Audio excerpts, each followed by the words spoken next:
Yo, yo. What's good? What's good? D is balling. What's good? The New York Knicks. What is good? Chris. What's good? Stephen Fox. Salute. Joe Madden. What's good? I see all y'all, man. It's been a busy day today, man. A lot of stuff going on, man, today. A lot of stuff for us to talk about. Let me do the usual, just making sure. Just gonna do the mic check. King E161, what's good? What's good with you? I see y'all, man. A lot of stuff in the building. Sorry, I'm running a little bit late, man.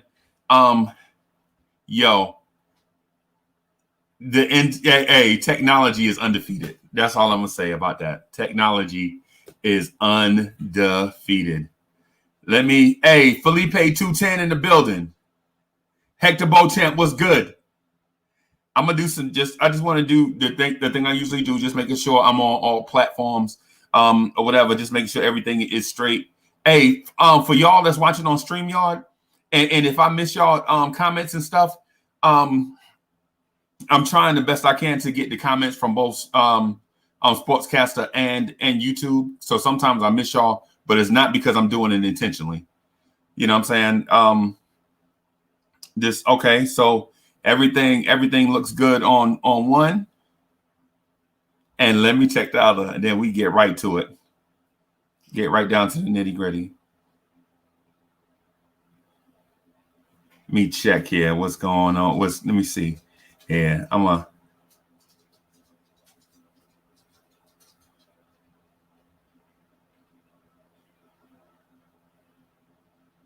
right, let me see here. All right.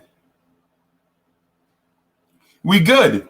Hey, yo, so instead of just jumping on the topic today, man, look, I'm going to put the invite out here so we can just get down right to the nitty-gritty.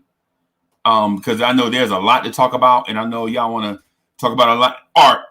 Art, come on, man. What you doing? You supposed to be my dog. You supposed to be my co-pilot. What's happening, Art? Come on, man. Triborough Gigolo in the building. AK Sour God is in the building. D Jones is in the building. What's good? Yo, on Legion of Knicks podcast, they was like, Uncle Freezy wearing that size 6.5 trucker cap. Hey, you ain't seen no trucker wearing no low boy cap. What's wrong with y'all? Yo, what's up? Salute. salute. Teddy, what's good? What's good with you, Teddy? What's good? All right, what's the deal, Art? What? Hey, I'm happy. I'm a happy camper. Listening to Tibbs. Yo, Tibbs. Tibbs shut a lot of people up today. Yes, he shut a lot of people up today. A lot of people. Joe Madden in the building. That's my dog right there. What's good, Joe? Bro? What's good, bro? How you doing? Hey, let me do my shout out for Joe Madden is in the building. Yes, hey, and these I saw you on I heard you on one of those other Knicks contributors, not leading the Knicks, but another one. I was like, yo, my man won't even let, you know what I'm saying, my man get a shine on. He don't even know what he got. Right, with Sim. No. Was that you, Joe, from Yonkers? Oh, yeah. Nick Fan TV. Yeah. So I'm like, yo, my man, I got dog it. I was like, yo, he won't even let my man get in his bag. That's like, come on home, boss. Come on home. You know what I'm saying? Yeah, they were talking about what was it they were talking about? When was this? This was like a week ago, right? Yeah, something. Yeah. Yeah, no, they were talking about Randle. That's what it was. Yeah. I was like, yo, that's all right. When Joe come back to the mothership, he gonna talk all night, and I don't care. I'm gonna let him. I'm like, let him get in his bag. You know what I'm saying? So, Yeah. but anyways, I just want to say that I saw you. You did good. All right. Yeah. So hey, so what's up with Raphael? Raphael, you not getting in the chat? What's good? Raphael, what's good? Come on. Don't make me call you out, Raphael. So anyway, I got all this energy today, man. I'm hyped because I watched the series of interviews from the Knicks today. I saw the DSJ one, I saw the RJ one, I saw the Nerlens Noel one, I saw the Tibbs one, and I'm excited about at least that they're saying the things that we've been wanting to hear all off season. Mm-hmm. You know, the thing about Nerlens Noel. No. There's some stuff that Tibbs shot down. Yeah. Like play the kids movement. He didn't shoot it down, but what he did shoot it down. Nah, he said you can't just give them minutes in games. There's other ways to develop them. Yeah, but then you when you look at when he was asked about how often do you see Tibbs smile, and once Obi was mentioned, he started to smile. Yeah, so you saw that. He wants Obi in there. I see what's gonna happen now. RJ and Obi, they've been in the gym since the day after Obi was drafted. They've been in the gym working out. And there's going to be a connection there. And there's going to be the two guys leading. I'm worried about Mitch. What he said about Mitch, I think Nerlens Noel is coming to take Mitch's job. Hey, if Nerlens Noel takes his job, that means Mitch ain't it. So. Yeah. See, the two of them are they're the same type of player. They're rim runners. But the thing is, Noel can shoot a little bit. And Mitch fouls too much. Mitch fouls too much. Yeah, but I don't know if it's I don't know if we can attribute Mitch's fouls to all Mitch going to pursue fouls. Mm-hmm. I think that he bites on every pump fake. Yeah. No, I mean and I get that. He as good as a shot blocker as he is, he gets schooled by like old school big men. Yeah. Like but Vucevic, whatever Vucevic plays us, he sees Mitchell Robinson as food. No, that's not what I'm talking about. Elite centers are gonna get off against good defenders anyway. You know what I'm talking about is your porous defense at the 4 position.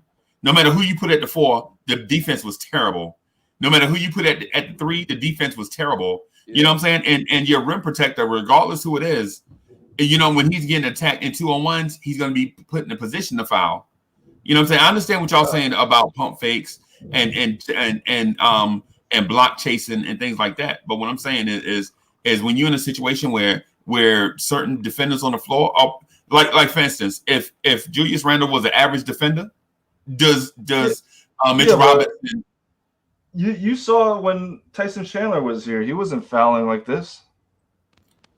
Yeah, Tyson Chandler was Defensive Player of the Year. Yeah, like he has to be better than that. Like he has to be better than this. He can't just be fouling people. He has to be more disciplined. He has to go straight up instead of going into the guy. Yeah. That's why I think Noel's is a great signing because it's going to push Mitch. It's going to be like, all right, shit, I have someone that's similar to me that's going to fight for my job and it's going to make him work. And apparently, that's why I don't really want to pay Mitch when he's up. I don't want to. But that Tyson Chandler you referenced was in his 11th season. You comparing Mitchell Robinson's 2nd season to Tyson Chandler's 11th season. But anyway, let me Bizzle was good. Tyson Chandler wasn't this crazy fouler when he was a younger defender, and he wasn't as athletic and long. Yeah, like Mitch has that athleticism, that length, and he was a Defensive Player of the Year. He just needs to stop fouling. On the offensive end, he needs to use his length, start posting up or floaters or something outside of an alley-oop. Or just a hook shot. He has the length for it. Instead of these, because all it is he can score off is a dunk or an alley-oop. Everyone knows it's coming. Yep. Right. So he needs another offensive game. And the thing is, his numbers will go up then if he just stays. If he can get 30 minutes a game, he'll be fine. But he can't. He's barely able to get by 20 a game now. 20, 25. And then he's fouling out. Yeah. Yo, try Burrow. Yo, look who's in the building, man! It's the Triborough Gigolo. I know he's happy what Tibbs said. Yes. was good. What about what RJ said? Yeah. RJ's pissed off. Oh yeah. And he's gonna go. He's gonna have a good year. Yep. He's pissed, and he's had 9 months to work on his game, and it's been probably in his head the whole 9 months. And that's what I said. Was it on Legion and Knicks? Like, I can see him pushing for like most improved player of the year, being a candidate at least. Mm-hmm. He's gonna have a good year, and I think having Obi beside him is going to be a little bit better because he needs a space. And once you have someone that can space the floor for him, he's going to go off. Yeah, like I like it. I like because like I want. Hey, hold on. Hey, Stephen Fox, you got something going on in the background, man. It's something. You got something going on in the background. Some fans going on. A fan or something going on. Yeah. But, so I want to say this early, man. Y'all subscribe to the channel, man. The channel growing like wildfire. Hit the like button.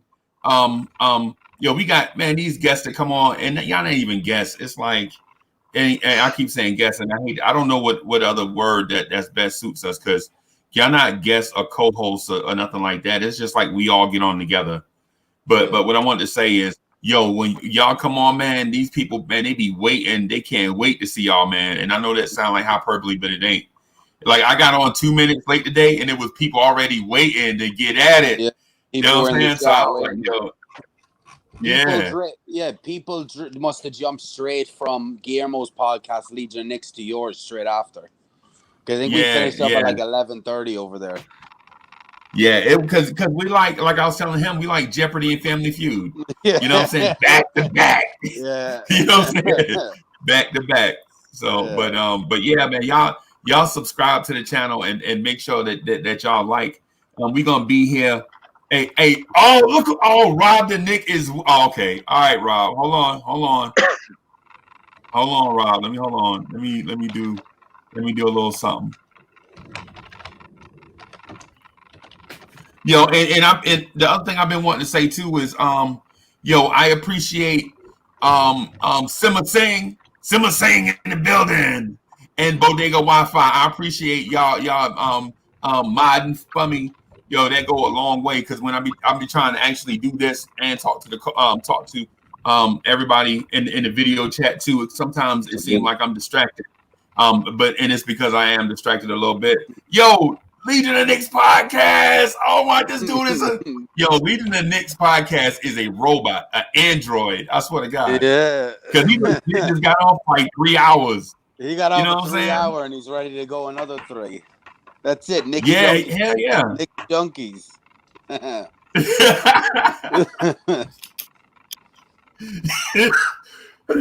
We legit, serious up. We legit can't get enough of this though. Nah. You know what I'm saying? We need our nighttime fix. Yeah. And Ismail Rivas is in the building. What's good? What is good? What's good? Luke. Hey, Triborough. How did you like you heard from the Knicks today? I mean, it's promising. It was good to finally see them in training camp and see, what up, and see Tibbs, and to me, I'd rather start Mitch. I don't know this rumor about Noel starting over Mitch. I don't think that should happen. I think Mitch needs to start. If we build in the future around, having RJ and Mitch and Obi, he got to get his minutes, but he also needs to work on his game. You know what I'm saying? Like Noel is not that better offensively to Mitch, you know what I'm saying? So I feel like Mitch has to work on his game, but he should be starting. Because the same thing we were complaining about last season about having Randle start over Knox and the vets starting over the kids. That's what we're doing with Noel. If you have Noel starting over Mitch, that'll be like the same thing from last season. So I think Mitch has to get his minutes, but he also needs to get that jump shot, get that footwork and stay out of foul trouble. Yeah, he needs to step out, at least hit it from like 15 feet. No, he definitely has to show improvement or something. Exactly. Yeah, definitely on the offensive end, especially when we're coming up, we might have to pay him, and who his agent is. So he's gonna try and get him big money.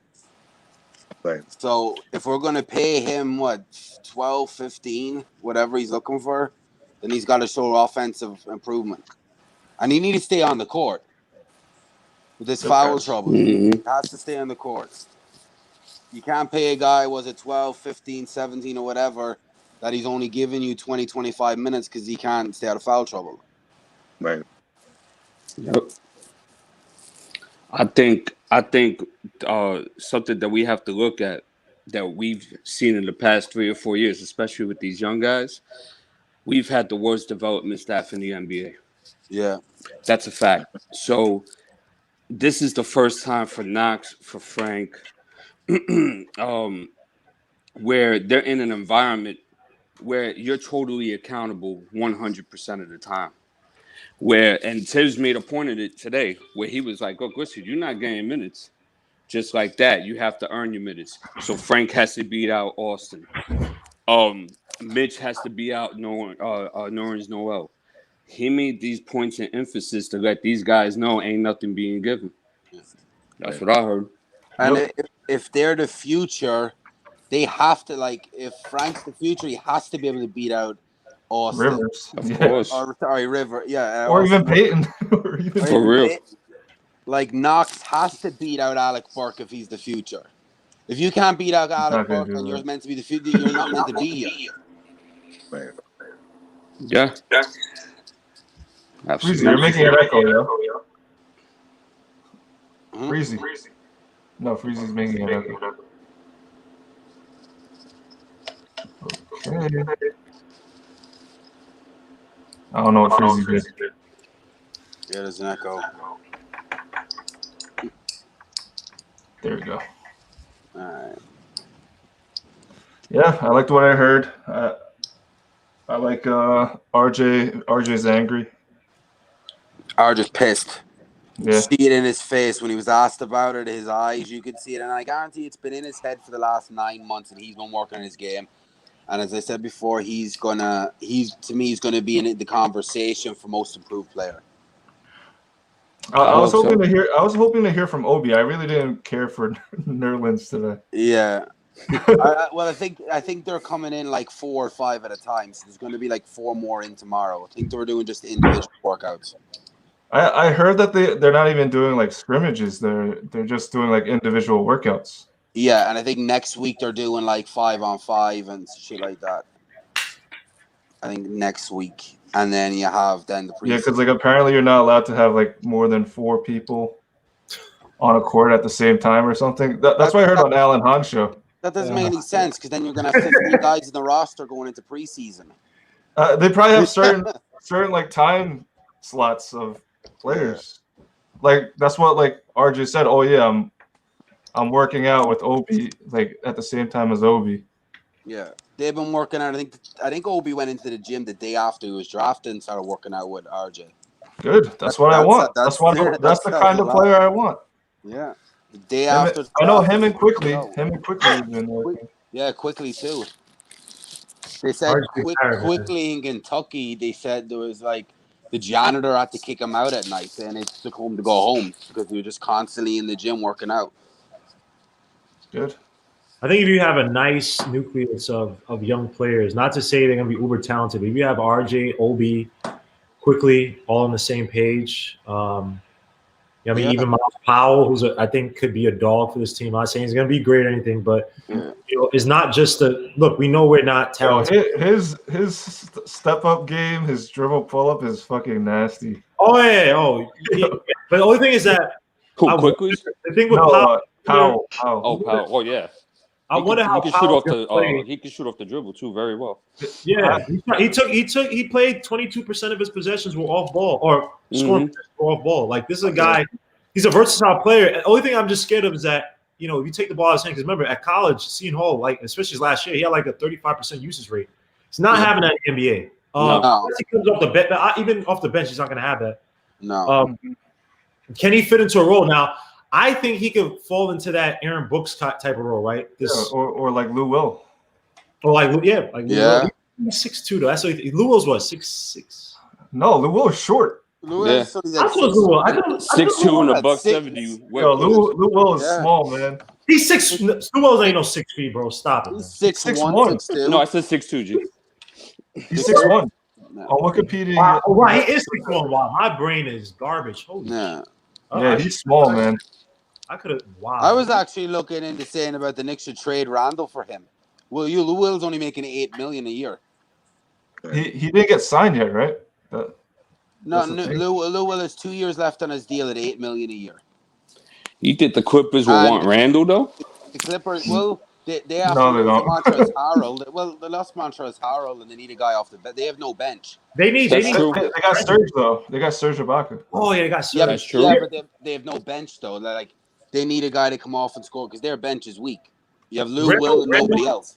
Randle in the box is, Randle could give you, if he plays bully ball down low, he could give you that cancer production from down low. Yeah. And he's also He's just a good rebounder, good offensive rebounder down low. Because you have Montrezl Harrell and Randle have a similar type of game.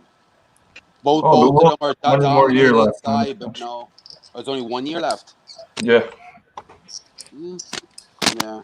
8 million. That's something I would do, but then you need to put the only contract you need to put in with that, I think, is Patrick Beverly to make the money work. They signed Reggie Jackson, so he's probably gonna get. Oh, they re-signed them. Yeah, they just re-signed him. They need point guard held badly, man. Yeah. Patrick Beverly ain't doing it. Rondo turned them down to go to the Hawks. It's so funny, Pat Beverly. Patrick. The Dame Lillard and McCollum, whenever. Wasn't he in China for a while? Pat Beverly? He was overseas after he was drafted. Oh. But then the Rockets picked him up. Yeah. Yeah, I agree. To Paris Duggar, yeah, time to take the training wheels off of players, man. Like the NBA's dog eat dog. The Knicks players should actually be happy that you ran into a Thibodeau, right? Think about this. Dolan is so inept at anything basketball that we could have literally went he could have just hired another friend of his or another so-called connect, and they don't hire Thibodeau. Like and again, I wasn't the biggest fan of Thibodeau at first, but when you look at his resume and the way he operates in terms of he will try to put the best offensive system around your players, right? Mm-hmm. Like he's adaptable. Yeah, the right word, adaptable. Yep. We could have ran into another coach who would have forced some system that doesn't fit our player, and you're going through another 3-4 years of trying to assess whether this player is good or that player is good because they were playing with this and blah blah. So these kids are look at the freaking Suns had how many coaches under Booker? I think they had 7. I think they had 7. I'm not even lying. One coach got fired after 1 year too. If Booker was like, yo, bro, I don't even care about basketball anymore. All I'm gonna just do is score my points. I don't care if we lose by 50 and I just go home and bone mad IG models. I don't care. He could have people would have been like, he's justified. Bro, he had how many coaches, bro? And now he has a decent coach in Monty Williams. Like, you are not promised anything in the NBA, man. No. Like, that's what I'm saying with Frank Knox, all these guys. People want to say, well, if you see what this coach, this coach is coming in. Now there's going to be competition. They're bringing in base level. If you cannot beat out Alec Burks, Alec Burks would be decent. Alec Burks is going to play. Yeah, but you should still be able to beat him out if you're going to be a solid player on a if you can't beat out Austin Rivers, Peyton, and Reggie Bullock, you're not it. You're not it. The only one I see possibly getting the starting job or pushing for it or looking a lot better is DSJ over Frank. Frank is what he is. If Frank can get his 3 going, he's a 2 guard. He's a 3-and-D player at best. DSJ at least. But how many years have we been saying that? If he gets this 3, if he gets this 3, we say that every year. Yeah, and it goes up about 1% each year, and he gets 1 more point each year. Oh, jeez. What annoys me about Frank is like. Here we go. Yeah, we got on Frank already. His percentages are bad on good shots. Like, he never takes a bad shot. Yeah. Well, his corner 3. What is his corner 3 percentage? Like 42%? It was like 52% or something, but it's on well, like 40. He takes like 1 a game, though, right? Yeah, it's not off big attempts. No, he takes like 1 every like 3 games. Because he's scared to fail. That's it. He's scared to fail. That's it. Yeah, Yeah, like he plays not to like. That's why I don't think he's it because he plays to not make a mistake. He's too safe. Yeah, exactly. Yeah. That's you don't want like DSJ a gamble. That's why I like. But think about DSJ is like last year he had a bad year. He had his mother. That screws up with people's heads, especially now he's had a year to recover. He's had a year to grow and to work on his game. He's had, like, as we said, like 9 months, which is like 3 off seasons. Now he should come back and he should be pushing for that starting job. If it doesn't work out, then you can criticize him. Last year, I think it was just a bad year. Years of dysfunction. That was such a mess last year. Yeah. Like, and you can't blame him. It's like when you're like a stepmother or a mother or somebody dies, it could screw with your head. I know Randle had his grandmother, but he still played well. But like different people, but whatever. To answer on that Frank corner 3, I'm sorry, Joe, just to get this in real quick. Frank shot 14 of 29 from the corner 3 this season. Only 29 attempts. 29 attempts, so not even 40 attempts. That's in so sad. In how many games? Like, the smallest sample ever. Well, how many games did he play? Just look at the games he played, and then that's 29. Yeah, that's a really small sample size. Let's see. Now, how many possessions was he? There he had the ball and like didn't pull up. Right? Yeah, I know. You think about that. And they said his shooting from 16 to 24 feet, where he made 26 to 64 shots at 45%. So only 64 shots on dribble pull-ups or stuff of that nature. Out of 57 games, he shot 29 corner threes. Doesn't blow my skirt up, gentlemen. Then all you get Frank to do is play defense, then go stand in the corner. But then you're playing 4-on-5 offense. That's not good. But do you think that Frank can work in the offense as a secondary playmaker, where he's not your primary, where he's setting up the offense, breaking down the defense, because we know he can't do that, but where he could be a secondary playmaker on the floor? Do you think that role can fit him better? He could. Yeah, I think if you put the ball in RJ's hands, it could work. Yes, aggressive. Like being a player playing off ball, you have to be aggressive and want to make not want to make mistakes, but you have to push the tempo. You have to. You have to be a threat. You have to be a threat out there. It's just simple as that. You have to be all this about because he doesn't look. And I hate this crap where you play over in France and you're playing more aggressive and it's the system. It's like you just do it because you're more familiar. It's like dog, you gotta basically. I want to use pop your, but you gotta be a man. Like dogs, you're not gonna be playing for Strasbourg all your freaking career, man. You playing the NBA. To me, he might be going back. He can operate. Plant yourself down the post. Say, coach, look, I can't beat this guy off the dribble. That's not my game. You know what I mean? Let me do the Jason Kidd. Let me do the Andre Miller. Let me get the ball from up top from one of the wings. Take my guy, post him up, and let me facilitate from there. Now that all these other guards, Luka, Butler, they do this now where they post up and they facilitate from the post. Like that's not a novel idea. It's common amongst good guards who can do that. I mean, and Butler plays off. I mean, Butler plays off. Sometimes plays with Dragic. Many times plays with Dragic. So I was hoping Frank became like Avery Bradley, but that's looking like. Hey GM, I got a question for you. What was the dude who Jeremy Lin slept on his couch? Landry Fields. Yeah. Hey, look, you remember his first season? Yes. Was it great? He was great. Fantastic. Who did it look like? Landry Fields. Who did it look like? You mean don't say Frank? No. Who? RJ. No. His first season looked like RJ. He's not like no. I said his first season, the good season. Look at the stats. He was a bad free throw shooter. He did a couple of everything else, but it pretty much looked like RJ's first year. Yeah, but then but their play style was a lot different. Yeah, he shot. No, he was a slasher. He couldn't shoot the three. He was a slasher. He couldn't shoot the three. He shot 39.3% from three. He shot well because D'Antoni had him his first year. After his first year, his game looked it like RJ's without the three, without the field goals. His field goal percentage slipped. His 3-point shooting slipped. He was a good defender. Yeah, but That's Landry why couldn't break down the D though. He could have Like played RJ with can. Carmelo messed up. Look, maybe, no. Look at his we're not going to talk at his stats. Look at his stats. That's the reason why. Landry Fields could not, and I'm not blaming Melo. I'm just saying that Landry Fields played well in the D'Antoni system, right? High pick and roll, kick out to the perimeter. That was his game. That's why he got a lot of looks from three. But Melo came because Melo likes to be in the box. That messes, not coming at Melo, but that basically was like It congests your back cuts and stuff. Well, where did he go after New York? Landry Fields used a lot He of went to Toronto, I believe. Okay, what happened in Toronto? He didn't play shit. Play like a bum.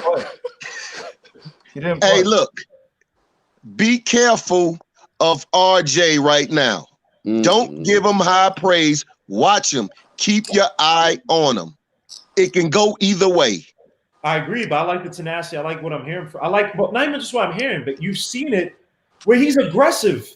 You like we seen the boy too. We loved him. Landry Fields was not RJ Barrett. No, yeah. He made second team all rookie. Doesn't mean, but I'm saying the slashing, the missed field goal, it was his first year, even though he shot better from three than JR, which he did. But his game with the slashing to the basket, the weak free throw shooting, 4 years later, he was out the league. Keep your eye on RJ and make sure you watch him for the necessary things. Tenacity works. Even after he left New York, you was getting ready to say everything about Melo. He couldn't crack the roster in Toronto after he left. Agreed, but RJ Barrett has also worked on his game constantly. The guy was injured. Well, we don't know. It's 1 year. It's 1 year. Yeah, but I'm not gonna allow you to have that yet. You can't have that yet. Either. You ain't gonna have it either. I know, but okay, so that's what I said. Let's watch him. I agree, but hold up. I can compare RJ Barrett to Landry RJ Fields. Barrett is going to be a superstar. I said he may not even be a star, but I said the way that he operates, that you want to build around that type of play, that type of mentality, right? Even if he's not a superstar, you want somebody who's going to be tenacious on and off the court, regards to their development to the game. RJ Barrett messed up his ankle and hired a shooting coach and was bringing him around to work on his game. Like, bro, if he don't get that free throw shooting up, he gonna be out the lead in 3 years as a 3 or a 2. He ain't gonna be in the league, no matter what he gonna do. He's Hey, look, okay, I got a question. Tell me 1, 2, or 3 that shoot 60% in the league. No, we ain't gonna do that. Well, I'm going to tell you about RJ Barrett though. How you gonna see my man play through a high ankle sprain? He just admitted today that he legit played through a high ankle sprain on national TV. His first press conference since this is the first time you saw him talk, and he legit told you that superstars, shot worse than him in their rookie season. That's a quote from RJ Barrett, right? Another quote from RJ Barrett. He legit said, "Hold on, let me get y'all. Hey, y'all said y'all say. Let me jump in and have my say." Right? My man legit said that he played through a high ankle sprain that hindered him during the season, and when he got healthy, his numbers was better. It's the same thing I told y'all last night, but now that RJ Barrett says it holds some substance. We can't just compare my man playing through injury to some dude that put up random numbers and was out of the league and was a bust. We all know and feel like RJ Barrett is capable of being a star at the minimum and maybe a superstar if he develops. We know RJ Barrett is one consistent jump shot away from being a superstar in the league, right? Ooh. People said he looked robotic and slow at times getting to the basket, but what they don't take into account is my man was playing on an ankle sprain. Now he came out and said it. He also said that he felt like he was snubbed from the rookie team. Who put up numbers like this and get snubbed from the rookie team? I think what we're doing is piling on RJ Barrett for no reason. My man was a rookie. He had to adjust to the NBA. The same thing that other stars in the league have done. Stars legit came in and had maybe worse seasons than that and built slowly towards stardom. Everybody's not going to come out the box and be a superstar. They don't break out the box like a bottle rocket. You don't want them to do that. RJ Barrett said once he adjusted to the league, he was straight. my man set him up for the question. He said, hey, you played better, saying towards the end of the season, but your season was cut short. He was like, yeah, I hate that in a way because I was figuring it out, as I was getting healthy. And as I was getting healthy, I was able to adjust to the league. And he said at the same time, at the same time, he said, also you can't, teach you that you can't take any games for granted. You know what I'm saying? So while the season was cut short, he was like, oh, wow, I can't take these games for granted because anything can happen. Those are quotes from R.J. Barrett. Now, we want to compare it to Landry Fields. I love Landry Fields, but Landry Fields is not R.J. Barrett. Hey, look, his first year, now listen to me. The only thing I said that put the whole thing in an uproar was look at Landry Fields' first year. It was like RJ's. He couldn't shoot the three. I mean, his 3-point shot was better his first year. It went downhill. He was bad from the free throw line. It's the same characteristics of a first-year player. Now, the only thing difference what I was trying to say is this here. Only thing I said, Freezy, was watch him. That's it. Watch him. Okay. Don't expect greatness until you see the work. Right now, we only got that first year to go on, and it was reflective of old boys. It was reflective. That's the only point I made. Nobody jumped on him. We changed it from Frank. Now we're talking about a player that everybody likes. So it's going to be some uproar. But what I said is fact. Wait. You saying that there's not a legion of fans out there that love Frank Ntilikina? No, I know there is. But we always start the whole thing off with an hour talking about Frank. We can talk about RJ for an hour starting off. That's all, bro. That's all. Points per game, though. By the way, he had 62.1% from the free throw, a career high. So when y'all talking about guys, are you gonna be out the league? You don't shoot a free throw? That's hogwash. There are guys who are in the league. No, from the 2 or the 3 position, a small forward or a shooting guard, you'll never see them shooting 60% from the free throw line. What is Ben Simmons? Ben Simmons is Lonzo Ball. Oh, what? No, Lonzo Ball shot 50% from the free throw line and 47% from 3. I said a 2 or a 3. You giving me ones? What is I guess Lonzo Ball. I guess you call him a 1. So what is Ben Simmons? Ben Simmons is a 1. He control the ball. Ben Simmons play anywhere. Well, he can, but the thing is, anybody that's you're gonna get 20 to 30% of your scoring from, you have to be able to hit from the free throw line in the pros at those 2 positions. That's just a fact. You're not going to get that at 60%. That's going to have to go up to at least 75. That's just a fact. Or you will be out the league. They're not going to let you control the ball that much and can't hit free throws and be going to the line missing. You costing your team points. That's not going to happen. At that position. You also avoid the fact that he was productive. Granted, not a good efficiency, but he was productive outside of free throws. Right? Hey, look. All I'm just saying is Landry Fields' whole career was never as productive as R.J. Barrett's. We're not talking about a career. We're only talking about one season. That's what they have in common. One season. Yeah, but that's like you could pick any player. Landry didn't even have a good season as R.J. Yeah, it's just that's just a weird connection. Like they don't even play the same type of game. Yeah, they don't.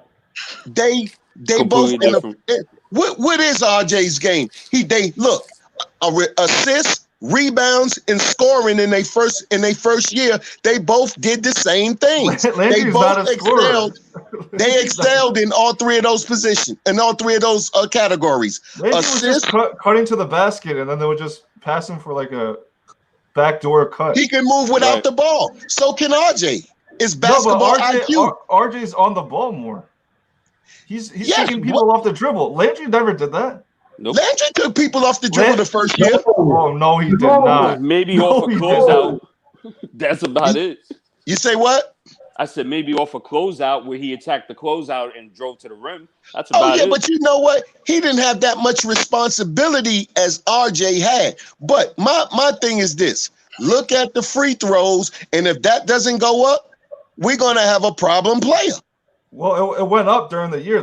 He was shooting 40% in the beginning of the year, and it got up to 60 after he was shooting. Man, look at 75. here. We ain't talking about Shaq on the line, are we? 70% from the line in March before the season got. No, we can't take his best month. Right. We can't do the best month. That's not what it is, bro. That's not what it is. My man finished the season shooting at a 75% clip. He started out terrible, and then he finished the season shooting 75%. So 60%. But Rob, the median percentage is going to show 60% because he started off terrible and got better. He improved. Well, we talking about the season. We ain't talking about his best month. We talking about the season. Yeah, but it got better. Okay, it got better. All my thing is, it got to stay consistent right there, 75 to 80% from that position. We all agree on that. Development. It seems like I'm getting a lot of feedback because I said something about RJ. That's all I said. You disrespected him by comparing him to Landry Fields. It was the RJ Landry Fields comparison. That really did it. From the first year stats, though. The first year stats. They're not even close. Hey, look, one of them made the all rookie team. Landry Fields made the all rookie team. Yeah, by the same writers who said AD should not be on any of the. Hey, look, like I said, if he shot 75% from the free throw line, he would have been on the all rookie team. Right, and so let me go bring on Terrence Davis, who's not. Terrence Davis comparing him to RJ Barrett. This is what they Elijah writers do not know basketball. They don't. Rachel Nichols was on ESPN when Steven Jackson said, "What are these idiots voting Danny Green over Avery Bradley for all defensive team?" She stood quiet. She was like, these are the clowns who are voting. She votes. Hey, look, what did my boy say? What did my boy say? Zach Lowe said the reason why he didn't pick him. Because of free. And I didn't even know that when he said it.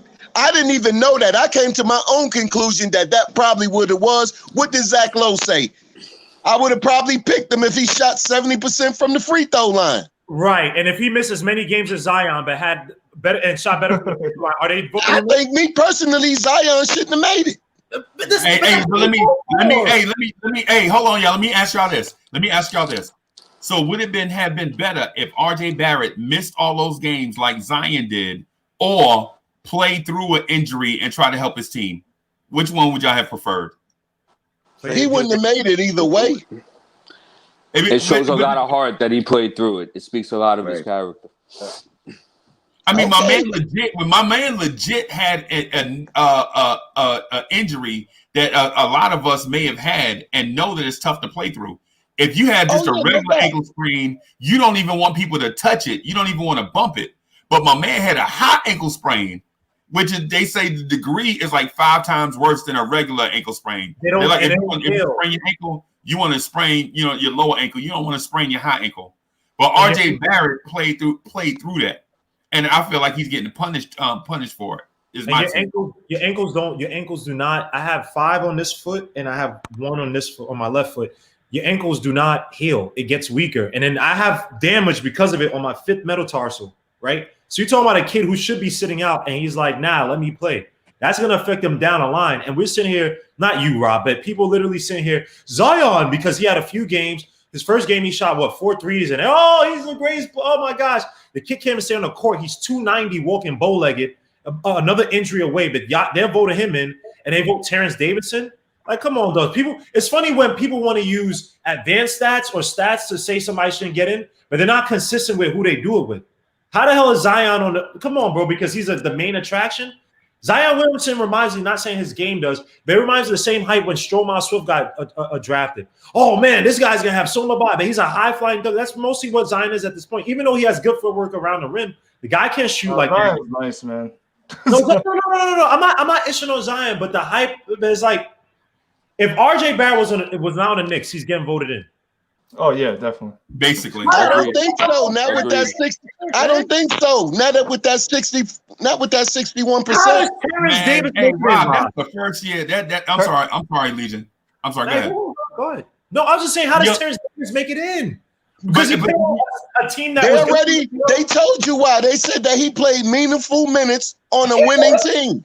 He's on hold up. Terrence Davis is not the reason why the Raptors are good. The The Raptors just won Right. the championship, Right. and Right. they lost Kawhi. Exactly. They had all their team intact. That team is I'm not saying it's stacked, but that's a talented effing team, man. You got Powell, you got Marcus. Well, Marcus was older, whatever you want to say. You had Ibaka, you got OG Anunoby. He's just playing a role. That's all. You got freaking Pascal Siakam, a two-way player. You could complain about his offense, but everybody was thinking he's a two-way player in the regular season. You got Fred VanVleet giving 40% from three. Kyle Lowry, as old as he is, still an aggressive guard who can create for others. Freaking Terrence Davis was the reason why. Hey, look, you know what? I'm glad. Hey, Ron, let me get this point in real quick. For one, this is the first time since I've been watching basketball, and I've been watching basketball for like over 50 years, that the press bring up such an excuse to leave a player off a team, right? They say he couldn't shoot free throws. That's the first time I ever heard that in like 50 years, right? Secondly, and more importantly, it's a clear shade at the Knicks organization. It's clear shade because if RJ Barrett had done this for the Indiana Pacers, he'd have been first team All NBA rookie. PJ Washington made it. He was shooting 64% from the free throw line. The same as RJ Barrett, 64.1. Well, maybe those 3 points gave him. Maybe those 3 points got him in. Oh my God! And Maybe those 3 percentage points got him in. He was averaging 12 points a game. And so They looked at both of them. But listen, the Terrence Davis thing is disrespectful because one, they won a championship without him being there. And two, as soon as they added him, they lost in the second round. So how does he impact the championship team? And they got worse when he got there. And y'all, Because they lost Kawhi. They lost Kawhi. Nah, I ain't want to hear that. Because just a while ago, y'all was saying he played meaningful minutes for a championship. No, Zach Lowe said that the reason. But look at it. Zach Lowe said that he played meaningful minutes on the championship. My point. This is my point on RJ. I'm glad that he didn't make it. Let me tell you why. If he got a chip on his shoulder, I'd rather him to carry the chip on his shoulder than the third round rookie of the year get put on that team. Take the chip and get better. I'd rather for him to take the chip. He's gonna do that anyway. That don't mean nothing to him. That don't mean but I know. If he's speaking on it like that, is like in the gym, they like RJ. You know why you in the gym? He like I'm trying to get my shoulders bigger, and we like why are you trying to get your shoulders bigger? And he like so I can carry more chips on it. That's RJ Barrett. You know what I'm saying? Okay. Hey, look, his pops played for St. John's. Look, I'm a fan, but I'm not going to just go. I ain't going to go crazy for him. He going to have to show just like everybody else. Everybody else. If you want to be a part of this Knick machine, get on board, play your part, whatever it is, get better. That go for him too. He's the last one I'm worried about. I think he will, Frank, man. I think he's the last one to worry about. No, you worry about all of them. He a first-year player. No, I'm worried about Knox. I'm worried about DSJ. I'm worried about Frank. Those guys have to show something. You know why I'm not worried about them? What? Because they're scrubs. This is the reason why I'm not worrying about them. Because the way the team is set up now, they either roll or they get rolled over. Because those players 26, 27, if they can't beat them out, just like you said, they don't deserve to be on the team anyway. Neither one of them. Yep. If you're gonna let somebody like that beat you out, if Mitch let Noel beat him out, if dude let Burke beat him out, and these dudes let Rivers beat them both out, y'all don't deserve to be on the team. Y'all waste the time. Yep. And if Knox, and that goes for RJ too, but he got a longer rope. He got a longer rope due to what he did last year. But at the end of the day, you got to bring it. Yeah. I understand. I understand what you're saying. Yeah. See, but RJ I would that those guys don't have. I'm gonna call him Landry Fields. Oh man. RJ has something that none of those guys have, and he has heart, he has tenacity, and he's a pit bull out there. Yep. And that's something that these guys need to take from and implement that in training camp and preseason and whatnot. And the Knicks team didn't help him. The Knicks team literally pulled him in with a logjam. They didn't help nobody, not just him. They threw him into the wolves. Like they didn't. Dude, everybody's stats like went down from the year before, except Marcus Morris. They wasn't prejudiced about it. They didn't help nobody. The Knicks staff didn't help anybody. No, so that's not just RJ. You give RJ spacing, he's going to do damage. Like he put up 14 points with bad free throws and no spacing. He fixed the free throws and he gets spacing. He's easily going to average 20. Plus, when he had 9 months off, like 3 off seasons in one to get better with a chip on his shoulder, next year he should be averaging at least close to 20, 18 at least. If he would have hit his free throws, he would have averaged 20. Yeah, easily, with the same percentage. Mm-hmm. If he hit 75%, he would have had like at least 19 or 20. He would have been on the all-rookie first team. Yeah, he might be even John Morant. And that's the easiest thing to hit. That's what he got. That's concentration. So if he wanted to make the team, hit your free throws. You make the team. Everything you get, everything you want. That's concentration. So if he wanted to make the team, hit your free throws. You make the team. Everything you get, everything you want.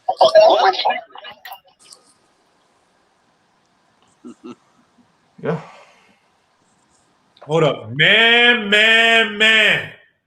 Look who we got in the building. First and foremost, I want you guys see the names. I can't even see it. I want to thank you. Somebody mic is choppy.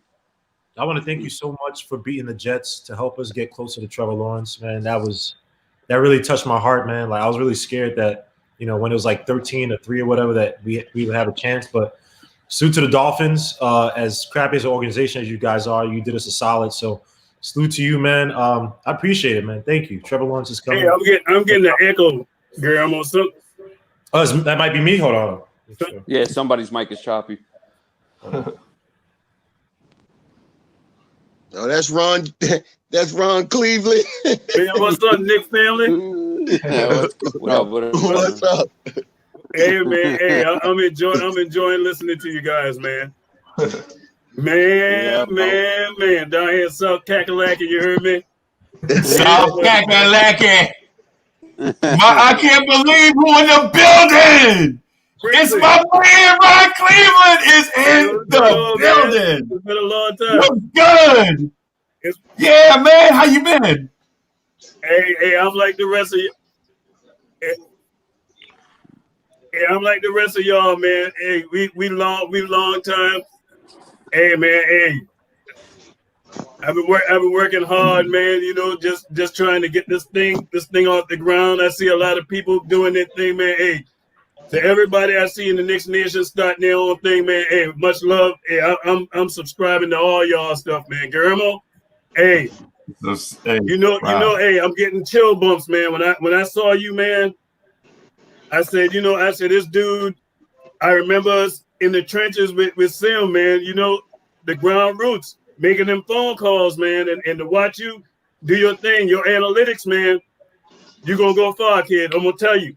Thank you. You know what I mean? So and Breezy, we were down in that thing, man. Hey, and all the Knicks Nation, man. My thing, man, what I'm seeing with us, I got to start with Leon Rose, man. I got to start with him. I'm getting a delay. Right. I'm hearing a delay when I talk. Hey, somebody, hold on. Do you have both broadcasts up?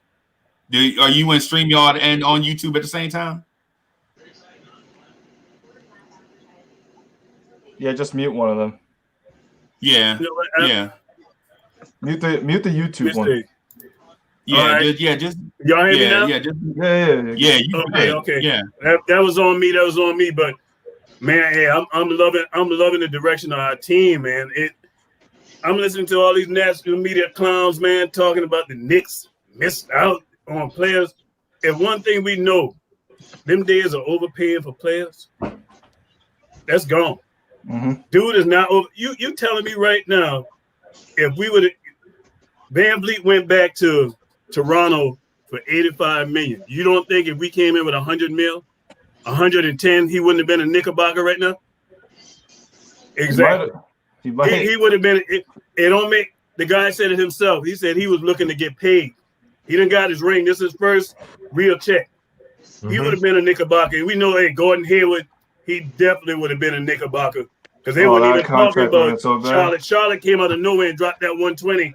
And I was like, Michael Jordan, he needed to be fired for that one, man. Jordan saved us. Yeah, I thank him for that. But I don't think Leon would have done that, man. But I'm just looking at our direction, man. This team is being molded in the vision of Tibbs, defense first. But I heard a little rumor. I don't know. You guys can correct me because y'all guys down there in the area. I heard something about saying that Frank, they wanted to put him to the 2 and he ain't happy. Did y'all hear that? No. Choice. No. Yeah, no choice. He doesn't have any.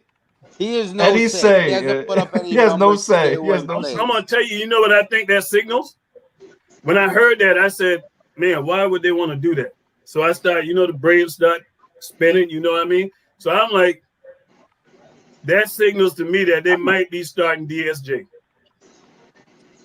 And reason why I say that, because if they're starting DSJ, Frank can make up for DSJ's shortcomings on the defensive side of the ball. And Tibbs will still have that player that can get to the basket. Which when we look at DSJ game is like a mirror image of Derrick Rose. Let's just be real. Come on. Hey, think about it. Think about it. Attacking the basket. I ain't talking about his scoring because we know he can't score. But I'm talking just in one aspect. Just pure athletic. Attacking the basket. That's a major part of his game. But this the thing. We changing the culture. We got the hometown kid, Mr. Orbit Toppin. You know what I mean? He's the scorer. We got the other kid being quickly. That's going to be the guy coming off the bench, the firepower. And I'm thinking, I said this. I talked with them guys on Knicks Fan TV, man. I think really y'all know how I feel about Kevin Knox. I'm probably one of the hardest guy on that kid, man. But I'm gonna redeem. I'm gonna give him a chance this year, man. A new coaching staff, and not only that, what I think we gotta do that for all the young guys. Buckle up. What I think gonna help Kevin Knox the most? As funny as this sounds, the stadium's gonna be empty. Yeah. When think about it, with Kevin Knox, he's very temperamental. When the crowd is booing him, you see that body language, slouching the shoulders. He looks terrible. He plays terrible. So now he don't have to hear the fan noise. He does that all the time. Even in high school, he used to do that. I think he's gonna play better this year because of that. Frank Ntilikina, I don't know. Somebody's getting traded though, man. We got too many point guards. But I thought I was having a nightmare when I heard Peyton came back. Because all I pictured was him and Julius Randle in the doggone sandbox, just playing with each other and not nobody else. I hated to see that signing. That's the only thing I'm not happy about with Leon Rose. Everything else so far, I like no trade clause. It's like $5 million or less. You ain't getting on the team. Rondo. You could give me Rondo as a point guard for this team. I would love that. Doesn't bringing back Peyton tell you how bad Frank and DSJ are though? Like they wouldn't have brought him back if they actually think that they could take the next step. Insurance policy. Yeah. So how the hell does Frank complain about being at the 2 like dogs? You're not aggressive for the 1. You don't get to the doesn't break down the D. You're better off, and if you want to parade around with your free throw percentage, which is high, but it's only 1 attempt a game, and then you're 3-pointers from the corner, you might as well play as an off guard who can facilitate for a little bit. Like you be better off doing that. I was trying to force secondary passer. He's not a Thibodeau point guard. Point guards are aggressive. They can break into the defense. They can kick out when need to be. They can change pace while dribbling. He's not one of those guards, and that's fine. And that's the problem with our point guards. Every last one of our point guards, they got a little niche that they do, but not the complete package to be today's point guard. Frank, he's great at passing the ball. He really can't shoot. DSJ, he can attack the basket, can't pass. Can't finish. Can't.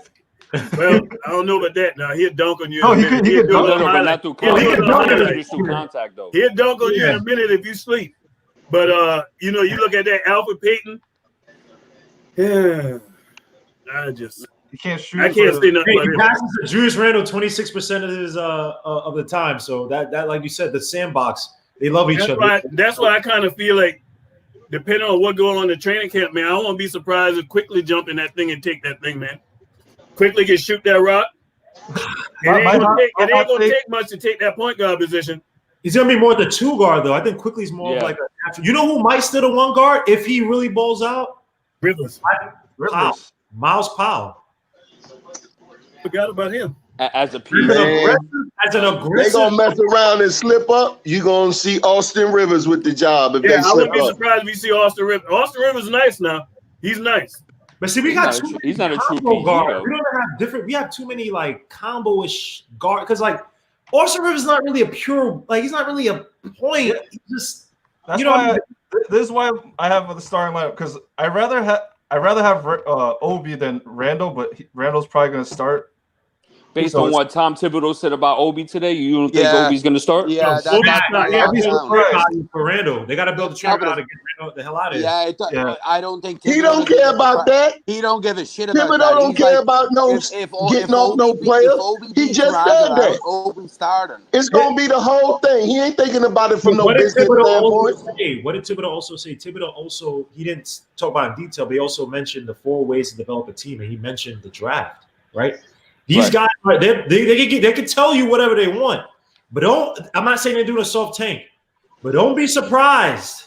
And I agree with you, Rob. You don't tank on purpose, but don't be surprised if this team really starts to take shape after next year's draft because it's too talented to not try to come away with a top 5 pick, right? Yeah. I think they have that as one of their routes to develop. They know that this team is not the team that you bring these guys up and then all of a sudden you have a 50-win team. They know that.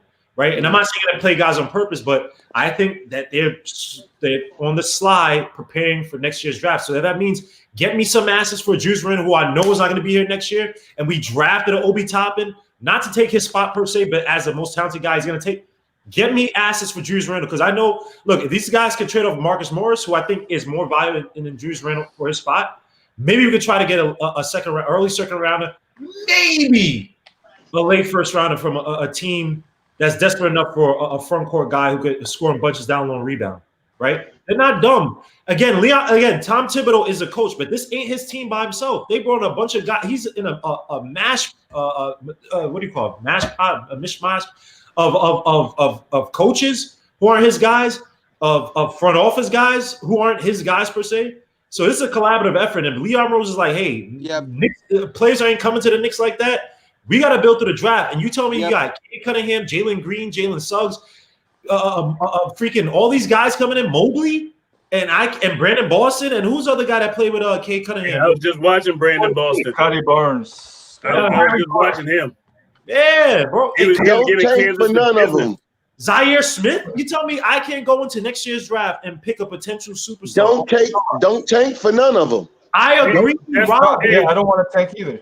Man, that's what we know, man. It ain't about tanking no more. Anybody that got that word even in their head. When I saw that article, I actually posted a little video about it on my channel, man. But that tanking stuff, if you think that's happening in today's NBA right now, the way they change those rules, you're a fool if you're trying to lose games. Because there's no guarantee. Look at the Pelicans. Look how the Pelicans played when they got Zion. That team was a few games from getting in the playoffs. And they got Zion Williamson. And we played like trash the whole season. We're the worst. and we got RJ, and I'm happy with RJ. Don't get me wrong, I'm happy with RJ. He got to work some more, but that kid is going to be fine. RJ is the one player on the team, him and Mitch and Obi, that I don't worry about. Everybody else, I worry about. And really, Julius Randle, he should have been gone like the minute the clock strike 12 on free agency. He should have been gone. That's the one player on the team right now I think that's going to hold the team back because this style of play. How many times, if you were to go pull the tape in them games we played, that spin move, spin move, shot running down. I'm telling you. The game on the line, and he blows the game for us. We lost the big game because of Julius. Next game, he scored 30 points. What was his final play? Spin move on Josh Allen, and that thing went up. Yeah, man, but hey, we ain't He's going to take that away. But I'm gonna tell you that away. Every time he do that spin move, he gonna hit the bench. Oh yeah, it's a turnover. That away. It happen. Yep. But Guillermo, you touched on something real big, man. Because I remember when we first got Kenny Payne. I remember reading the article when Coach K was talking about him and saying how this guy basically was the backbone for Kentucky. All the players love him. And people was wondering why this guy ain't a head coach. You can kind of see the contingency plan if Tibbs don't work out. Yep, he's the possibility. Kenny Payne is going to be the same situation like Mike Woodson. When Woodson came to the staff when we had Mike D'Antoni, it was set up for, hey, if that don't work, you got somebody in-house that you know you can go to that can win you games. Kenny Payne, I think he's going to be the unsung hero on the team, man. But Julius Randle, I think there's no way in the world he's going to feel good with Obi Toppin being on the team. I know he wasn't happy when we drafted that kid number 1. And that kid was a national player. Let that sink into your head. The most college-ready player out of any player. All these guys that was drafted, and I hate this, man, and I really like our draft for this reason. If you're in my age bracket of the 40-plus guys, when we were coming up watching college basketball, you saw guys that came out of college that were seasoned.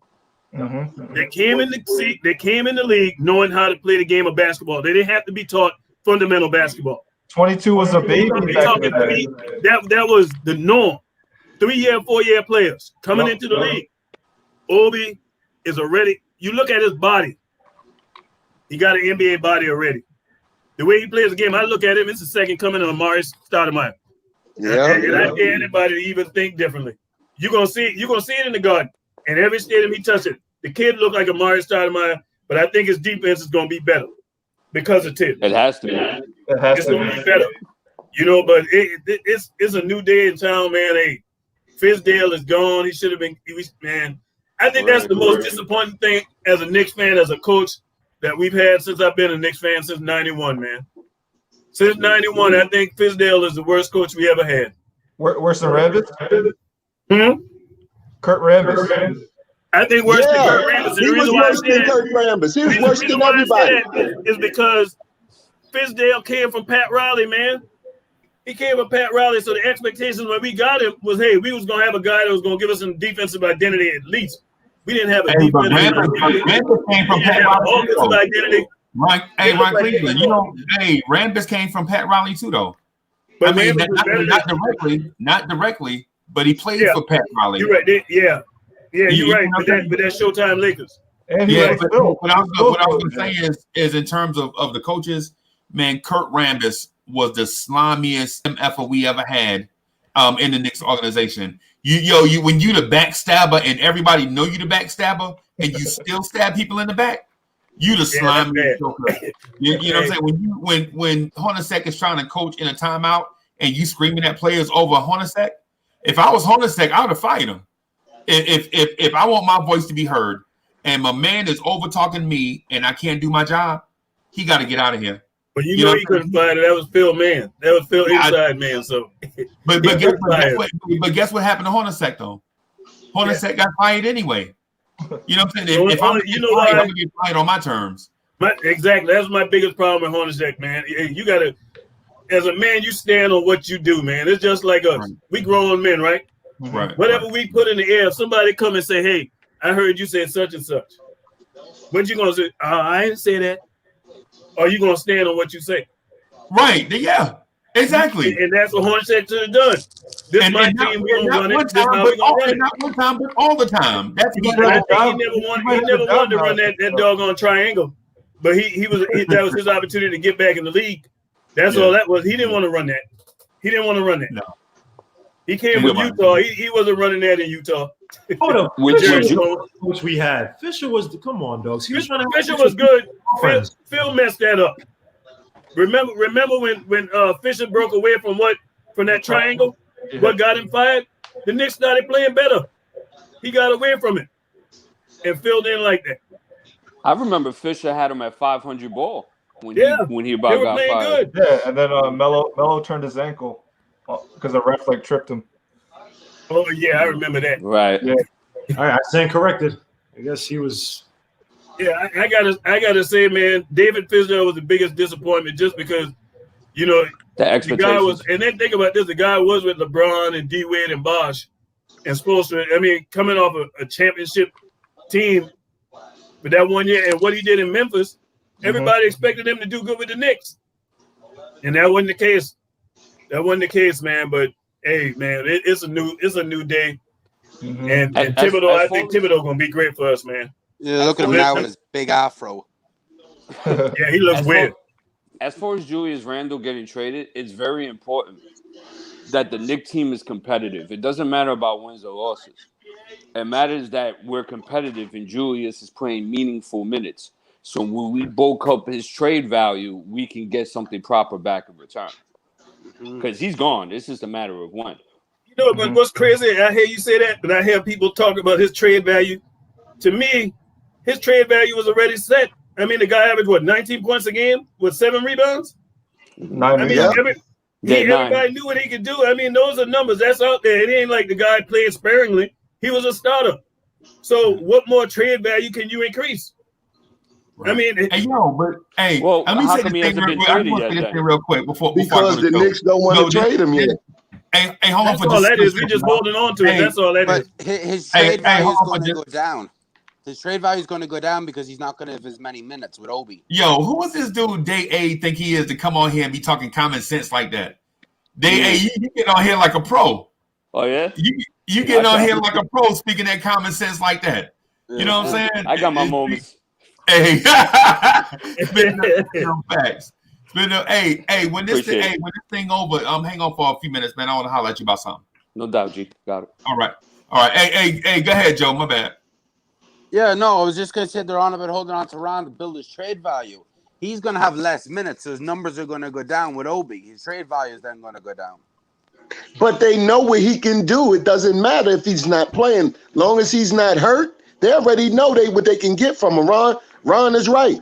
They know what they're going to get for him, whether he plays or not. He's been in the league 7 years. He's nothing that you have to look at to see what it's going to be. The only reason why he's still a Knick right now is because the organization wants him. Yeah. They could have traded him for Charlotte just for the heck of getting Rozier. Charlotte would have did it. They got ball. The Knicks are just not ready to trade him yet. Yeah, that's what it is. I think they got an offer on the table, and I think they just all these things they've been doing, these little sneaky 1-year signings, and so they can help whatever team they trade these players to, don't blow their cap situation where they can fit them into a trade package. Because it is the way this thing is constructed. There's no way in the world we're gonna have this team looking like this far into the season. Somebody's gonna be gone, man. It's just too obvious. That's what I like about these signings this year, because like nobody was trading for Portis, who was making $15 million last year, or Wayne Ellington making $9 million. Like Alec Burks is better than Wayne Ellington, and he's only making $6 million. Yeah, I love that. I love that move. Yeah, that was a good move. Like I think this was what my starting lineup would be. Like if I made the choice, it would be just for me. When you come with your starting five with this question, based on what you heard today from Thibodeau, what would be your starting five right now? Mitch, Obi, RJ, Alec Burks, Rivers. Rivers. What? Okay. Yeah. I like Rivers, man. DSJ, RJ, Knox, Obi, Mitch. I got the same one with you, but you put Frank there instead of DSJ. I'm gonna go outside the box with y'all with this one. Oh. Now, day 8. I like what you said about increasing stock, right? Yeah. So I can see why DSJ would play because his stock needs to be increased. Absolutely. But if I'm picking player to run, we talk about increasing value. If we moving on from him, I'm gonna start Frank. I'm gonna start Frank at the 1. At the 2, we going RJ. At the 3, I'm gonna shake this thing up at, man. We gotta find out about this kid, man. Where Iggy at? I love Iggy. Where Iggy at? You remember what Iggy was doing? I ain't even talking about what he did with the G League. But think about what he did in the Summer League. That's why I was so shocked. I was like, coming into that regular season from the Summer League, the kid was balling, and that carried right over into the G League. And we didn't. And when I watched the little sample size we got of him playing up with the big team, and I looked at the guy play, I'm like, he's solid. He's not terrible on defense. He's trying. He ain't like Kevin Knox. Yeah, I think he might beat up Kevin Knox. You know, absolutely. He's a better shooter. Yep. He's tougher.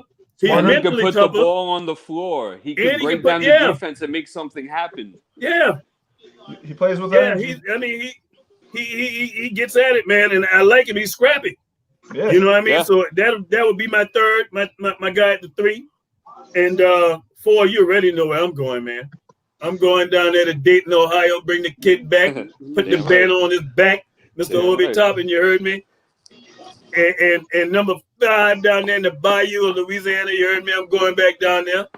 I'm going to grab Mitch. And this is the signing ain't nobody really talked about in the national media. Which one? Perfect compliment to Mitchell Robinson. Norwich. Nerlens Noel. Knicks fans know basketball, man. He's such an upgrade from think about Taj Gibson, crawl, man. You heard me? Hey, like Taj Gibson was slow. He was like done. Like, and I love Taj. I love him. Good locker room guy. You know, can teach them guys about being a professional, man. But Nerlens Noel is the perfect compliment to Mitch. I think he's gonna help Mitch get out all that foul trouble he be getting into. Yeah, you don't skip a beat either with the rim protection. No. It's the same. No, it's like the same guy. Yep. You know, looking at them, the same type guys. How about you, Ron? Who's your 5? Mine's is Frank, RJ, Knox, Toppin, and Mitch. So you're starting all Knox at kids. the 3. All kids. I think yours is similar except for Iggy over Knox. Yeah. That's what I'm rolling with. I gotta see what he gonna do. And I'm gonna tell you what, I won't even be mad with Knox neither, because we talking about rebuilding, new coach, new culture. We got to see what we got in them young guys, man. Yeah, I mean, we have to. It was too much yo-yoing going on with them guys, man. Ever since them guys been in the league, and even Frank, and I ain't trying to defend him 100%, because certain things as a point guard, as a player, you're supposed to be able to do. But when you got 4 coaches in 4 coaches in 4 years, I mean, man, that's too much inconsistency. A lot of yo-yoing was going around with them guys' minutes.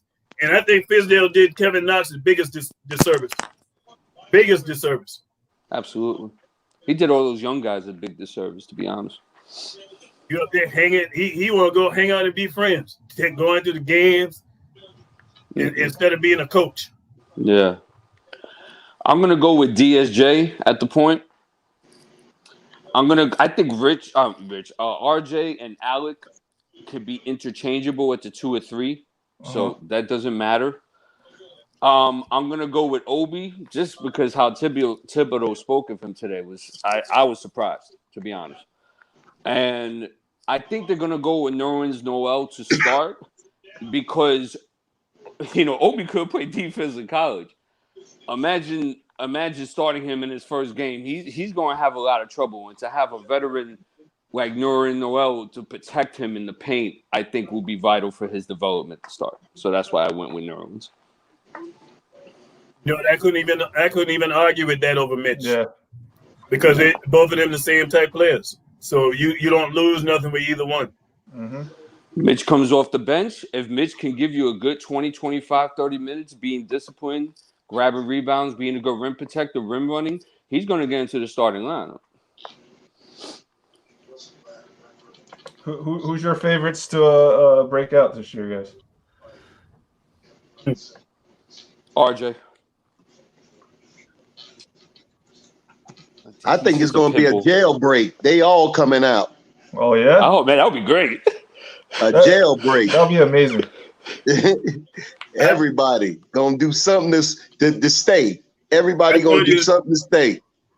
I think my optimism is set in one place, man. I've been hard on the kid, rightfully so, but I kind of feel like Kevin Knox, just because of the stadiums being empty, I think that's going to bode well for him.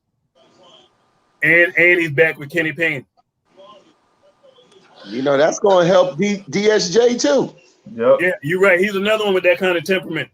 Oh, man, I felt so bad for that kid last year. I was at that game, man. I was at that game. I said he looked like he wanted to cry. Yep. He really did look like he wanted to cry. Dude, it got so loud in there. I was shaking my head because I was like, this is messed up. Well, I tell you, I can't wait till this pandemic over, man. I want to get up to New York so bad to come see a game, man, live in color. I done went to Atlanta for a few of them. Matter of fact, when we had Marbury, man, it was. I'll tell y'all guys a quick story about that. I went to Atlanta when we played when Marbury was on the team, Mm-hmm. and when me and my wife we was there for our anniversary weekend, and so the guys came to us and they asked us about moving down to the floor seats. They had some floor seats, you know, and it was like, you know, we want to move you guys down here, and I told him, I said, man, I can't go down there. I said, I can't even front, man. I said, I'm a Knicks fan. Ain't no way I'm gonna sit down there and be cheering for Atlanta. And so he said, man, I respect that. Because he wanted me to sit by Joe. That's when they had Joe Smith. He wanted me to sit by Joe Smith's parents. And I was like, nah, I'm not doing it. So, but I always know ain't nothing like watching your team play like in their stadium and stuff, man. Just like when my son was playing football for Air Force. Nothing like them home games, man. Right. Yeah, man. So I can't wait to get to Madison Square Garden. Yeah, I had season tickets, but I don't know what's going to be going on with this year. Did you get refunded? They have you sign up, like they'll give you your money back if there's no games, but there's nothing on like fan in the stands as of yet. So they're not really like strict about the payment stuff. Right.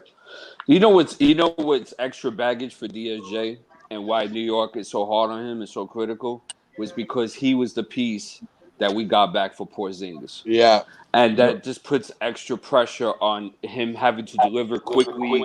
I agree. And DSJ, I'm sorry, at the end of the day, he has to put his pants up and he just has to handle that. Yeah, I'm not sure that's fair though, because we point to one player, right, as being a piece, but he wasn't the only player that came back.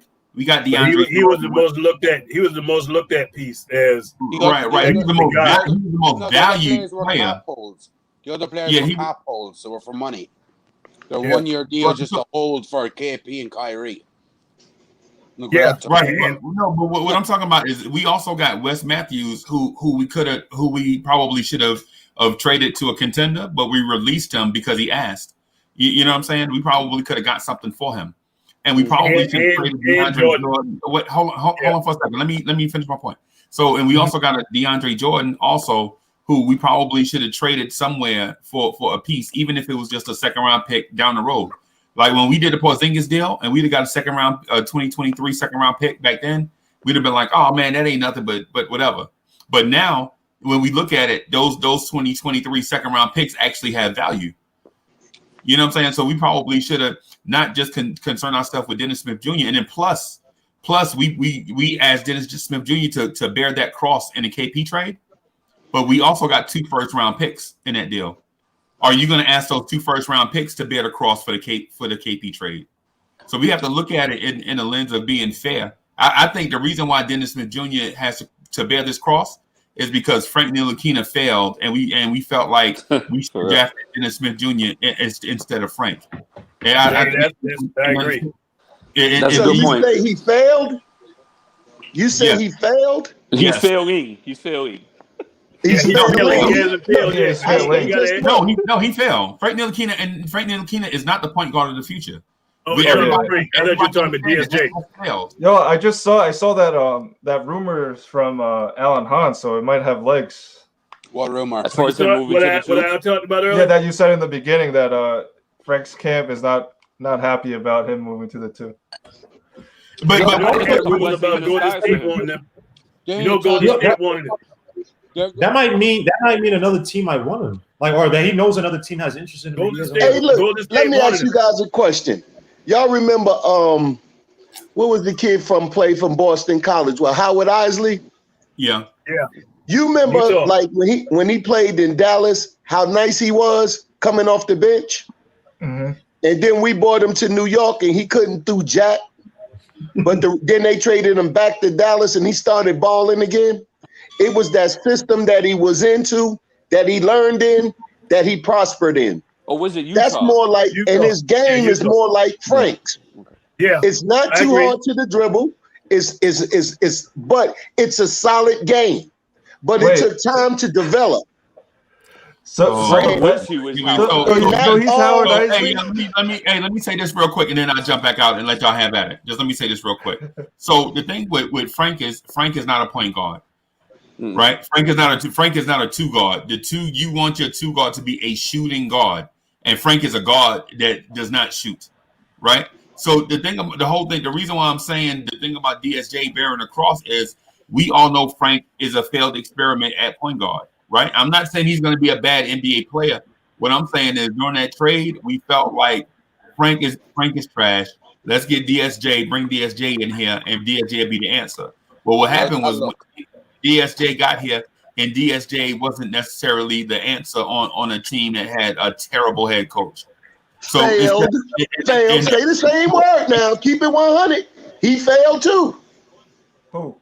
Rob, what I'm saying is this.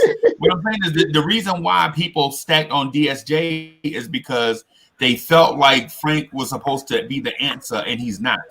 And then so we trade for DSJ to bear that cross. Now, with that said, if we get Jalen Green with that first round pick, are you going to be like, Jalen Green has to bear this cross in a KP trade? It won't be fair. I'm gonna jump out and I'll let y'all get. Okay, Jalen Green. Man. No, that Marv. Let me to his point because he brought up a great point. He brought up a great point, and he was critiquing what I had said about DSJ, and I do agree with him. It is unfair, but it's the situation that he's thrown in. So what do? You make the best out of it. So if we do get a Jalen Green, unfortunately, we are going to have that expectation of them because we've been bad for so long. And now because we lost KP, and he's a piece from that KP trade, and let's say KP has a breakout season next year and he's injury-free, that pressure is going to amount even more now because he's going to be like, you know what, the Knicks, you messed up giving up KP, and look what we got back in return. Look, KP is never going to be able to stay healthy. I agree. And I'm going to agree with you to that. I just did a video on KP, man, and I talked about that very same subject. But KP, I remember when he got booed, you know what I mean, the draft night. And I was like, I'm not one of them people who just follow the crowd and I'm going to just boo just to boo. I said, I don't know nothing about this kid. Let me go look at what he's about. When I looked at the tape, I kid you not, I said, oh, my God. I said, this guy is going to be great. I knew he was going to be good. I kid you not. But the thing that you look at KP's game, KP is a two-guard trapped in a center's body. Everything about his game screams a two-guard. The ability to run off screens and shoot. He can handle the ball. He runs up and down the court. Even better than most traditional big men. He doesn't play with his back to the basket. And he's kind of reckless. And so we think about it. The dude has not been healthy a full season since he's been in the league. And even last year, which is more concerning, because in a shortened season, they were managing his minutes coming back from that knee surgery. Yeah. And he still got injured when they were in the bubble. So when you look at the West, you got the LA Lakers returning champs. They've gotten stronger. You got the Clippers who've gotten better. You got Denver. You got Utah. You got Portland. You got Phoenix. And you got who's the seventh team out there that's gotten better? But Minnesota Houston haven't traded anybody yet. Houston, Minnesota, and Houston. So Houston's still good. Yeah. So looking at KP, I wouldn't bet, and then it's a shortened season, 72 games. I'm not betting on KP coming back and playing a whole full season. I guarantee you Dallas is concerned. And so that's going to put more pressure on Doncic. Them boys could conceivably miss the playoffs this upcoming year, and to who benefit? Right, that'll be ours. To us. Is that Mavericks pick unprotected or is it top 10? Unprotected. It's unprotected. It's unprotected. All you want next is Luka to get hurt and we get a top 10 pick. No, you don't want that. And you know he's going to I don't wish hurt on anybody, Joe. But it happens. A twist ankle here, there. You miss 5 games. No KP. Hey, it's bound to happen, man. But Golden State coming back too. And that's another one. Right. Think about it. Houston just got Boogie Cousins and Christian Wood and Oubre. Yeah. So it's not far-fetched to think that Dallas could miss the playoffs. Oh no, not at all. It's conceivable. And then they lost Seth Curry, didn't they? Yeah. Seth Curry be back. I thought Seth Curry yeah, his brother. He went to Philly. With his daddy-in-law. He went with his father-in-law down there in Philly. Yeah. Yeah. So Dallas ain't no lock to make no playoffs. Yeah, that's right. They definitely not. That pick could be around like Rivers is going to be 16, traded to the 17. 76ers at the trade deadline. You heard it here first. Who? Yeah. The 76ers are going to trade for Austin Rivers. Yeah. Hey, I wouldn't be surprised if Daddy wanted his son. Yeah, if it was me and my son playing, I'm gonna try to get him. I thought Dallas had a good draft though. They did. Hey, fellas, what's the old saying? Family first. Yeah. But do Philly got any picks left? It's always future. Who? Yeah, do Philly got any future? I think they probably done traded him all away. Yeah, they traded 2 picks to get rid of Horford's contract, I think. Yeah, they're gonna be looking to drop Toby Harris off on somebody soon too. You know, I would have loved to have Tobias, man. Really? Man, he costs too much. They gave him too much money. Oh, that's why they would have to give us something in the deal. Hell no, I I know. would have loved to have him. That contract doesn't let you move. Give us that 2026 first round pick unprotected up. That's LeBron James' son. What year LeBron James' son coming out? Yeah. Yeah. That might be when RJ's son is freaking in the league. Yeah, we got. Hey, look, I got another myth to get off.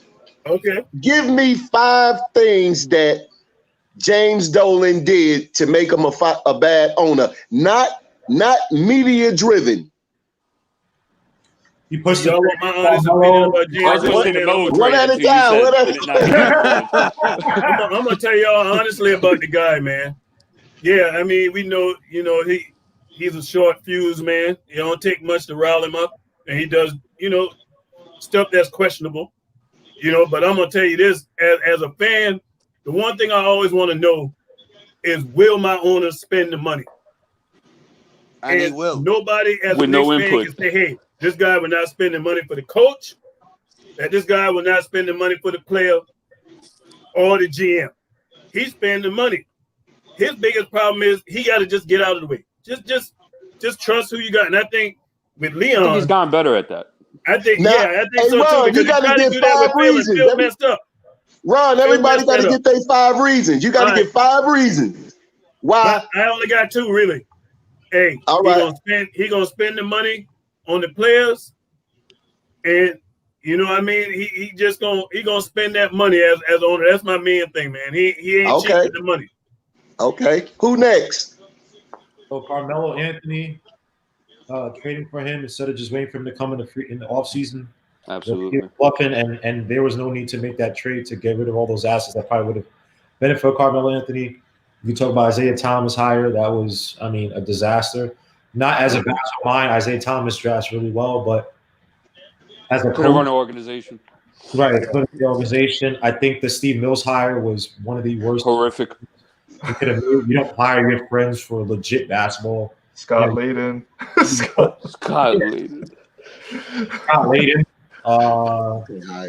I guess with that, I guess Scott Layden will be responsible for the Allen Houston contract, so I can't double it. And Antonio McDyess trade. Okay, now who's next? McDyess trade. He's trying to come. Scott Layden traded. No, but look, that's not Dolan. That's not Dolan. That's the GM. Yeah, we're talking about Dolan.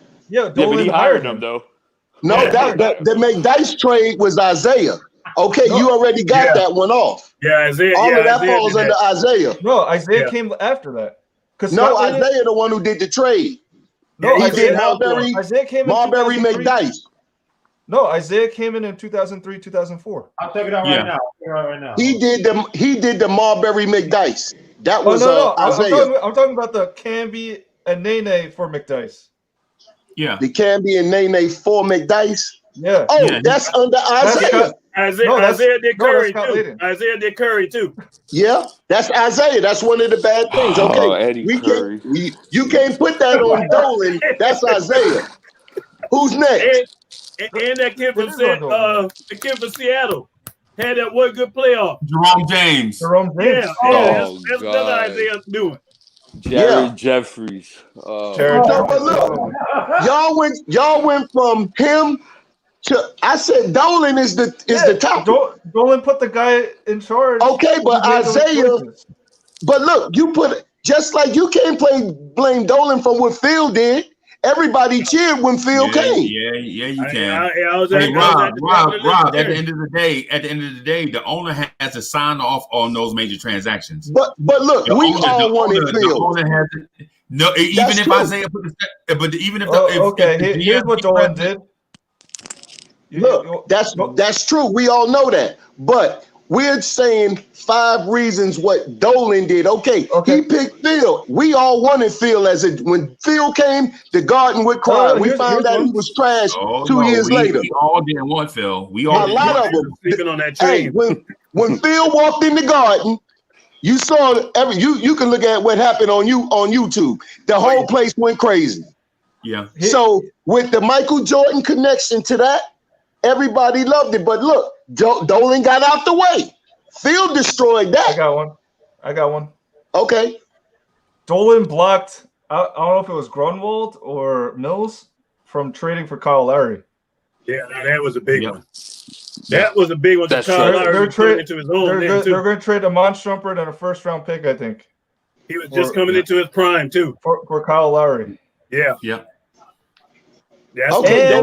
They get championship down the drain. Phil wanted to trade KP in that 2017 draft. That's what got Phil fired. Did they want to trade for Booker? Yeah, he wanted to trade. Nah, come on. That was rumored. That wasn't happening. It was the Celtics. That wasn't happening. Booker wasn't happening. It was the Celtics. He was supposed to trade. He was trying to trade him to the Celtics. The Celtics wanted KP. Yeah, we were supposed to get Jaylen Brown and some other players, Marcus Smart. And some first round. That was rumored. That was rumored. No, that was going down. He blocked him from trading. The Celtics wanted him. The Celtics wanted him. The Celtics ain't want him that bad. Hey, Rob, we got to talk one at a time, though. No, and then here's another one. He let the man pick Frank Ntilikina and then fire him the next day. Okay, but we all knew this here. Phil had to go under any circumstances. That's like 15 reasons right there. No. 5 or no. Everything. It wasn't 15. If you really want to know, it was 3. Everything that you put under Isaiah, you tried to put on Dolan. Well, he hired Isaiah. That was. I know, but see now. Now you want to talk about. Talk about this trade. Is this a worse trade? Number 1 pick, Greg Oden. What happened with him? Injuries. If the Knicks would have picked without injuries, he would have been one of the most dominant big men of the era. If the Knicks had the number 1 pick and all of that happened to him, would you say fire the owner?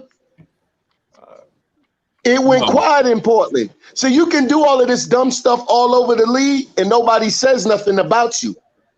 And look how dismal Sacramento been since White Chocolate in them. Nobody says nothing. That's my point. They've had like 2 different owners now, right? Hey, I'm gonna jump in right here. But Rob, what you fail to realize is Sacramento had a stretch where they had great teams. So you can go a long stretch in mediocrity if you had a long stretch of greatness. The Knicks the Knicks didn't. So the Knicks in the last 20 years has not had a stretch, an extended stretch of greatness. Sacramento either. To the 2000s, they did. Yeah, no, they didn't. They was what early to what they had a 4-year run. We had a 15-year run. When? From 85 to 2000 when they went back to the championship. That's 35 years ago. I know, but look, my point is they took a little 5-year window and you built and you gave them merit points. We went 15 years and we don't get nothing. That's not right. Because it's New York. No, that's my point. That's what goes back to my point. It's not the same. You're talking about one. No, I'm not saying that's just the same. I'm not saying.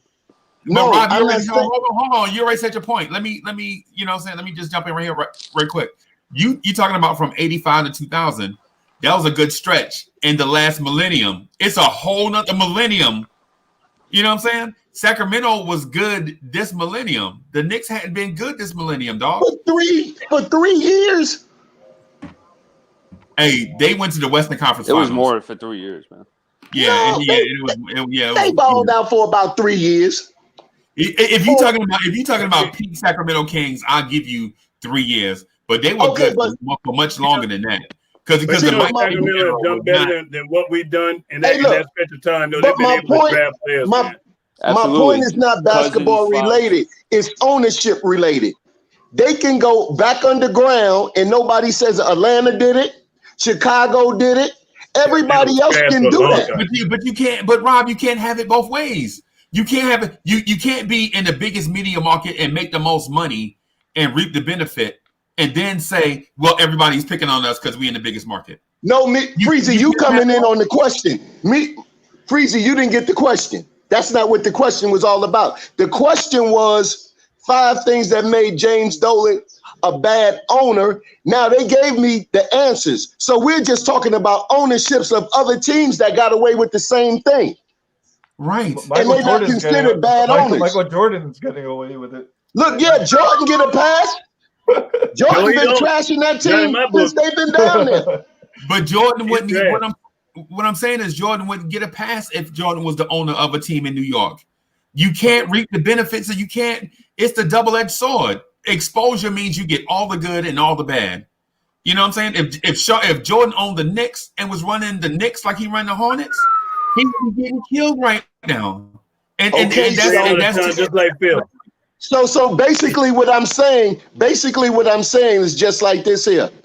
The ownership of the New York Knicks is not saying that James Dolan is really a bad owner. General managers made bad moves. Would you agree with that? Oh yeah, they do, and that makes the owner look bad. It makes the owner look bad. If we were winning, nobody would be talking about James Dolan because they don't talk about the Rangers. Cures everything. The Rangers won. Man. He owns the Rangers. The Rangers won the chip.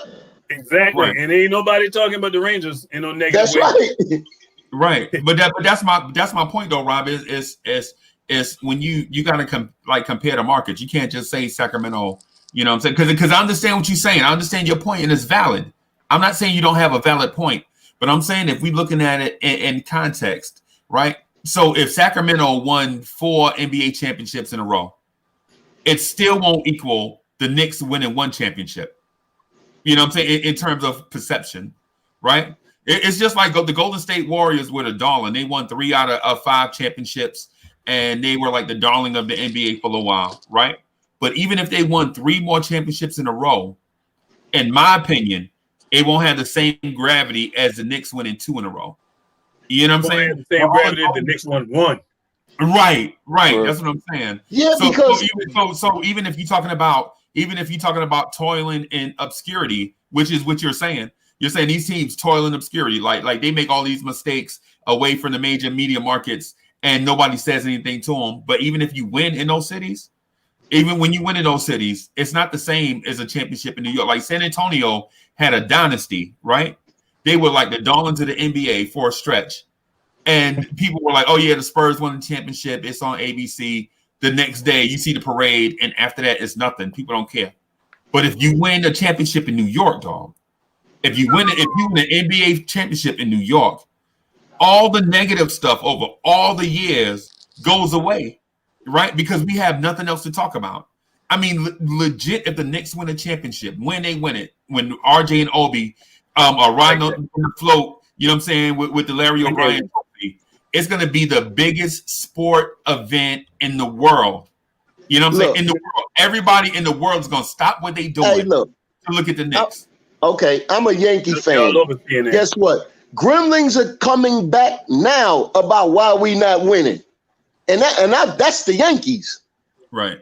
Gremlins now are coming back like the Yankees are trash. What they doing in the front office? Cashman ain't this, Cashman ain't that. So now it's the Steinbrenner's brother ain't never like they daddy. That's what's coming now. And the Yankees won in the 2000s. Right. They still New York. Y'all beat my Braves, man. Look, and they still New York. Who the Braves? Ain't no Brave fans. Y'all beat my Braves, man. I'm still sick about that. I lost. What a random group of fandom. The Dolphins, Braves, and Knicks. What the hell? Carolina, man.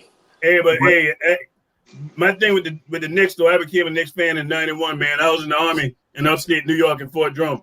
Okay. From '91 to '94. Hey, Ron, you airborne? Yeah, 101st. Well, not 101st. I went to Fort Campbell, but I was at Fort Drum. Them swords. 10th Mountain Division. Hey, every time I talk to Ron Cleveland, we be having more and more stuff in common. All I'm gonna say is, Ron, you was a signal soldier. No, man, I was 314 infantry. Oh, okay, because that's a signal. I went to Somalia in '92. Oh, okay, because that Fort Drummond, that's signal, that's communication.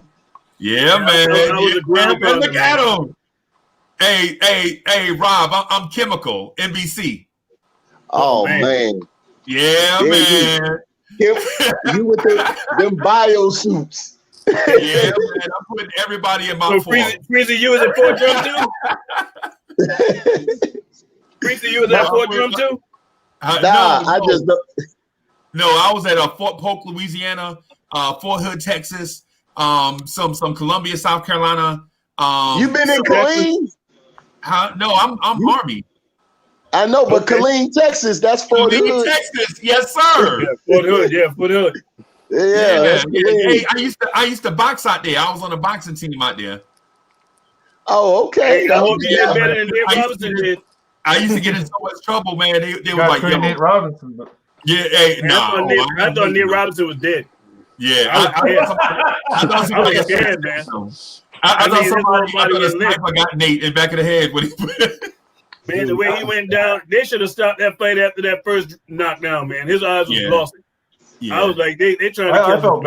I felt bad. He got on some Javante Davis thing, like how he did to Santa Cruz, bro. That was bad, man. Man, he climbed up in there like for no reason. They didn't even ask for him. Yeah. He went up in there like, oh, I'll take the fight. The other guy went out. He called dude out. That dude was, man, look how big. That dude already done demolished the other internet dude who stepped up there. Yeah. I give him an A for effort, but that's about it. I mean, he a tough dude mentally. I give him a T for trying. That was about it. I give him that. No, he ain't afraid. Hey, shout out to all the veterans in the chat. I see the veterans putting their thing out there. Shout out to all the vets in the chat, man. I see y'all. And the vet with the chat was moving so fast, I didn't get a chance to see everybody, man. But all the vets that's out there in the virtual chat, man, I appreciate y'all service, man.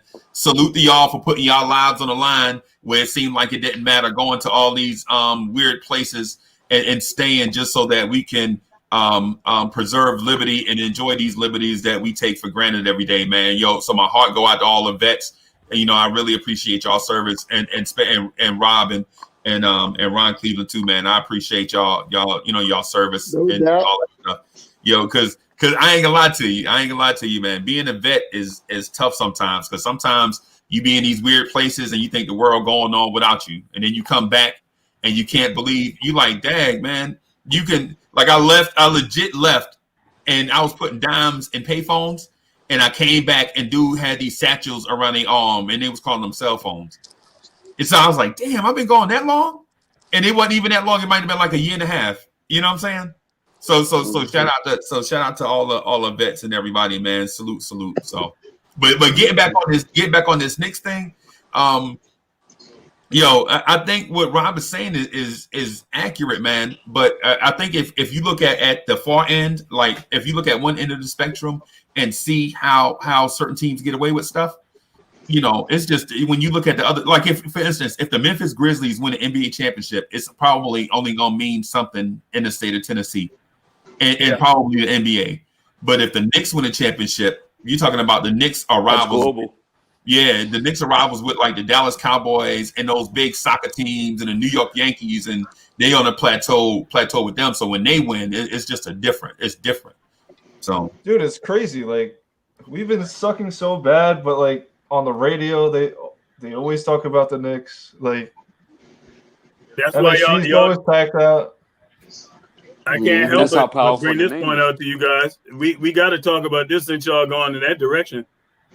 I said this when the food made this decision. I said, we know this one gentleman that I'm going to talk about. is always trying to compete with LeBron James for the spotlight. Skip. And Skip Bayless? No. A player is a player that. KD. There you go. And when they were talking about, because everybody's talking about he chose the Knicks over us. When you think about it, Brooklyn was never in the equation originally. Brooklyn, remember, he chose the Nets over us, Ron. The Nets. Yeah, but remember this now. Brooklyn initially didn't have that cap space. Mm-hmm. They did not have the only team that had that cap space to get 2 max players at that time was us. That's why they kept talking about New York getting them. And last minute they made that move, but this is what I'm saying. He missed the bus. He missed the bus for exactly what we're talking about right now. I don't care what they do in Brooklyn. It's not going to have the impact if he would have won one with New York. If he would have won one with New York, now you would be able to talk in a sentence with LeBron James for saying you. Let me ask you a question, sir. If you were KD and you were deciding what team to go to, and you saw the dysfunctionality within the Knicks organization, and nobody was going to go with you, would you go? I'm going to answer that for you. Go ahead. Because I'm an ex-baller too now. I'm going to tell you. And when it comes to basketball is on the player. The player make the front office look good. If you can ball, you're gonna turn the whole franchise around. That dude talent is immense. He's a franchise changer. So if Katie would have came to New York, I guarantee you, anybody would have hitched their wagon and been like, hey, I'm riding with that dude. I'm going with it. Why you think Harden trying to get to Brooklyn? It's not because of Steve Nash. It's not because of Steve. Because he know KD down there. Yeah. And Kyrie, when KD got hurt, that changed the whole dynamic of that whole situation. Mm-hmm. If KD didn't get hurt, KD would have been a Knick. That's what I believe too. That's a possibility, but I look at it like I'm KD. I just came from the Golden State Warriors, which is one of the best organizations in basketball today. I just won a couple of championships. You know, why would my next destination be such dysfunctionality? Like I that's how I see it. I'm seeing it's like, you know, I went to a dime piece, and now now I'm going to like some 4 or 5, and I'm not really feeling the chick like that. I don't know. I hear what you're saying. I hear what you're saying, but it's as simple as this. We were just talking baseball, right? If I'm a baseball player and I'm looking to come to New York, you think I'm going to the Mets or I'm going to the Yankees if I got a chance? Even if both of them equal playing field, both of them dysfunctional, which one I'm going to? I'm going to Yankees. Thank you. I'm not going to little brother. I'm sorry. No matter what Brooklyn does, as long as you guys think about it, it's that younger generation that's being born right now. They're gonna know Brooklyn for being the Nets for being in Brooklyn. But for us, what we know the Nets as. New Jersey Nets. New Jersey. These kids don't even care about that. They don't care about So no matter what they do, this city always gonna belong to New York, man. It ain't going nowhere.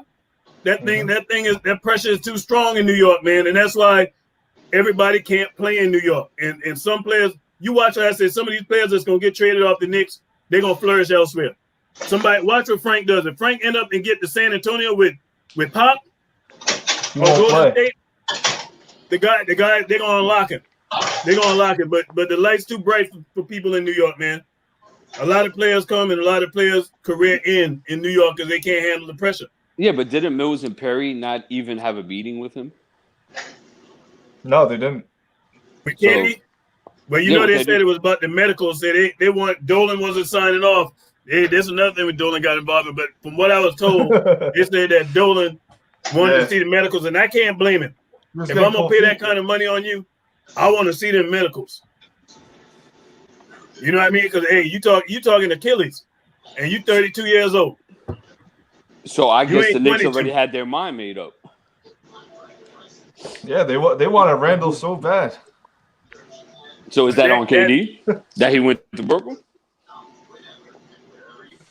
Well, I think really Kyrie Kyrie did that, man. That was all Kyrie.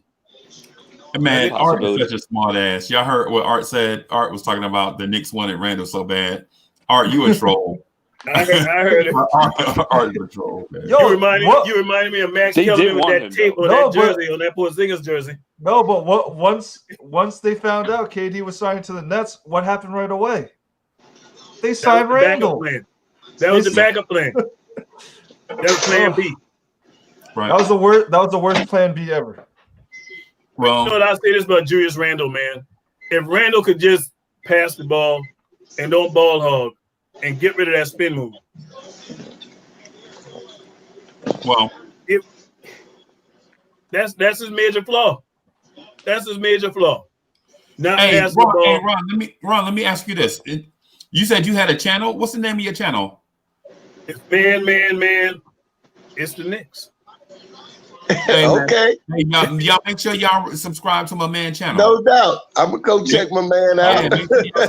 Hey, Ron, look, and look, don't invite us on when you get big. Like we have to go through your secretary of your admin, your admin assistant. Don't make us do that, man. Let us come on your shows right now, man, so we can get on there. Give us a private number. Give us our private number so we can get through. Y'all funny, man. Y'all funny, man. Hey, I want to tell you. Hey, so Ron, so you know where I'm at. We in the toughest basketball conference in the state. You know, we over here is Wilson, Darlington, Crestwood, Lakewood, and all of that, right? So we beat Lamar 88-19 the other night in basketball, right? Okay. You know we coming y'all way. So you in Darlington, South Carolina? February. So you in Darlington, South Carolina? Yes. Yep. Okay.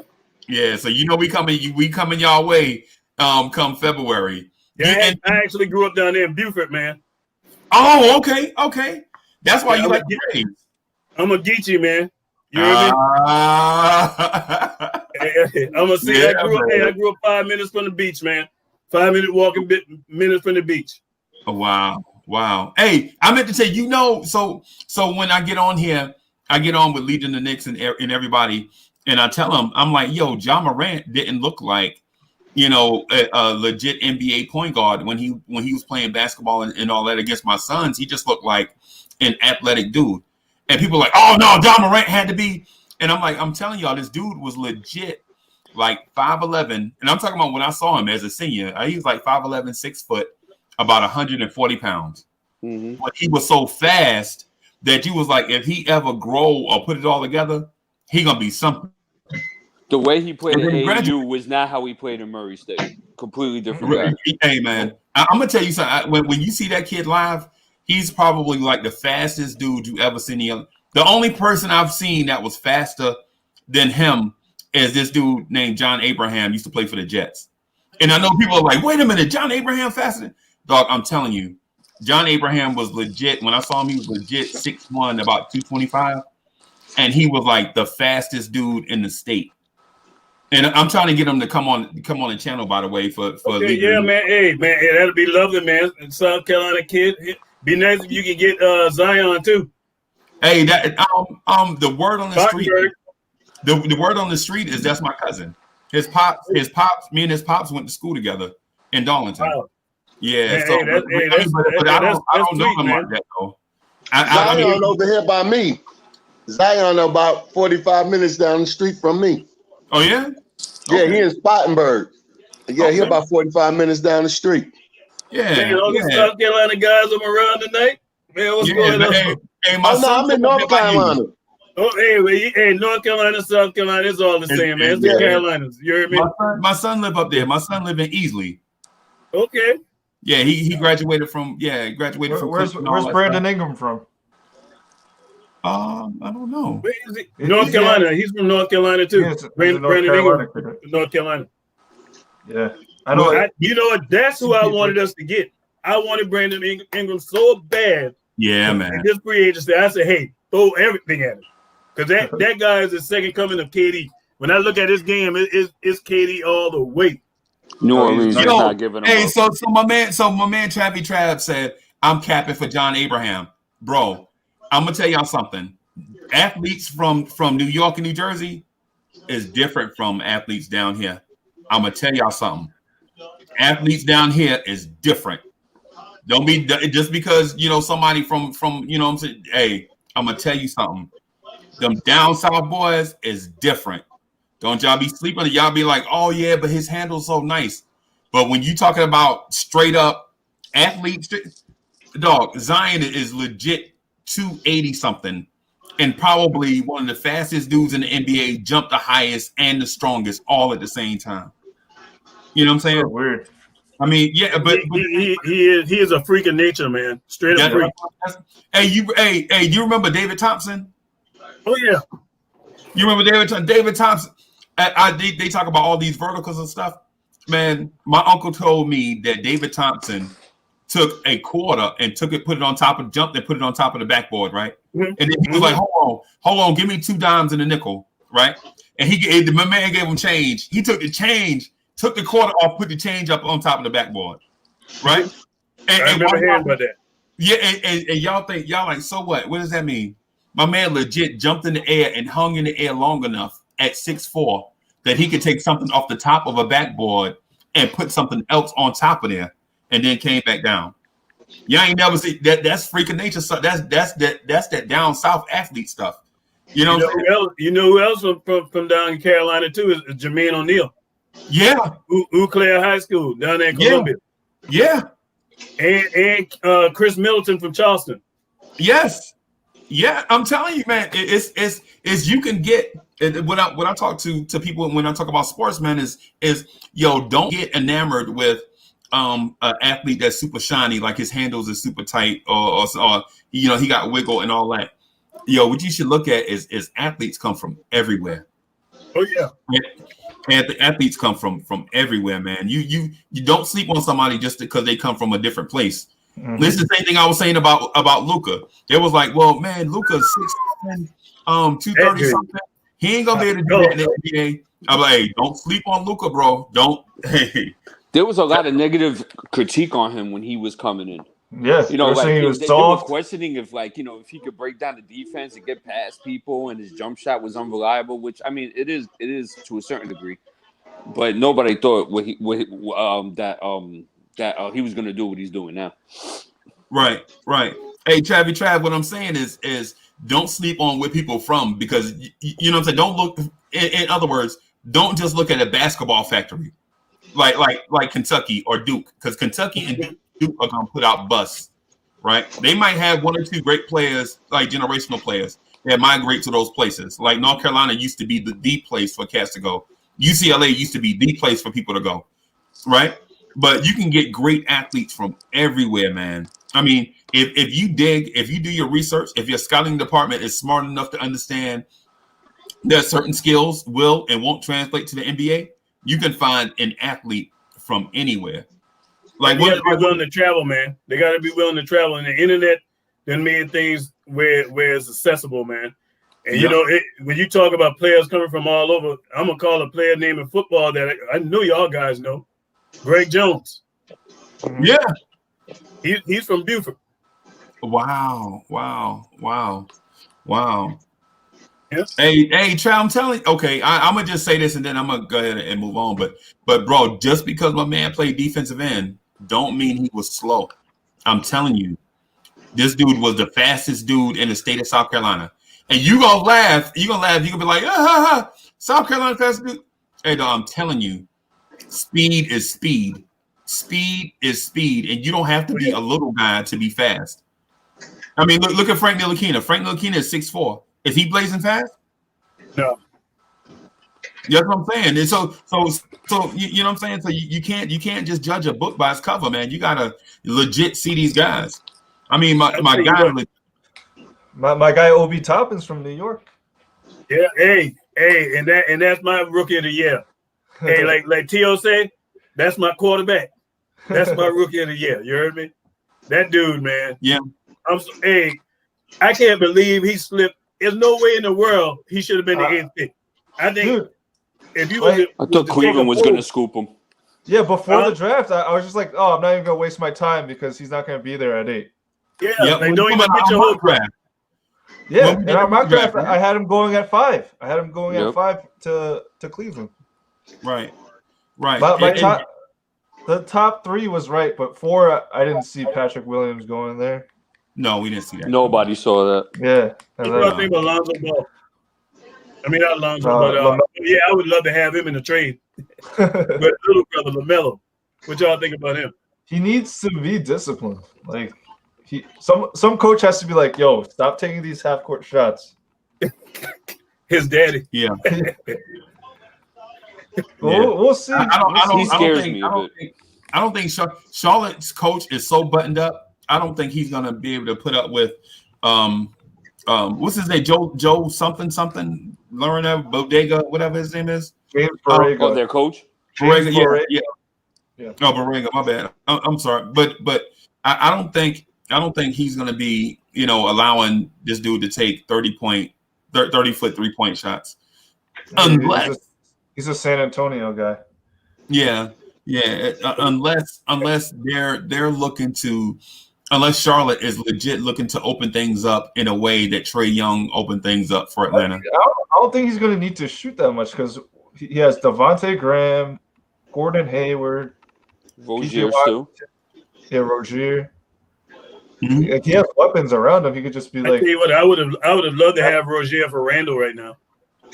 And Rozier would be my starting point guard right now. He would be my starting point guard over any of the ones we got right now. I would love to have Miles Bridges for Randle right now because because we could legit run RJ, Miles Bridges, Obi Toppin, and Mitchell Robinson and be super athletic 3 through 5. Talk about a long team. Talk about a long team. Yeah. But I looked at how things were shaping out in the free agency. Like I really was hoping we would have went and got a point guard, man. That to me was my only disappointment.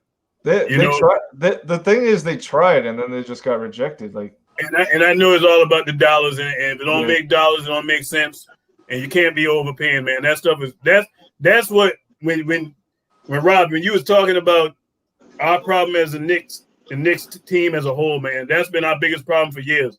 It's been overpaying for players and giving away all our draft picks. You're not gonna be sustainable like that, man. And that was the biggest problem with us, man. That we paid for it. And so I'm just happy that we got some smart people in the front office, man. And the thing is Leon Rose this year is gonna be his time to really make a legacy for himself, make some kind of get some kind of credibility with the players, man, to say, hey, you know what you're doing. And so next year I look for us to be able to get some free agents. And it's a better free agent crop.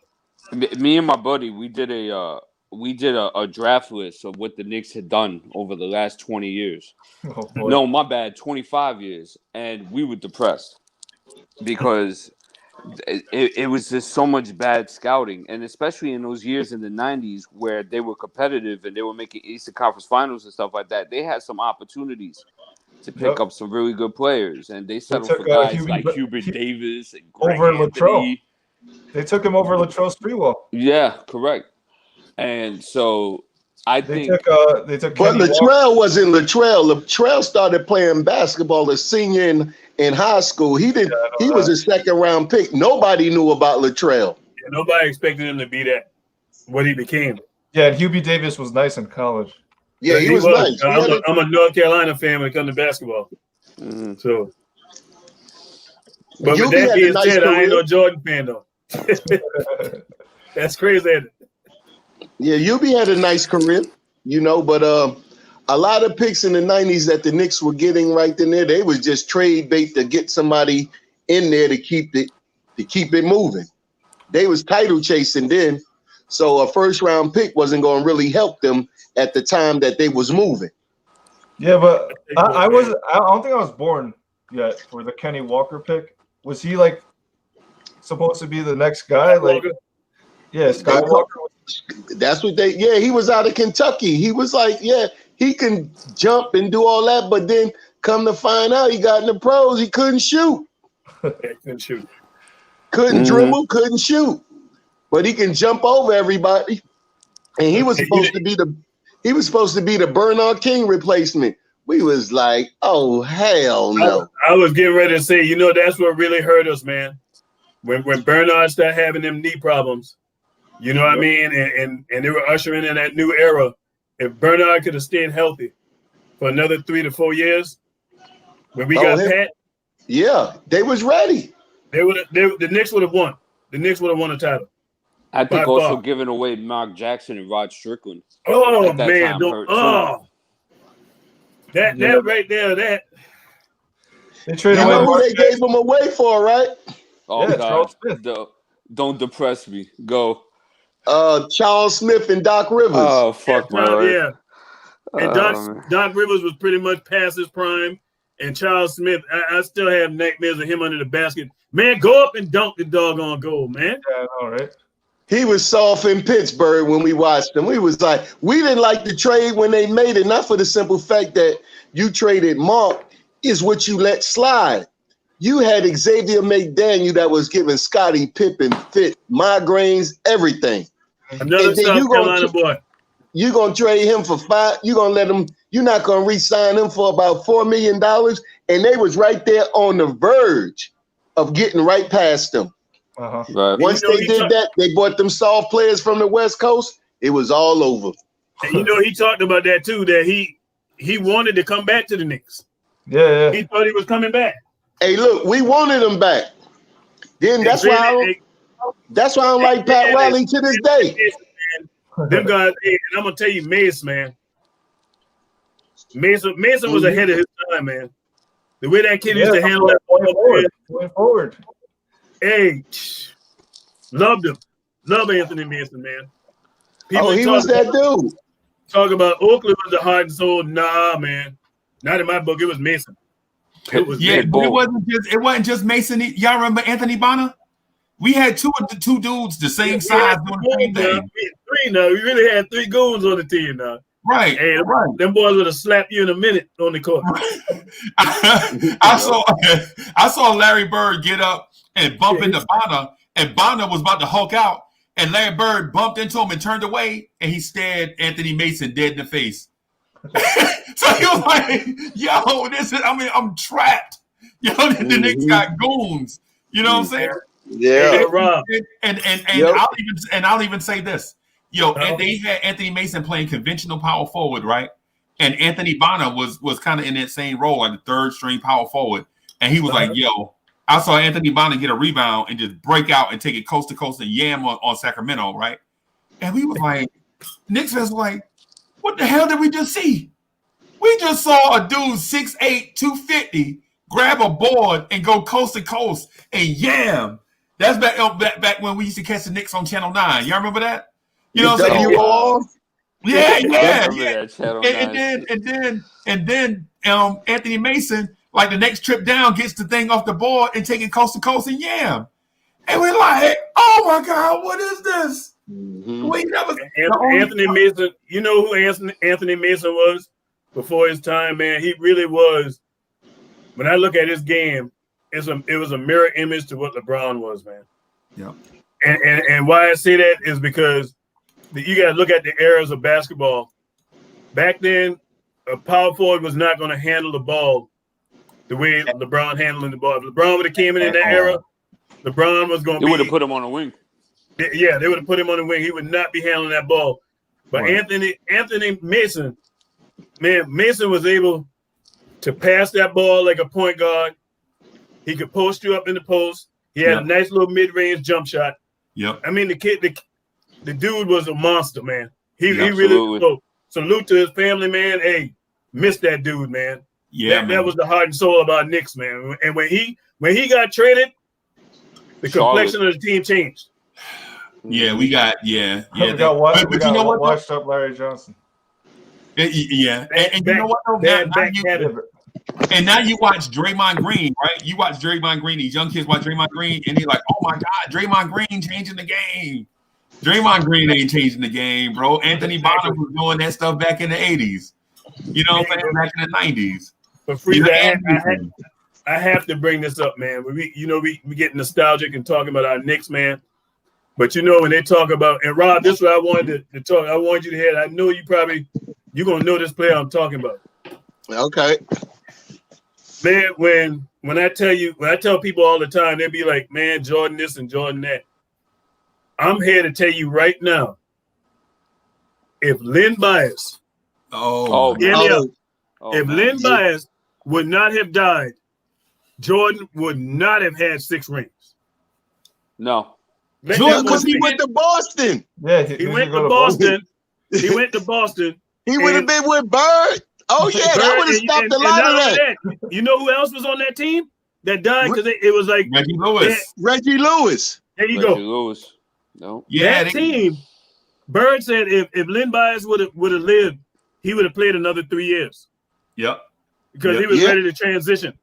And in college, Len Bias used to dominate Michael Jordan in North Carolina. Yes. Nobody could stop that dude, man. I'm telling you, to this day, to me, he was LeBron back then. He is the best. He's the best power forward I ever seen play the game of basketball, NBA or not.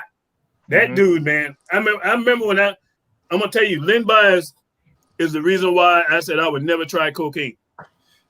Right. It scared me that bad. It's a tragic story, right? When they said that was his first time and he died, I was like, because back then, you know, when you're young, you gravitate to a team that your dad is like. Right. My dad was a Boston fan, and that's all used to come on back then on CBS. Back home where I was at, you saw Boston so much. So, man, when that dude died, man, I was like, and when they said it was cocaine, I said, I don't want to ever try that.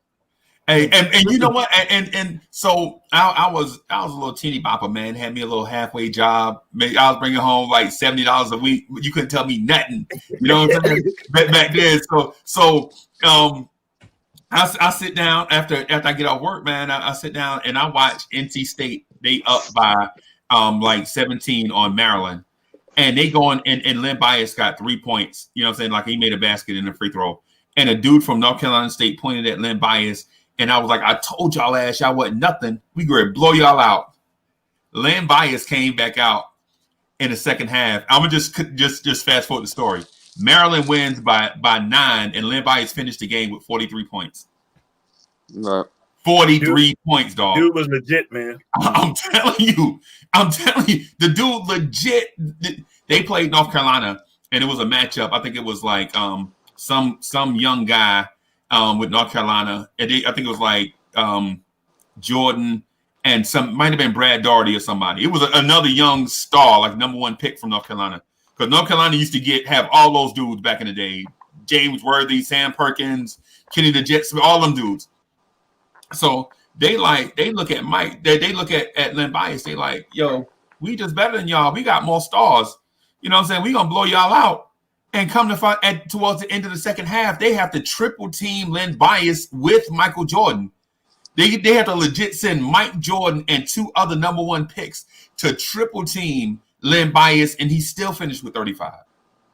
So you like, how in the world? And not just 35. I'm talking about like 35, 17 rebounds, 8 assists. You know what I'm saying?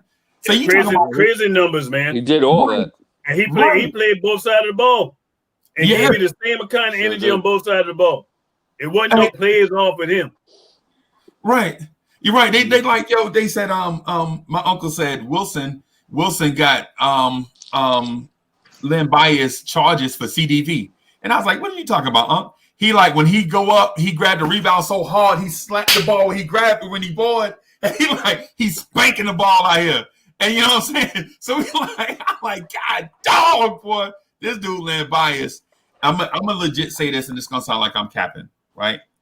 But so I see. So Zion is probably the best athlete that we've seen come out, and the best all-around athlete that we've seen come in the NBA since probably LeBron. If you go pound for pound, right? Okay. So Len Bias is probably 2 times more athletic than Zion, at least 2 times more athletic than Zion. And was fast, and I saw Len Bias outrun Duke point guard Johnny Dawkins. Like there was a loose ball, Johnny Dawkins takes off for the loose ball. Len Bias flies by him, catches it, and reverse dunk at the other end. So you talking about a dude legit is like in that greatest athlete thing. But he would have been top 50 player in the NBA easy. Absolutely. Easy. He would have been on that Mount Rushmore. Another reason why I say Jordan wouldn't have been what he was, right, is because Jordan said it out his own mouth about the other player, about the hardest person for him to guard was Lewis. Yeah. Was Reggie Lewis. That Reggie Lewis gave him fits. He said normally when he would go at a player that he could crush him, but he couldn't do that with Reggie Lewis. And two tragic things that happened to the NBA, man. Right. That was a sad moment, man. And imagine Len Bias being with that Boston's roster at that time. McHale, Parrish, Dennis Johnson, a young Danny Ainge, the sniper. Mm-hmm. Yeah. I think how they get the pick anyway? Huh? You know how they did it? Red Auerbach said he schemed from that time that boy was in 9th grade to get him. Because back then, they made the trade. Yeah, they made the trade for that pick like 5 years earlier. The Celtics didn't earn that draft pick. I think they made the trade like 5 years earlier. Because they were always a great team. They was always a great team, so they should not have had him. By today's standards, they would have never had a chance to get him. Yeah, and I think it might be I think it might have been like the Portland pick or something. But anyway. So Ron, I told everybody the other day that I think, and I said this on Twitter, and I don't know if I said it on the show or not, but I think one day, say 20 years from now, when we walk in MSG, when we look up in the rafters, we're gonna see number 1 hanging from the rafters. Right? Everybody was like, number 1? Who wear number 1? Obi. Yes. Yeah. I am that high on Obi Toppin. And so are you sure? Not during the draft, you were. That's a bold statement. During the draft, this guy's like, "Why are we drafting power forward?" No, this is what Breezy said. Well, hold on before he starts lying to you. No, I did say. No, listen. So the thing about Breezy said, "Why are we taking Obi Toppin when we have Kenny Wooten?" That's the words that came out of his mouth. I hate that we let Kenny Wooten go. Yeah, on the real, I hate that we let him go. But here go the words out of Freezy mouth now. Obi Toppin number might be in the Raptors when we finish. These are words out of my mouth that we can use. I agree. Look, tape don't lie. That's one thing. Like, hey, that phrase that my man Rasheed Wallace coined, ball don't lie. Ball don't lie. His game speaks for itself, man. That's why when I heard Stephen A. Smith talking, I'm like, dude, that's like the Knicks can't do nothing right in your eyes. Yeah, I know. We could have got the number 1 pick and he still would have been crying about something. You know what I mean? And people are like flipping out over Halliburton. I'm like, Halliburton's not special. But that ugly shot he didn't change. Where he changed that shot to? Nah, man, I'm not fooling up with that. He's a great role player, though. I mean, he will be a great role player. Yeah, he's a San Antonio type player to me. Yeah. But if we had drafted him, would he be starting over these point guards we have now? Yes. Yeah, absolutely. Absolutely. Okay. I could go start over them guys. I didn't like Halliburton, but I won't lie. Like, he would definitely start day 1. Mm-hmm. I thought we would have got Kyra Lewis.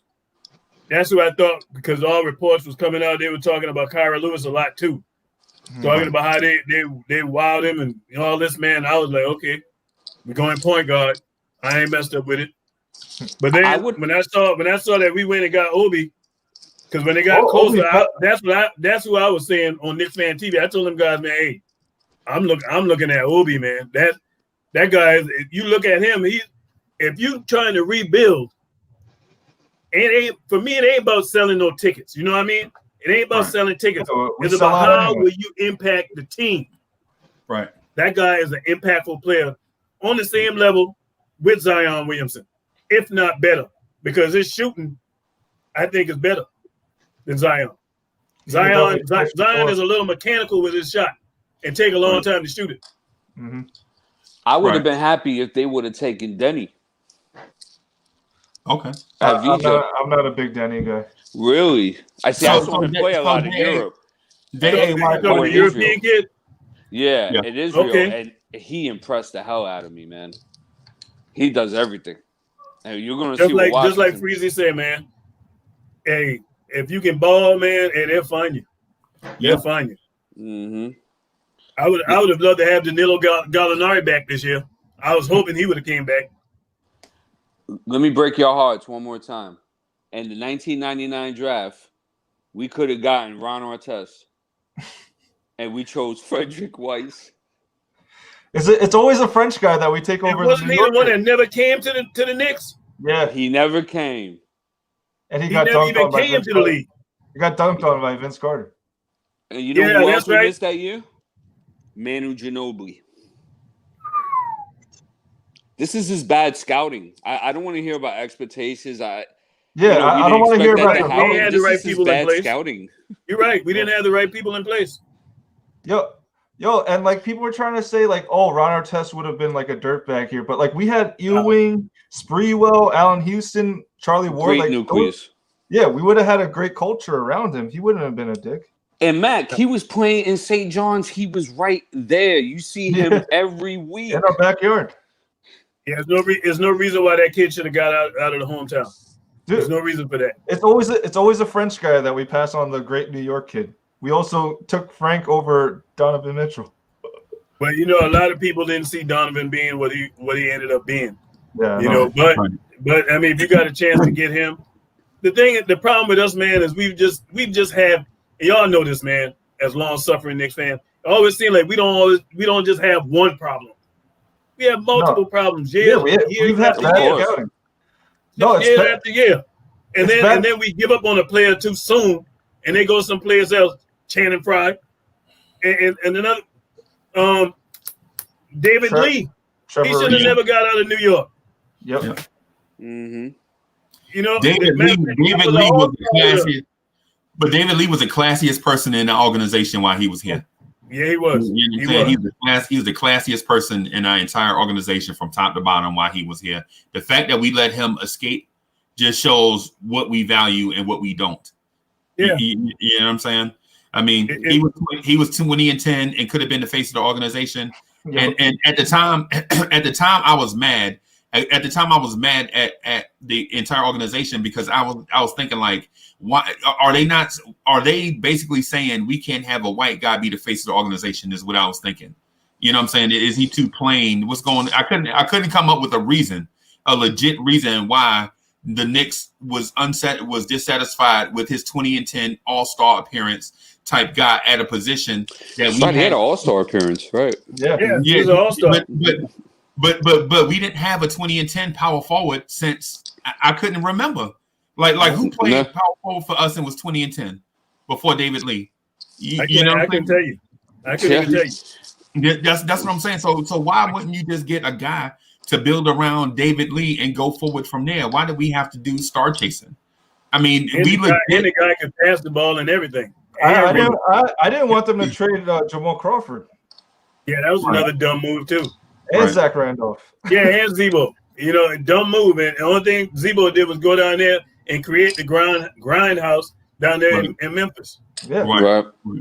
I remember we started off like we were like in the playoff hunt, and then all of a sudden we traded away Jamal Crawford and Zebo. See, that was when it was Mike D'Antoni and who was our Donnie Walsh. Basketball Donnie Walsh, right? Mm-hmm. And even with all that, they still actually had a plan in mind. Uh-huh. And there was pieces there, and it was like they were playing 500 basketball. Amari had just gotten in there; he was having a hell of a season, and they fucked it up. My bad for the language. I know. I tell you that whole situation, man. Really, is two people I blame for that. I mean, I blame James Dolan because obviously he got to be the one that ultimately signed off. But I blame Carmelo for that too. Mm-hmm. And what I mean by that, as a ball player, and people talk about, you shouldn't count another man's money or none of that. That money was going to be there. It's the NBA. You know what I mean? You ball, you're going to get the check. Yeah, New York was going to throw the bag at him. The reason why I blame Carmelo is because everybody knew that very next year he was going to be a free agent. Everybody in the league knew he was going to come to New York. Why not sit and wait until the end of the season and you come to a team that's already stacked? You're going to be that piece that's going to take us over the hump.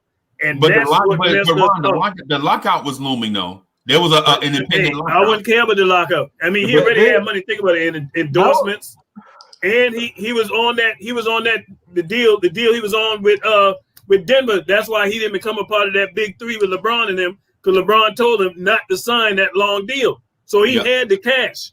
He could have sat back and chilled and be like, hey, end of the season, I'm going home. He was getting the max either way. Exactly. Right. He was going to get that bag. And could you imagine that team? And I told people, you know what the Knicks was going to be had he waited? The Knicks was going to be Golden State before Golden State, because we had Mac D'Antoni with that offense. And we had the shooters. We had Danilo Gallinari. Right. We had Wilson Chandler. Yep. We had Felton. We had Mozgov. The team Marty was loaded. Collins. And not only that, Marty Collins. We had all our picks. That was another thing. We had all our picks. Yeah. We would have ruled it. We would have ruled the East, man. Yeah. We would have been going. It would have been us in Miami, going head to head for a long time. You know what else we did wrong? The moves after the Melo trade too, because they just let go of Corey Brewer. Corey Brewer was like a throw-in in that trade. That guy can shoot the lights out and play D. They picked up Billups's player option, and then they amnestied him the next day. Yeah, that was dumb. Well, Billups got injured. No, but that amnesty, they shouldn't have picked up the option at all if they were going to bring him back. They could have saved that amnesty for Amari's broken knees. I remember that was the big thing everybody talked about. It was like they could have used that on Amari and cleared up the space to bring in who was it? Who was available that year? Chris Paul. Howard. Yeah, or Chris Paul, yeah. Chris Paul. It was Chris Paul they could have got. Mm-hmm. But instead we got Tyson Chandler. Oh, jeez. You know what? Tyson did good until what he was going through with his mom. Yeah. That's what Kyle was wondering. I'm like, how is he playing this way after last year? And letting because matter of fact, what's the kid the center for Indiana? He got it paid. Hibbert. Yeah, he got Roy Hibbert paid. Yeah, he did. I was like, man, come on, man, you better than that. Part of that, but I didn't know he was going through all that stuff with his moms. Right, but you know what though? I was just gonna say part of that too is Dolan. Dolan told my man keep everything super quiet, and he let Tyson Chandler use his private jet anytime he wanted to go back and forth to see his mom. That's one thing I love about our owner, man. He's loyal. He's loyal, man. He's loyal to a fault. To a fault. Because with Steve Mills, he should have been gone a long time ago. But you talking about Fat Cat? Fat Cat ain't going nowhere. Fat Cat. He got a rule right now in the organization. Everybody know a Fat Cat too. Everybody know a dude that just be around. You like, why you still here? You've been here forever. You don't do nothing, but you be around. That's Mills. Mills, and like Art said, every time you see a major something happen in the Knicks organization, Fat Cat is in the picture. You know, he there, man. He there. Yeah. Hey, so I can't knock. That's the one thing I love about Dolan. He ain't afraid to spend that money, right? And he's loyal, man. He's loyal, so you can't knock him on that. And the stuff that he's done that's got him a bunch of flack is the Oakley stuff, and I don't put all that on him neither. I put some of that on Oak too, man. Mm-hmm. You can't be pushing them security guards. And hey, if I tell you get out my house, that's what I mean. You got to get out my house. Right. Just go ahead. Hey, if you got a problem, then go take it to the lawyers, but don't stop pushing people and all that, because that's when problems happen. But I love Oakley too, man. That's my dog. Hey, you gotta love Oak. I wish that wouldn't have happened. Nope. I'm gonna tell you something. My beef with Oakley is for somebody to get as much shine and love as from the fans as he does. He didn't do anything against the Rockets in the NBA Finals, and nobody says anything about. He's Oakley. Got a lot of empty stats during the playoffs. A lot, man. That dude, he disappeared in that game 5 and in that game 6, and people blame Starks for game 7. Like legit, Starks is more polarizing to people than Charles Oakley when it comes to on the court stuff. And realistically, you can't blame Starks. He's just a player. You got to blame the coach, really, because everybody knew that Starks watching that game in hindsight, looking back to it. You knew Starks didn't have it that night. He should have pulled it. He should have pulled it. Yeah, and you know what the thing is Starks, and people forget this too. And I'm guilty of backing players that get a bad take. You know what I'm saying? But Starks had a grade 2 MCL sprain, right? Going into the playoffs, and Pat Riley went to Jeff Van Gundy, and this is the truth. This is Jeff Van Gundy's words.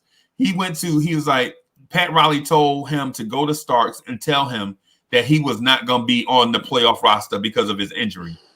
and Jeff didn't go tell Starks because he thought John Starks was going to kill him, right? And so Pat was like, yo, how'd it go? He's like, yo, I couldn't tell him. And you know what I'm saying? And people forget, after the All-Star, like right before the All-Star break, John Starks had gone from a very good shooting guard in the NBA to an NBA All-Star level. Like Starks was legit, could carry the franchise in 94 almost by himself. People think it was Pat, but it wasn't Pat. Starks carried the Knicks just about in 94 from right before the All-Star break all the way to that Game 6. And people knock him. And I'm here to tell you, without Starks in 94, there is no NBA Finals. You know what I'm saying? I agree. You know, because the Atlanta Hawks had built up such a lead in the East that, you know what I'm saying, we thought Atlanta might have been the team to go to the finals because they was hot as fish grease. You know what I'm saying? But then when the Knicks played Atlanta in the playoffs, guess who roasted the Hawks? Starks, not Pat Ewing. You know what I'm saying? So it's like all these things, we blame Starks for everything. You know what I'm saying? We instead of saying, you know, my man gave us everything he had and he just ran out of gas. And that's he did. He ran out. That's why I say I blame the coach more than anything. Because it's just like a manager in baseball. When you got your ace on the mound and you see them pitchers ain't moving, like they ain't got the movement and they ain't got it that night and they pull them. Yeah, that's what he was supposed to do. He was supposed to pull Starks that game. Yeah. And I blame Pat Riley for another thing that he did, man. He really messed up Ewing's game. Because if you remember when Ewing was at Georgetown, Ewing game was totally different. When Ewing got to the Knicks with Pat Riley started having him shooting them doggone jump shots. Yeah. You know what I mean? And even though Pat could make them, Pat fell in love with that jump shot. And if you remember when we got up on Houston, Pat was killing Elijah Wan in the post. Right. But then when he started going out and shooting that jump shot, that allowed Houston to get back in that thing. Yep. It's one of those things. It's unfortunate. Like John Starks is the only Knick that we've seen in our lifetime to actually have a shot in the air to win the NBA championship. If Elijah Wan doesn't get a fingernail on that shot and that shot goes in, what we talk about today is totally different. Yeah, the rest is history. Yeah. You know what I'm saying? His jersey hanging in just the one shot would have changed everything. Yeah, his jersey would have been hanging up in the rafters. Yeah. And so somebody tell me, like, some dude told me when I told him that, he was like, yo, but if Starks hit that shot, that means we wouldn't have got Sprewell. Man, so what? We'd have had to no, we still would have got Sprewell. You know why we'd have got Sprewell? Because Sprewell was released. He was a free, and he wanted to come here. He wanted to come here. And he wanted to come. We would have still got Sprewell. Yeah. We would have still got him. That wasn't no trade. Because remember, he choked up. I don't care what we do for a ring. I do anything for Knicks championship. Hey, I can tell you this, man. Yeah. We all know sports. Right. And you got to have two equations to be a good sports program. To have a good sports program, you got to have a good front office, which I believe we got now, and you got to have a good head coach, which we have. And development. And I can equate this looking at a long time suffering Dolphins fan. The minute we got Brian Flores, the rest was history. We got rid of that bum, Adam Gase. And I can't believe the damn Jets. I laughed the minute y'all signed him. Yeah. I said he's gonna get rid of your strong-willed players. Anybody with a strong will, he's gonna get rid of them. Just like he got rid of Landry and Jay Ajayi. Yep. Jamal Adams, I knew he wasn't gonna be there with him. I knew that wasn't gonna happen. And Le'Veon Bell, is not a match with this dude. Is not a coach. He's not a coach, and he got the job because of Peyton Manning. Yeah. Should have never been a coach. But that's what some coaches do. They believe in their system more so they believe in the players. They're like, my system will work regardless what the name on the back of the jersey says. And that's not true. You know, that's not totally true. You want to have a system, but you also want to have faith in your players. You know what I'm saying? You also, like, even though Phil Jackson ran the triangle, he still ran it with Michael Jordan and Kobe Bryant. Yep. You know, was the freelance. Right. So when things get difficult for your system, you have guys, you have talent, you know what I'm saying, to overcome the adversity that your system is facing, man. So Greg Popovich is going through that right now. He's another right. He doesn't have Tim Duncan to save him. And you know who's another one, and I hate the team. I hate New England, but I got to give them their credit, man. It's something I learned about that organization. Week to week, they change their game plan based on who they're playing. They don't run the same thing every week. And I said, you know what? I said that's the smartest thing you can do, because you'll keep somebody wondering what you're gonna run. Mm-hmm. Right. Hey, I'm a Giants fan. Thank you for Daniel Graham, by the way. That's my DC. Yeah, I hear you. Yeah, man. Hey, so I said all of that to say this, man. I believe that the combination of RJ Barrett, Obi Toppin, and maybe either Mitch or Kevin Knox, one of them two. I just have a feeling somebody is gonna step up. I don't know if it's Mitch. I don't know if it's Knox. I just have a weird feeling. I have a weird feeling that somebody is gonna turn that corner. You know what I'm saying? Because when you it's like a recipe. When you have all these ingredients and all these things, when you don't put all your ingredients together, it's like strong and you're like, yeah, damn, this ain't nothing. But when you put those, when it all comes together, you have something, right? And so I think Tibbs is playing the tough love card on Mitch right now. You notice he didn't mention him, right? Right. And when he did, it was very briefly. Defensively, that's his best defensive player. I think he's playing the tough love because like he's quote unquote our best player in his eyes, I guess. And then he was even talking about his professionalism on how he needed to upgrade and mature with that. Yeah. So stop all that joking. Yeah. No more Mitch block party. Hey, but I tell you this too. When you look, I think when you were talking about somebody has to step up, somebody's gonna step up. I really feel like I said my wild card for us this year, man, is Kevin Knox. Yeah. I'm hoping like crazy. He's the wild card because if he can give you a consistent 15 to 20 a night, Obi gonna give you 20. He's gonna get 20 in his sleep. Yep. RJ gonna get you at least 15 in his sleep, and he'll probably get you 20 because he stays at the free throw line. Yep. So that's 20, that's 40. If we can get 15 of Knox every night. Okay, so what is Knox going to do differently this year? Or how is he going to upgrade? Or, what is he going to bring to the table that we haven't seen in the last couple of years? The thing between his eyes, that brain, man, that's where he has that. And I hate that because as a fan, you never want to have to question a player's motive. Right. That's the worst. That's what makes me skeptical. Right. Yeah. And I'm saying due to Knox's track record, I don't see that happening because I haven't seen that fight. I haven't seen that tenacity, that pit bull. I haven't seen that in 2 years from him. That's why I think Iggy gonna take that spot. Yeah. Right. Well, I'm gonna tell you what I think it is, and I know y'all probably gonna laugh, but I don't think it's between Knox's ears, and I don't even think it's his heart. I think the cat is legit. With the past 2 years, was too soft physically for the NBA. Yeah. You know what I'm saying? I think that the two things he needs to improve on is his handles in traffic, going to the basket, getting Absolutely, and getting strong enough where the slightest bump won't throw your shot off. Yeah, when he gets ready to put up his floater. And he gets bumped, his floater is gonna go anywhere. It's crazy. He shouldn't be even doing the floater. He should be dunking on people. He should try to. You're right. He should try to go up on somebody, make the ref blow the whistle. Yeah, but use your body as a weapon. But that's the point I'm getting at, though. My man is probably like last year I saw it. Like he'd get bumped in the paint and finish his floater outside the paint. So somebody could legit bump him and move him 2 whole feet off his spot. But by him getting stronger, he can make it to the basket and yam on somebody, right?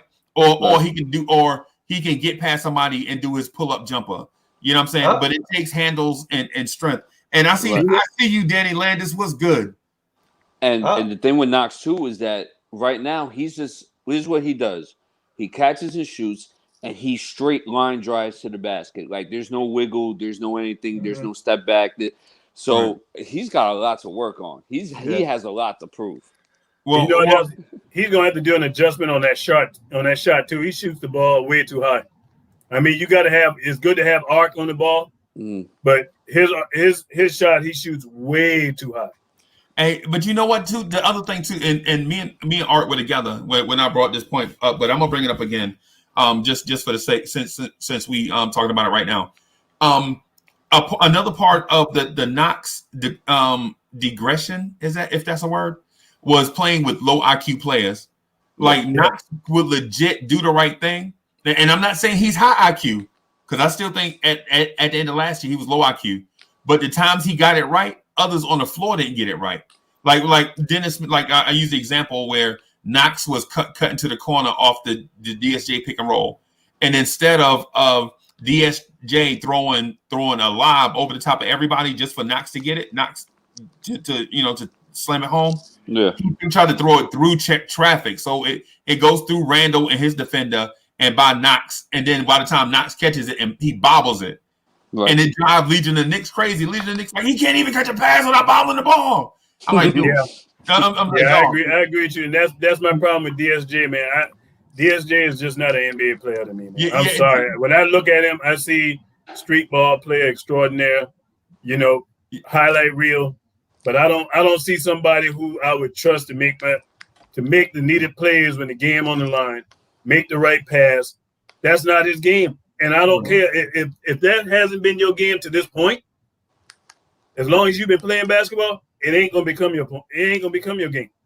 Well, and so I'm saying part of the thing with Knox though, like for instance, so did those 2 or 3 times, 3 or 4 times a game where Knox does the right thing out of 20. Knox does the right thing and should be at the basket by himself for a layup. He doesn't get it, right? So now his scoring average, y'all like, oh, but he only averaged 6 points a game. Man, what if he made those 4 baskets? Or at least made 2 and went to the free throw line? Well, now instead of looking at Knox, y'all like, oh, he only scored 6 points a game. You like, well, he only averaged 11 points a game, right? I agree with you though. It's about the IQ of players, because there's been plenty of times you guys noticed that we've watched certain individuals get hot in the game and they stop throwing the ball to them, or the coach will pull them out the game. And I'm like, what? Right. Let him keep shooting. And that falls, and we could say that about all the young players, about in cases where they show low IQ and sometimes they look like a deer in headlights. And at the end of the day, the primary responsibility of that is your coaching staff. Yeah. It's your developmental staff. Yeah. They have to get these guys prepared. It's their job to get them prepared for these situations on the basketball court when they enter the game. Right. So. And DSJ is another person. Shout out to Ishmael. DSJ is another person, man, that's a wild card in this whole thing too, man. Him and Knox, man. Those guys are some wild cards. If either one of those guys launch, it's gonna be a problem, man. Right. It's gonna really be a problem for the league, because I mean, you look at them guys, they have the ability, but it's about really putting the whole thing together for them. Yeah, and really having a coaching staff to say, hey, I'm gonna trust you to do this. This is what I want you to do. Fizdale, I'm telling you, the offense we was running with Fizdale, it was no offense. It was no offense. It was no offense. We didn't have no defensive identity. I'm like, what is this? No identity. I said, what is this? And so when they were starting to talk about him getting fired and he shouldn't be, is you crazy? Are you a Knicks fan? Have you been watching what we've been watching? Right. He should have been gone. Hey, you shouldn't have been hired. He never should have been hired. Right. How the team look with Mike Miller? Look like a total different team. Hey, and you know what Fizdale did too that made me know that he was a punk, that he was a sucker. They were like, yo, Knox's production is down from last year. What's going on with Knox? He was like, yo, I try to run simple pin downs for these guys, and they don't know how to read. And so I'm like, yo. He just indicted himself. First of all, why you calling out a second-year player that can't get offense going? Brad Stevens didn't do that with Jason Tatum. You know what I'm saying? And secondly, why are you running a simple pull down, a simple pin down? if you know it's a simple pull down and you don't know nothing about offense, you know the other team knows a simple knows a simple pin down. I mean, why are you running something that simple? And you know what else? You know what else, Freezy? Think with this, man. How many times you see us come out of a timeout and didn't know what to do? Right. Oh my God. That's really the indicator. That's the one time you should know what to do. You had time to sit over there with that board and draw up a play. And that's why when Mike Miller took over, if you notice, the Knicks commentators are like, "Oh my God, they were great out of that sideline, out of bounds play after the timeout, or after that dead ball on the baseline," because it was non-existent with Fizdale there. I'm so excited for this season, fellas, man. Oh, with Mike Miller, my frustration with Mike Miller is coming out of timeouts. He running staggered screen shots for Wayne Ellington and Reggie Bullock. That killed me. That you got your rookie on the floor that gonna be here for the next 10 to 12 years, but you gonna defer. You gonna make RJ Barrett screen for a guy that not be here past the All-Star break. That's my biggest problem too. See, that's again what you're talking about is the culture of coaching, because you got these young players, you're not developing them, and that's been the problem with these guys. And I can go on record and say this for Kevin Knox, even DSJ, and even Frank. For as much as we kill all three of these guys, as a Knicks fan base, these guys, if we can honestly sit here and say, okay, have these guys had stability in coaching? They haven't had. These guys have not been coached the right way. Absolutely. And that's why you're going to see when they get traded, whoever it is, because somebody's gone. There's no way we're going to have this roster the whole year. We all can agree to that. Yeah, absolutely. Wherever they land, watch how them guys flourish. And we're going to be looking back and saying, we had these guys. We had them. And Freezy, bring it up to double stagger screen. I mean, I would have run that action, but let's just say they ran that action for RJ, right? Instead of Bullock or Ellington. RJ will actually make a play from that. RJ will actually break down the defense or something, or get something in the lane. Like, there would be something more, to fruition. Right. Than just Ellington or Bullock, that as soon as that defender closes out, they pass on the rock. And now your play's dead. Right. And you play and so you wasted a timeout, a dead. But like I'm gonna tell y'all something, and y'all might not think it, y'all might not notice it or whatever. But Boston, Brad Stevens is going to get Jaylen Brown and Jason Tatum open looks out of the timeout. It's just it's not gonna be for Gordon Hayward or Kemba Walker or whatever. A team has to deny 3 different options in order for the ball not to go to Jason Tatum and Jaylen Brown, right? And when you watch the Atlanta Hawks, Lloyd Pierce is, I'm gonna say about 80% of the time that I've seen the Hawks in a dead ball timeout situation, they draw up stuff for John Collins lob at the rim, right? They threaten the rim. The reason why Trey Young gets open looks for 3 is because they always threaten the rim with John Collins. You know what I'm saying? Like you legit can't defend both. You can't double team Trey and then stop John Collins at the rim. They legit threaten the rim every time, and it's one of those. You're gonna see that Mitch love, the Mitch love, because of Woody. Yeah. Oh my gosh. Hey, this is another thing that lets you know that Fizdale. You just made me think about Fizdale again. Well, let me know he wasn't a smart coach. You got Julius Randle bringing the ball up. Yeah. Right. Yeah. Marcus Morris bringing up the ball. That right there, you really messed Julius Randle up. Because that's not – everybody knew that when he was at Kentucky, he was at his best in the open floor. That's his game. Get him going to the basket. He's a monster trying to stop him. But if you try to think you're going to have him handle the ball. Set up your offense. Yeah, set up your offense, make decisions. No, absolutely not. That's not his strong suit. Dude, that was out of control. Like, it was so painful. I couldn't believe time and time again we were doing that. Time and time again. So, I mean, at the end of the day, when he got fired, he had nobody to blame but himself, man. Nobody to blame but himself. And you know what the beauty is? We're not going to see this type of stuff under Thibodeau. Oh, no. It's night and day.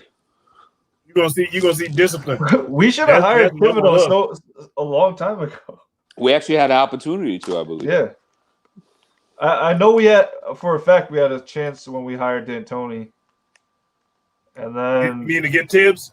Yeah, and then that about 3 times. And then when he went to Minnesota, he said he would have crawled to the Garden to be the coach. Yeah, like I think he would have walked to the Garden. It was either the Derek Fisher or the Jeff Hornacek year. We could have got Thibodeau instead. No, not Thibodeau. They could have gotten, and he wanted to come here too. Budenholzer actually wanted to. Yeah, he was on his way, yeah. And they chose Fizdale. Yeah, that's how I know that was another one of those culture changes for the wrong reason. Yeah, Steve Mills was the guy. I'm interested to see what's going to happen with Giannis. Would you still add him to this team though? Absolutely. Oh, on free agency next year? Absolutely. I thought the bag. He can play the small forward. You can put him at the small forward. Small forward and power. Toppin at the power and Mitch at the center. RJ at the 2. And the reason why that would work. RJ's got to start hitting that 3 then. He will. I'm not worried about RJ, man. He got the 1-2. Me either. Yeah. When you got that 1-2, that's going to help. I've said it many times on this on Knicks at Night. Like, he's the only player that I've heard ask Allen Houston for shooting tips. Wow. And you got an in-house shooter. Yeah. That's crazy to think. Yeah, because I don't remember ever somebody like putting out, oh yeah, Kevin Knox is like hanging around Allen Houston a lot. Like they said like RJ was hanging around Allen Houston. Yeah, man. Hey, they're saying that in February, and like that's when his shooting like actually improved. RJ gets it. Like you could see from just his decision making and how he trains and how he prepares himself. And how he presents himself. Like you never see him like he's a professional, man. Yeah, like he doesn't. He never has bad body language. Like you always see him like even keeled the whole time. And you know that I love about that Fizz hire too, man. Is I've been punished, I think, for having 2 teams that's in party towns, basically. We know the nightlife in New York and with the Miami Dolphins. And so I think we finally got a coach that's, if you come into the Knicks thinking about party, nah, you're not gonna be no New York under this regime. Nope. Not with this one. You ain't gonna be doing that. Right. And so that's why I say we finally got a coach, and RJ is one of them players that you I could be wrong, of course, but I highly doubt that we'll ever see that kid on the blotter. No. Right. Yeah. Right. High character individual, man. High character.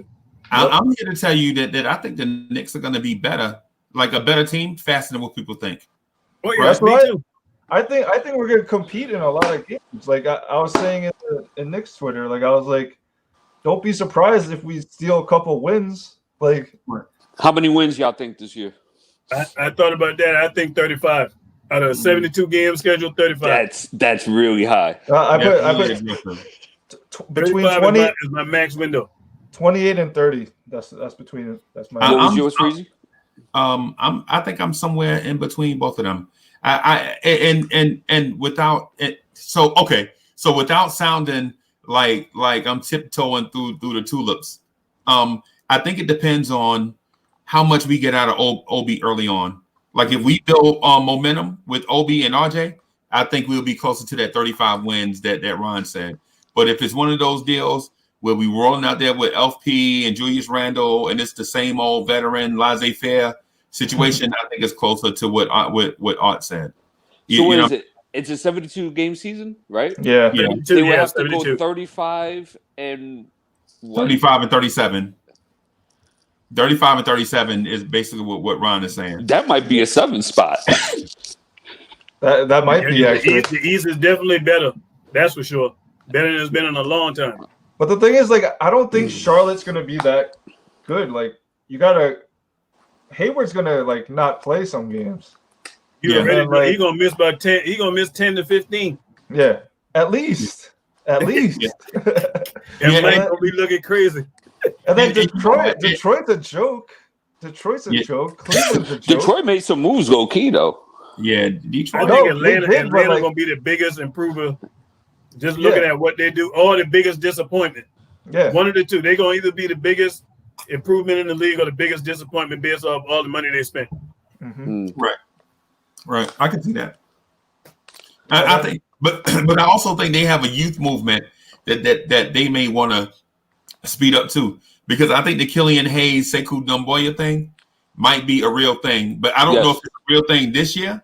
But it seems as if it has the potential to be a real thing.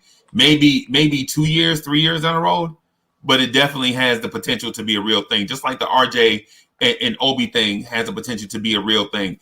And I say the RJ and Obi thing is a real thing right away because I see something in RJ that I don't see in other rookies and second year players. You know what I'm saying? Like look, the legit snub and disrespect he got last year really bothered him. Yeah. And you know what I'm saying? And for a dude that don't talk to the media and don't care to talk in public and all that stuff, that was like the first thing out of his mouth when he got a chance to say something. You saw his face? I'm trying to think, did he even get was he on the Rising Stars game? Yeah, he was. Yes.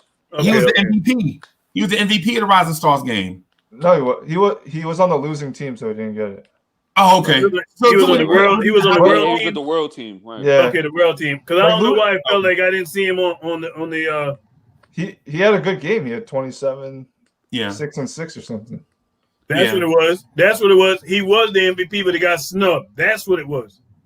Yeah, like he got snubbed in that. He would have got it if they won. Like that team was. They had him and Luka, and then that's it. And then the other team had like Trey. Like they were stacked out. The USA team was stacked. I think what turned the media against RJ is that exact game. So it was Zion and somebody on the break, and they threw the lob to Zion, and RJ broke it up. And RJ broke it up in a game, in an exhibition game. Like, and so they like, man, can you at least turn down your competitiveness in a situation like this? This is an exhibition. He wouldn't even turn his you know what I'm saying, his competitiveness down in an exhibition game. And so now he gets snubbed by the fans. Yeah, I mean not but the writers and stuff.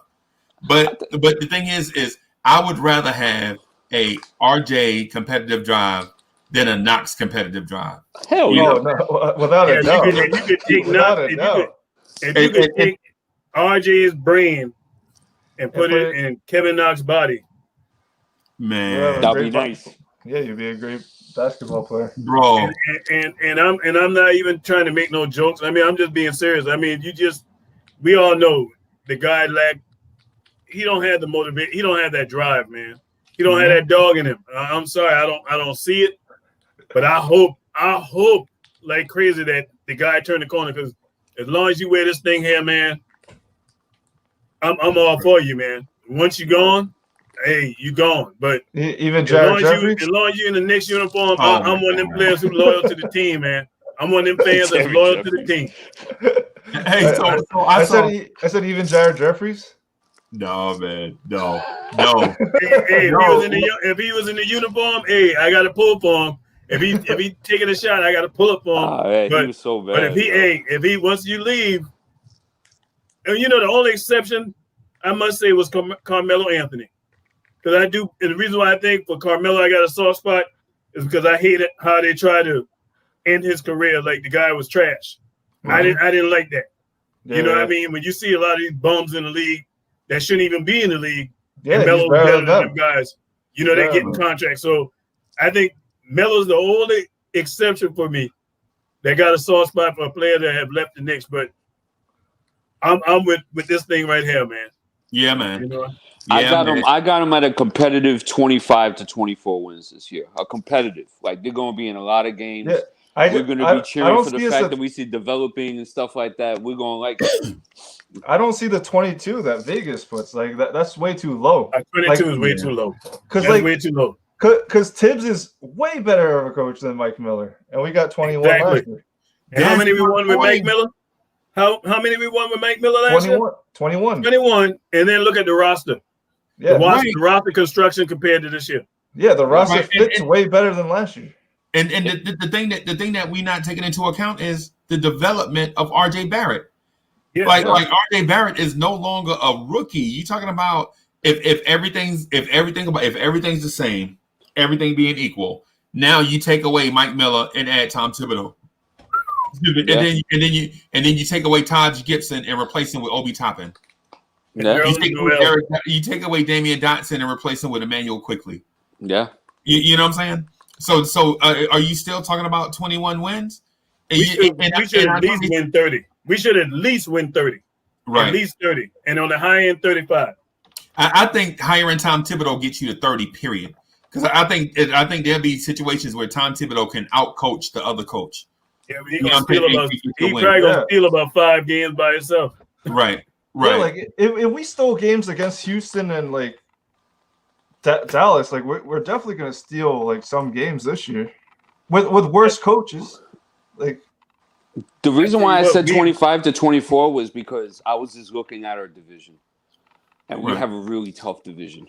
Yes, and but the thing is though is that rumor that we were going to play 8 games against our division opponents is not true. No, they actually recanted, and it wasn't going to be that. But I think even if it's not that, just for the fact that we're going to have to see Brooklyn, we're going to have to see Toronto, we're going to have to see the Celtics. That's going to put a lot of L's on the column. Right. Or at least we think. If we go by based off what happened last year, I think we could probably say. But I'm gonna tell you this though. I like the Knicks being way more competitive against Toronto. I think the Knicks are going to be way more competitive against Boston. Absolutely. You know what I'm saying? Because we went into those fights last year. You guys heard, right? Kemba might not be playing. Yeah, so January they put an injection in his knee. Yeah, the stem cell. Yeah, what? Stem cell into his knee. Yeah. So he having knee Kemba will be out to January. Yeah, he's having knee problems now. Yeah. So that means Marcus Smart. Yeah, Marcus Smart. Yeah. I wish we had Marcus Morris still. They're probably they might start Teague. Yeah, they have to start Teague. Yeah, they got liability on defense. Yeah. Mm-hmm. But I say all of that to say this. In a game of chess, our coaches got beat to death in a game of chess, coach versus coach. You know what I'm saying? Like Brad Stevens legit go to a timeout and he like, I'm gonna get a wide open shot for my best player. Now, if he missed that shot, that's not on me. Because I set him up, I put him in a position to win, not the game, but in a matchup. That shot that Tatum hit over RJ, man. Oh man. You remember that? Yeah.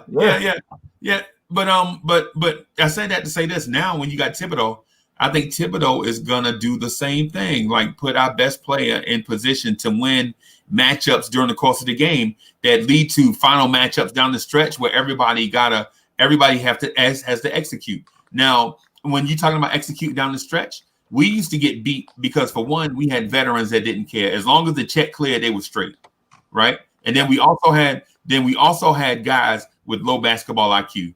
Then we also had coaches with uncertainty. Like, am I going to be here next year? Should I coach the long game or the short game? You know what I'm saying? Should I build my resume or should I, build the franchise? Now we don't have uncertainty in any of those situations.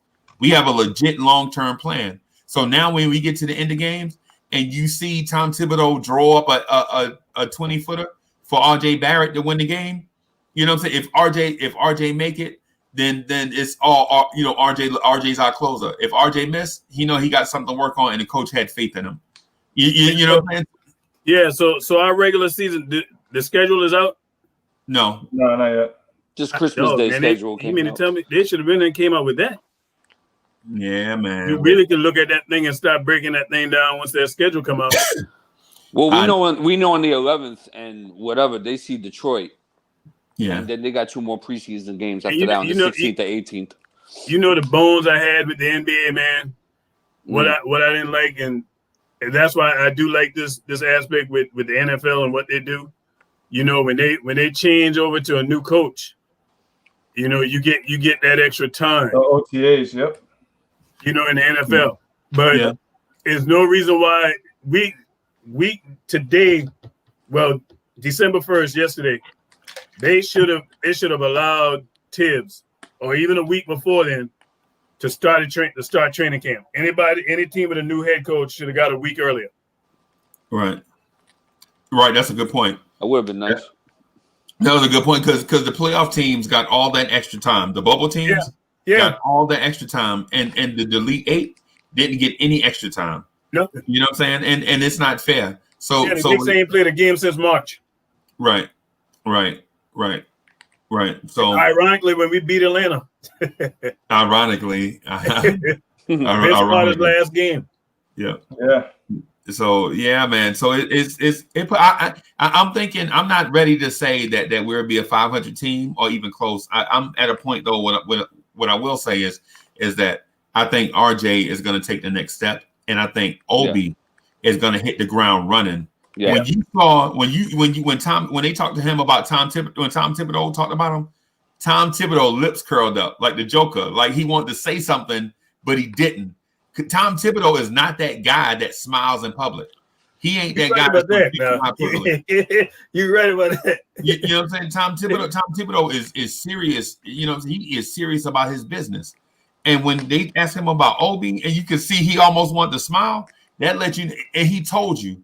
And so I think it was Rebecca Harlow who asked. I think it was Rebecca Harlow that said, asked. So how do you feel about Obi getting minutes? He was like, Thibodeau was like, yo, the guy is a versatile player. He can play many positions. These are Thibodeau's words. Yeah, he's somebody ready to play.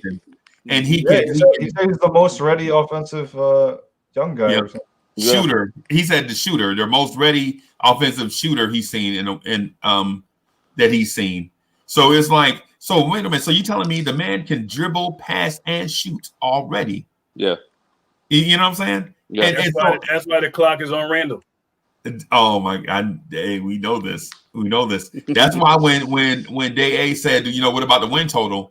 You know, I'm saying that I'm not ready to say 35 wins just yet, because if you got Randle, and Randle is talented, like y'all saying. Don't sleep on Randle. Yeah, I don't doubt his talent.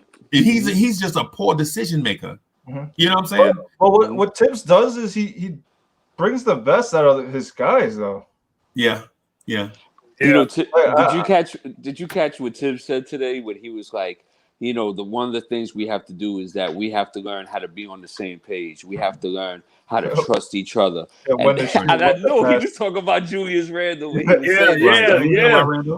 Yeah. When he said affecting winning, you got to be able to affect winning. Yeah. Right. We have to play winning basketball. Yeah. That's what he was saying. We have to play winning basketball. We have to be able to trust each other. And I'm not going to give out minutes to those of y'all that want people just to play. You have to earn these minutes and these roles. When he said this is not based on last year, that's when I said, oh, Randle. That's what it made me. It's like he's talking to Randle. Like, you're not going to get this position because you was the leading scorer on the team. Yeah. That's right. Yeah, man. And so, hey, let me say this real quick, man. Y'all subscribe to the channel. Smash that like button. Hey, I think I already did. I did all that. Yeah, not just y'all, Ron. I'm talking about to the virtual chat and people listening. We got to support our Knicks fan base, man. Yeah, man. And we got to doing their thing. Hey, I'm signing up on you. Yeah, man. And plus, it's people out there that search for Knicks content. I looked at the Lawrence Here's stats analytics from YouTube yesterday, and it shows that 50% of the people that search YouTube for Knicks content search for the New York Knicks specifically, and then 17% of everybody else searches for this joint right here. 17%. I mean, we're in second place. So they search for this joint right here. I guess they're trying to figure out what this is. You know what I'm saying? You got that late night slot. That's why. Yeah. Ain't nobody up at 3:00 in the morning. Right. But you know what the other thing too is? The other thing too, as a Knicks fan, you can come on this joint and have your say. Like when for example, when Mac Green doing their joint, Ryan Cleveland ain't just gonna bust up in there and just, you know what I'm saying, have his say. You know what I'm saying? Like, they ain't gonna let Uncle Freezy just bust up in there and have his say. I think people prefer this format because whether you in a virtual chat or in a video chat, you're gonna get acknowledged and have time to have your say. Mm-hmm. So it's a real it's a real thing for the fans. As Knicks fans, you feel like when you come on the Knicks at Night podcast, you know what I'm saying, you're gonna legit have time to have your say be heard. Now, if you're wrong, people gonna argue to death. You know what I'm saying? Right. But you asked for it. It ain't like we came to your house and invaded. You came on here and like the time that Raphael said Knox at the 2. And Raphael is my dog, you know, God of Moses and Elijah. He said, yo, Kevin Knox at the 2. I don't know why we won't explore it. The chat went crazy and went for it. But you know what, though? Raphael, a God of Moses and Elijah, was balls enough to come on and say it and stand by it. And when people came to fight, he fought with them. You know what I'm saying? And that's the thing, Freezy, that I like but this format, man, is because it's not scripted. You know what I mean? Right. And that's the same thing for the people to subscribe to my channel. The only thing that you'll see that's scripted will be the title of what I'm talking about. Right. But everything that I'm saying is coming out of my heart, and it's coming straight out of my head. I'm not tied to no notes. I'm not looking to. Ain't nobody got no teleprompter telling me what to say. No narrative. This is what I'm telling you based off what I've seen with the Knicks and how we've been treated. Whatever I'm talking about or how this player is playing, I take away how I feel about an individual player. Right. But I'm going to tell you exactly what I see in that player. You know what I mean? Right. And that's what I see when I look at this. I was like, because this is my first time jumping on, and I was like, I'm sitting there because I'm strolling through and I'm looking. I said, well, these guys talking Knicks. Let me see what they're talking about. I said, well, they ain't scripted. They ain't scripted. That's what I want to be a part of. Yeah. I don't want to be on no script. Yep. Mm-hmm. And so I'm not tied to no Knicks insider. Like I'm not tied to any Knicks sources where I have to conform my takes to not rock the boat. You know what I'm saying? I'm a boat rocker. I can't help it. It's in my nature. You know what I'm saying? I feel like when you talk about something, regardless what it is, I want the other person in the conversation and to speak from a place of truth in their eyes, even if I don't agree. You know what I'm saying? I don't want to have people on here that agree with me 24/7 because I feel like it's not either we have gone to Nirvana on a certain topic, or that person is just saying what they feel like people want to hear. And I don't want to do that. It's the reason why we have different people on and stuff. And the reason why Uncle Freezer even step out of the chat and let everybody else just rock.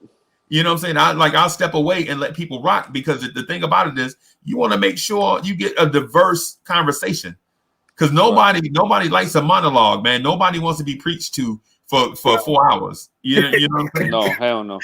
You're right. Hey, yeah, I mean, it is what it is. And the chat love it. The chat love it. Like some days I come in and the chat will be all over me, and I love it because they feel like I said something that rocked the boat. And then some days it's Nirvana in here. Like we straight up everybody agree. Like for instance, I give you an example. When we talk about David Fisdale, everybody it's Nirvana in here because everybody feel like that dude stole checks. You know what I'm saying? That dude legit stole checks. He the mess he talking about. I'm going to visit KP during his rehab, and they taking pictures at the beach in a foreign country and all kind of stuff. Yeah. And I'm like, what is this bull right here? Because when we get on the court, you can't even draw up a play on the whiteboard. And then burn them in the papers a couple of months later about how he was rehabbing. Right.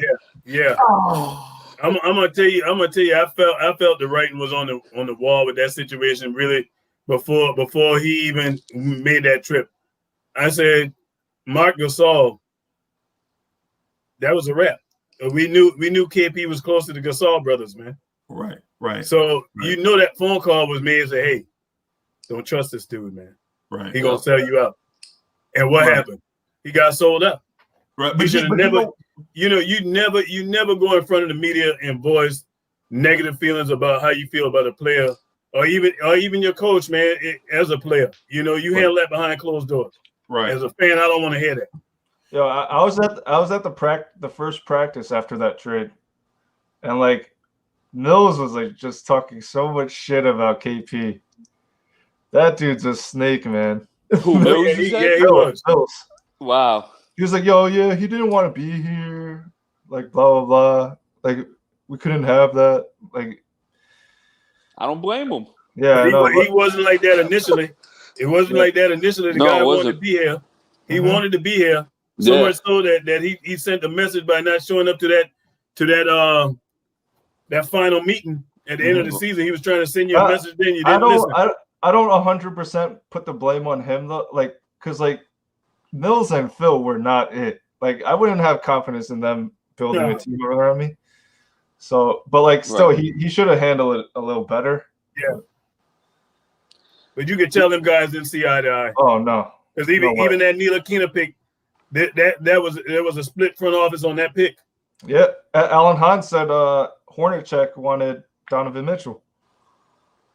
Got it, man. Don't tell me that. Don't tell me that. No, it's true. Like, and I like Frank Ntilikina. I'll say this about Frank Ntilikina. Good player, but for the slot that we drafted him at was the wrong spot. He's somebody that should have went in the second round. Mm-hmm. Second round talent that we took in the first round. He's an NBA player, and he'll stick in the league just on defense alone for the next 10 years because of that defense. And you know what was odd about that pick too? There was no scouting report on him. Like nobody even knew that he was a target at that slot. Everybody was thinking like Malik Monk or Dennis Smith Jr. or something like that. Yeah.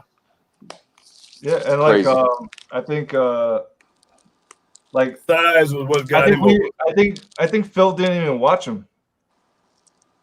He fell in love with the metrics too. Yeah, he wasn't Phil asleep in the Malik Monk in the Donovan Mitchell workout? Yeah, in Chicago he was asleep. That's it. Oh my God! Because he had already known he was going to draft Ntilikina. Yeah, basically, dude. Like he drafted. And then somebody didn't he ask somebody to eat squid or something? Somebody it was something DSJ to eat octopus.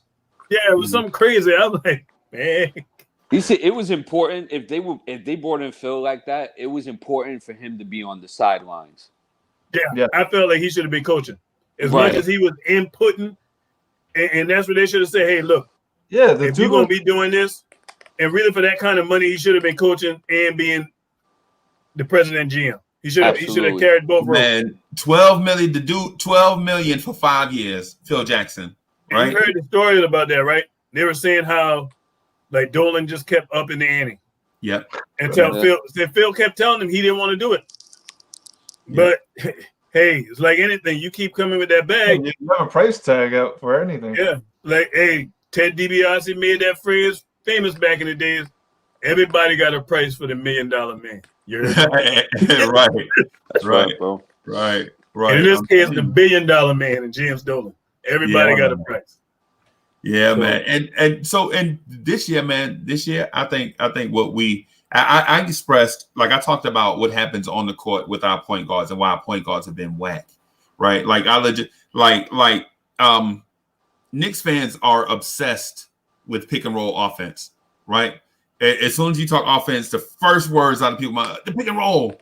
And so the pick and roll is not the only offense you can run in the NBA, right? I know you know that. You know what I'm saying? I know you know that already. I'm not saying that because I'm just saying it just for context. Oh yeah, you're right. That's what everybody want to talk when they talk offense. Pick and roll. Yeah. But pick and roll one to run.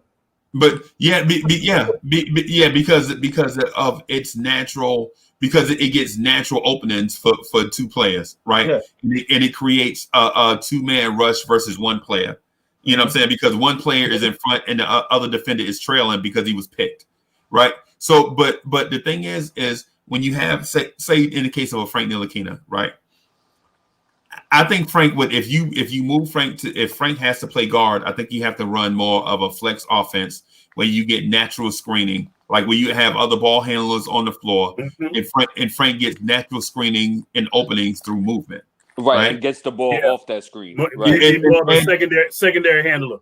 Yeah. Or primary or tertiary, whatever. You know what I'm saying? But in the flex offense, you catch the ball on the move, right? Yeah. When you catch that ball on the move, which puts you in a position, puts you in attack mode towards the basket or a 3-point shot, right? Mm-hmm. So, but the thing is with the Knicks and our obsession, we think a point guard is only supposed to run the pick and roll or shoot corner threes, And that's not how this thing works. And it's the reason why Frank gets judged unfairly. You know, what I'm gonna suggest is this. I don't think Frank is right now. Frank is not an NBA point guard, right? In my opinion, he's not, because it's agreed. Because what happens is, say you run an elbow play for Julius Randle. So what does Frank do after that? Right? What Frank has done historically, whether it's KP or Julius Randle, is go hide weak side. You know what I'm saying? And that's not what you're supposed to do. Yeah, that's not what you, as the point guard, you have to keep yourself alive. And if Knox is over with Randle, you send Knox to that opposite side corner where Knox can shoot that three, but you keep yourself alive just in case the double team comes. And teams double teamed Randle this year, and Randle did a spin move away from it and messed around and is a meme now. He didn't turn the ball over that much, but he turned the ball over in untimely situations. Yeah, right? that was the thing. And always when the game's on the line. Right. But if Frank Ntilikina had called out the double team, like called out a buzzword to him, like Cadillac, gas, something, Julius Randle would have known the double team was coming. I can't even imagine him being vocal on the floor. Like, right. That's what I'm saying. That's it, like in interviews, like he's a shy kid. Like I don't see him like calling out plays or like. Right. Yeah, I don't want that in my point guard. Yeah, like, right. I don't hear like he needs to be he has to bark. When Frank took a leap was with Morris. When Morris was here, he played with more of a oomph to him. Yeah. And even it seemed like he learned how to play a little bit better as a point guard with Peyton. As much as I'm gonna give Peyton a little bit of credit for that, because Frank started trying to get to the basket and keep his dribble going. Right. But before that, it was more hand the ball off and go run in the corner. I've never throw it up fast from half. I've never seen a point guard do that so much. Just cross half court, give it to the big man, and just go away. Gone. Lonzo has a habit of doing that too sometimes. Mm-hmm. Right. And I have a beef with Lonzo Ball. To me, Lonzo Ball is not a half court floor general point guard. Not at all. He's an open court guy. Excellent in transition, but he is not a half court point guard floor general. You know what I mean? Like for instance, so coming up when we played ball or whatever, the coach would call something like our inbounds play used to be called picket fence, where one guy takes the ball out, all your bigs line up shoulder to shoulder, and your wings line up outside the bigs. And when the inbounder slaps the ball, to rotate around the other side. So it's like one guy's coming this way, the other guy's coming that way. And then the dudes in the middle, one goes to the basket and one comes up to the top of the key to set a screen for somebody catching the ball, right? So our point guard would swing around the baseline, come around two screens, catch the ball at the top of the key. A big would be at the basket and a shooter would be in the corner, right? So if your guy in the paint has already been there for 2 seconds, you can't pass him the ball because you might get a 3 seconds called on your big because he's been down there for too long. And if your guy's not open in the corner, then you drive to the basket or look for something else, right? But you have to direct people. You have to tell you, man, get out. No. You got to tell them to get out of the paint. Yeah, you got to direct the traffic. That's why your point guard is actually the equivalent of a quarterback in the NFL. Right. But Frank doesn't do that. That's what I'm saying. And so if you don't go to games or if you've never played, all you look is at stats. Mm-hmm. Right? You're like, well, I need Frank. In order for Frank to be my point guard, he got to average. No, man. No. You can't go by the stats and bottom line numbers. And you need your point guard to be a floor general. And it's the same thing I keep saying to guys every day. Every day you come on the show. Every day they come on the show like, man, I need Frank to do such as if Frank averages. No, it doesn't. Averages are a sum of parts. You know what I'm saying? Like legit. It doesn't tell the whole story. It's really how you get it. It's how you get it. It's how you get your averages. There's nothing wrong with having averages, but it's how you get them in the moment of the games. You got to put your players. You got to put your players. And one thing I will say about Frank, in comparison to all these guys, all these point guards that we have, I think he's the best passer. Frank? Absolutely. He is the best passer. But my thing with Frank, is the assertiveness. And like he makes the easy pass. The thing is, because of where he's been. You know, if he was playing in the States, that kid game would have looked totally different. Right. But is that European style? That's why when he plays in that FIBA, people are like, why we can't get this Frank? Because it's a different ball game over there. They play it totally different. Right. When Frank's in that secondary ball handling role, he creates a little bit more than when he's setting up the offense. Yeah. I love to see the guy go down in the post and try to call himself posting up. Yeah. He needs contact. I like to see that when he get in the little wing off the wing and he gets the ball and he calls himself trying to pull somebody up.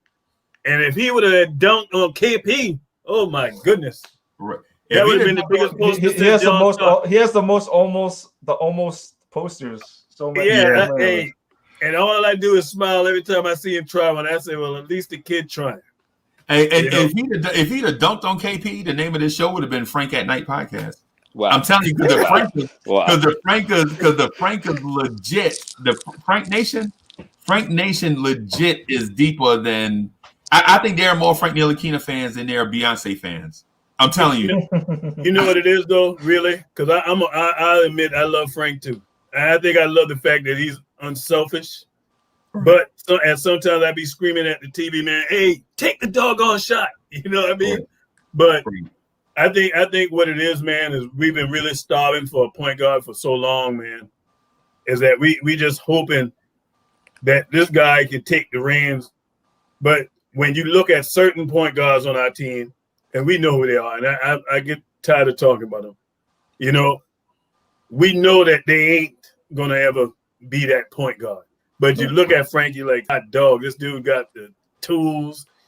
Yeah. But it's just like looking at Kevin Knox. It's frustrating. Both them guys are the most two frustrating players on our team.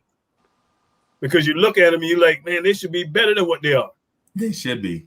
But Frank, I think where Frank gonna make his money at really is modeling. Frank is gonna be. I think with what Tibbs is trying to do, from what I heard, with that pushing them to that secondary role, is to really allow him to focus on defense and not have to worry about running the team. Right. And let him concentrate on shooting that corner three, because Frank was high in the league average among shooters in the corner from the 3-point line. And the guy shoot 80+% from the free throw line.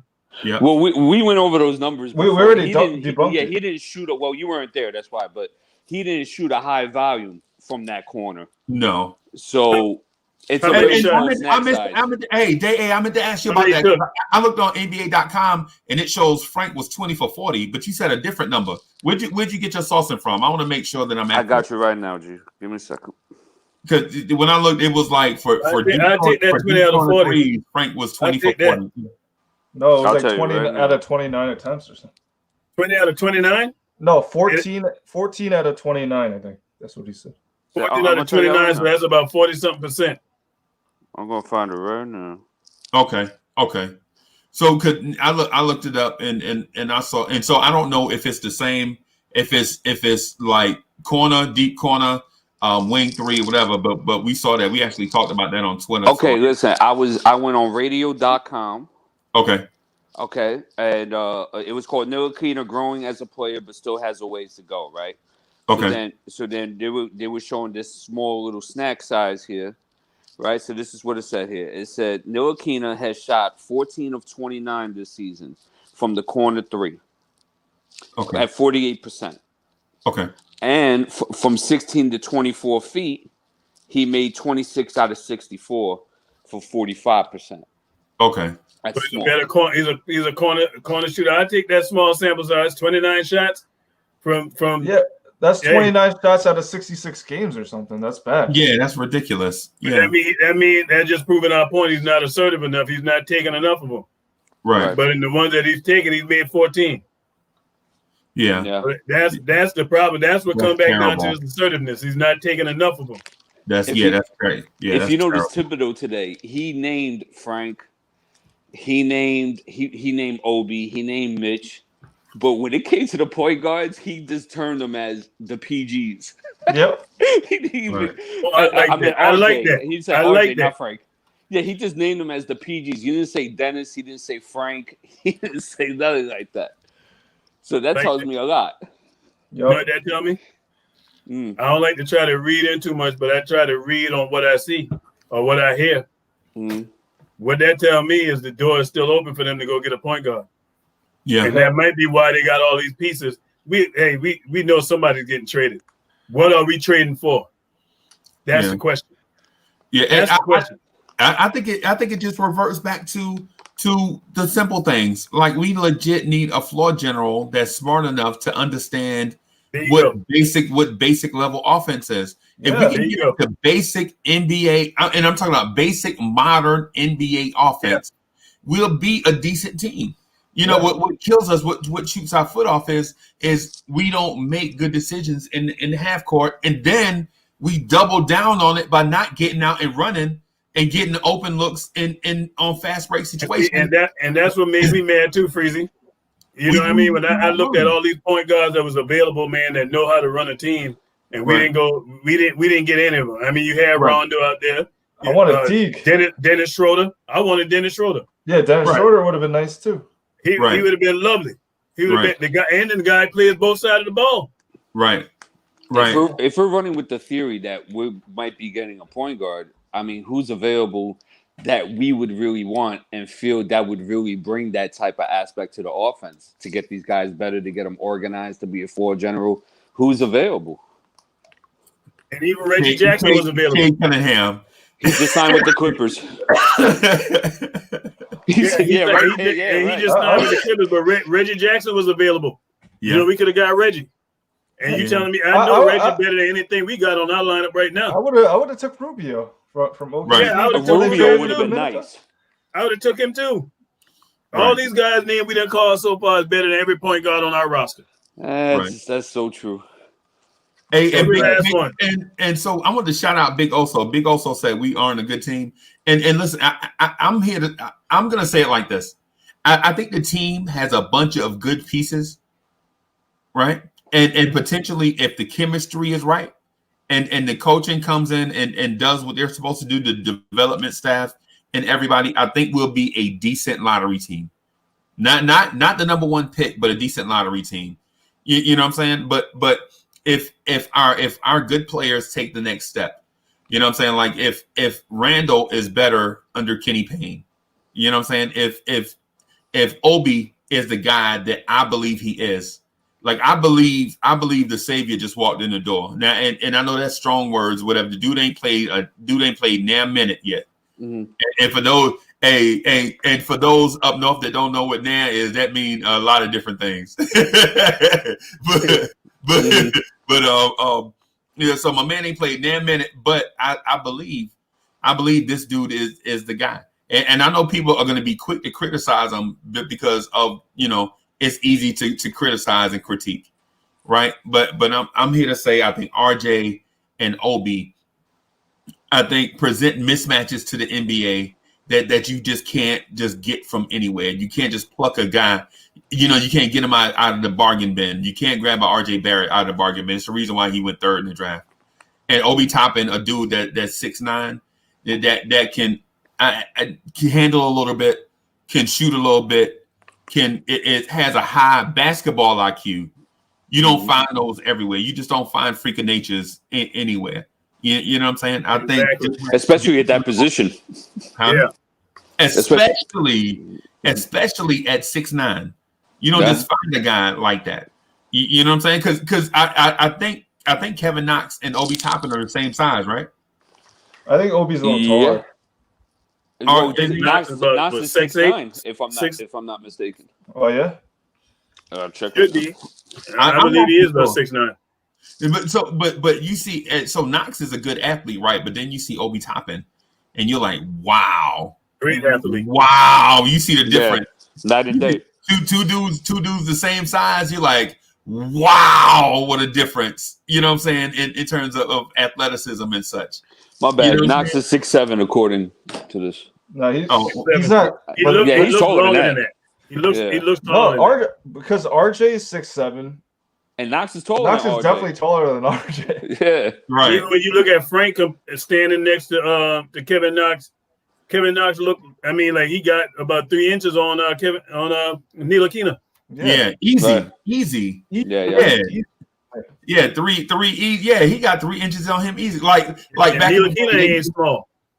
Yeah, you remember when they used to say Dominique Wilkins was 6'9" and Kevin Willis was 6'11"? Yeah. Kevin Willis wasn't no doggone 6. Kevin Willis might have been 7'2". You know what I'm saying? Kevin Willis ain't no doggone 6'11". That dude about a foot. That dude's 6 inches taller than Dominique, man. But anyway, that's what I'm thinking with. But the thing with OB and Kevin Knox is you see one guy 6'9", 220, and the other 6'9", 215. And you look at their bodies, you're like, wow, one dude is way bigger than the other, way more athletic than the other, and the only thing that separates them is 5 pounds. You know, I think Obi is going to be real durable too, man. He just looked like somebody that's going to take care of his body, going to do the right things. You know what I mean? Like he going to really embrace carrying that banner on his back.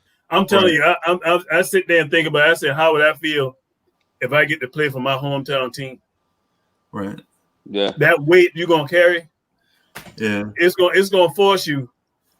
I mean, not only are you playing for your hometown team, but then you got your family around you.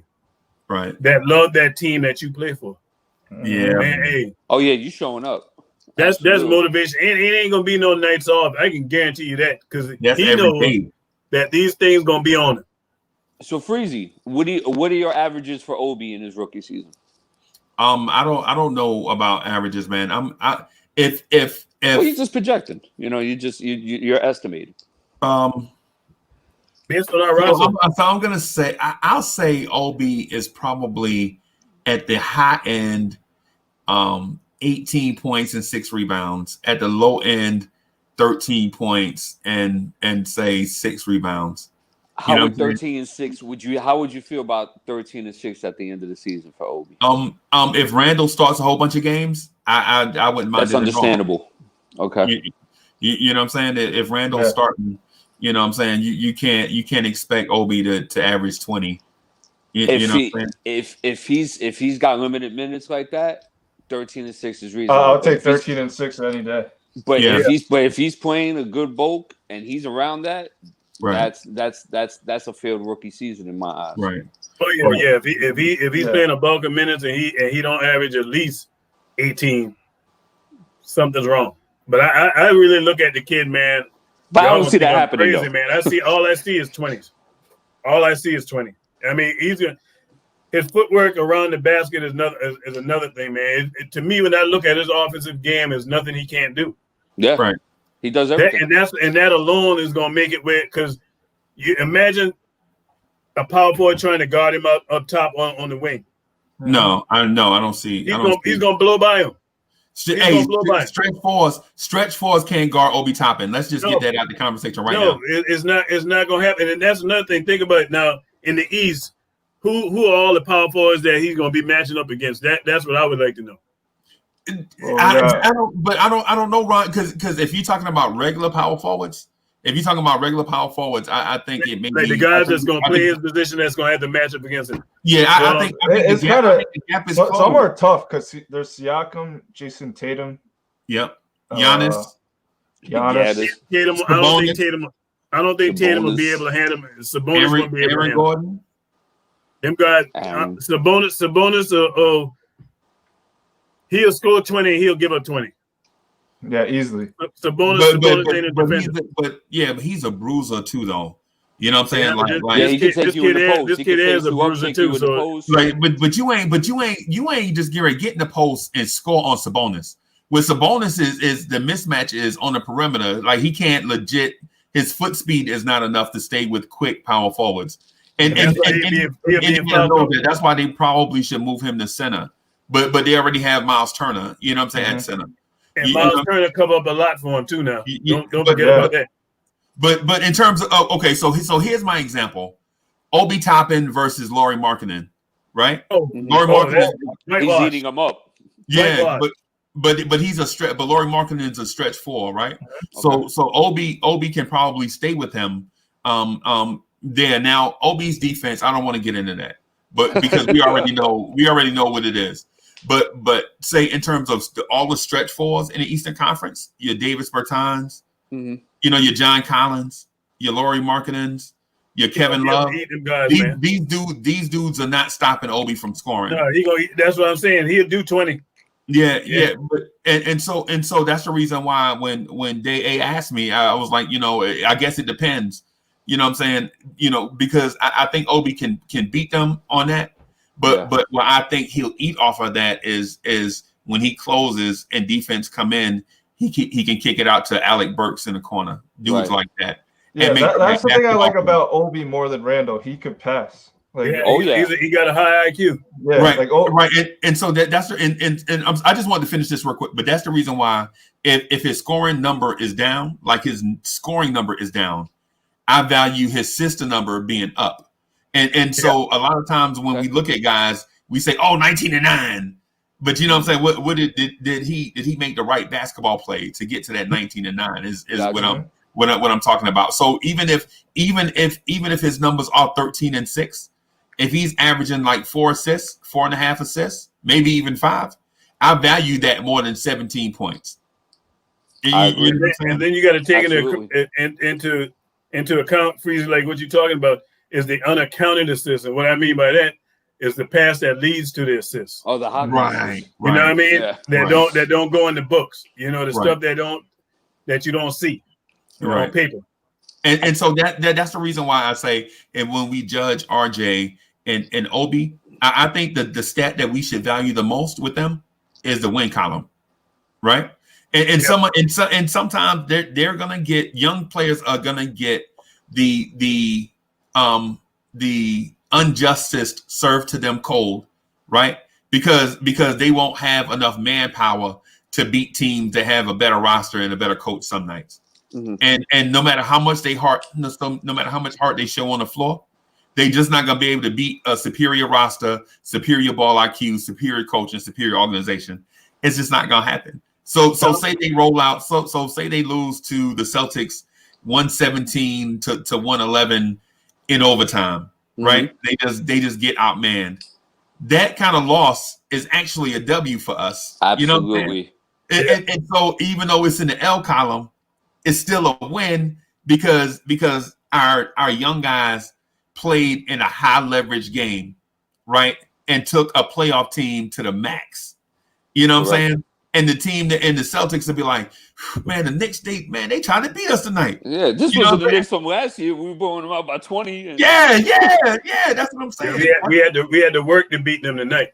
Yeah, that's what I'm saying. So even if those L's start stacking up for us, and we start sliding down that thing, and it looks more like instead of us getting Giannis, we may be getting Cade. I wouldn't mind that. Yeah. You know what I'm saying? I wouldn't, not for the fact that we're getting Cade. I'm talking about for the fact that our team is so competitive that teams actually fear us now. You know what I'm saying? We're not the game before Brooklyn anymore. Like, hey, man, that one piece. I'm gonna come out here and play 19 minutes, man. Coach, take me out at the end of the third quarter so I can get ready for Brooklyn on the next day. Yeah, exactly. You know what I'm saying? That's what I'm talking about. So, go ahead, G. I'm sorry. I was gonna say, man, just to continue the point is that's what I'm looking for from this team. Like RJ, if you have to pin a number, I think RJ is going to be a 21 point per game scorer, right? Because that free throw get better. That's the thing. That free throw, I'm giving 18 to 20. 18 to 20. That's my. Because RJ said it today. He was like, "Yo, man, I was playing through an injury and all these things." He legit all the stuff that me and Art heard me say days and weeks leading up to today. I every time somebody would piss on RJ, I'd bring up the fact that he got hurt and all these things. And RJ said it himself today. Mm-hmm. You know what I'm saying? To Coach had been saying. So RJ playing on one good ankle. Yeah. And some people are like, RJ's a stiff. He's not athletic. He can't shoot. And all those things people said all summer. It is athletic, man. Yeah, it is athletic. He knows when to use it. He knows when to use it. Yep. Yeah. But to what I wanted to get to is towards the end when he got healthy, he averaged 18.1 points a game on 45, 35, and 75. Right when he was getting healthy and learning. So even if we get that, say 45, 35, and 75, and the dude average 18, that's not bad for a young Knicks guard. When's the last time a young Knicks guard averaged 18 points on that type of efficiency? And Thibodeau said today, he said he ain't worried about RJ scoring. He know RJ can score. He want to have RJ be a well-rounded player. Yeah, he said he wanted to concentrate on his decision making and his playmaking and stuff like that. That's great at. Yeah, and that's why he's great That's why I think it's going to be that lineup that I said with Rivers and Burks with them, because they're going to have them all share the playmaking duties. Right. There's not going to be a true point guard on the floor. It's going to be like those PGs. Yeah, like because he could just kick it out to Burks or Rivers. They'll hit the three. Obi hit the three. He also has the ability to break down the defense and find that paint guy off the weak side. He can do that as well. Yeah, he did that at Duke when Trey Jones was out. And he even did it with Mitch a couple of times. And it's like you see flashes of it. And, we were all disgruntled as to why it wasn't happening more. Why is RJ not in more, action? And I don't know, man. That was a mess. I got to ask y'all fellas this one, man. We talking about point guards. Mm. When all the talk was about Russell Westbrook? Mm-hmm. Yeah. How do y'all guys felt about that? I'm going to be honest with you. I was okay with it if we got him at a discount because I felt with his personality, he would be great for New York. Yeah. I wanted – because I wanted CP3 more than Westbrook because I wanted – of course. I wanted a leader for the Knicks because, if you look at, the 90s Knicks, why we were always good is because we had a guy that set the tone. And if you look at the Knicks now, they haven't had that since – I guess Melo, but still, we never had that star that set the tone for the franchise, and people will be like, "Yo, look, we gotta work hard, blah blah blah. We gotta, And I thought Russ or CP3 would have brought that. Yeah, more CP3 than Russ. Yeah, more CP3 than Russ. I agree with you. I was on the Westbrook thing because I feel like. So you said you was on with it, Freezy? I'll say it as this, and I know this is gonna be y'all like, oh my god, he's taking things to the limit, the extreme. But when you play ball in South Carolina, right, and you when you as a high school ball player, you walk in certain gyms, right, and you look over on the other side, you they point guard is 5'3". They big man is 6 foot tall. You know what I'm saying? And but what you don't know from Go is that them dudes is gonna play like a buzzsaw. Like it's gonna be like dudes that legit want to win more than you want to breathe air, right? Like say for I say use this as an example. When you could walk in Dutch Fork Gym, you know what I'm saying, or you walk in a gym, they want to win. Eau Claire back in the 90s when you walked in Eau Claire's gym, they were the banner. Yeah, they wanted to win a basketball game more than you wanted to breathe air. Think about that. More than you want to breathe air, they want to win a basketball game. And I feel like that's what Russell Westbrook brings to the gym every day, whether it's practice or a game. Russell Westbrook legit want to win more than the other team want to breathe air. You know what I'm saying? That's a powerful way to look at winning. And then you couple him with the RJ Barrett. RJ Barrett, in my heart, I believe RJ Barrett want to win 10 times more than Russell Westbrook, right?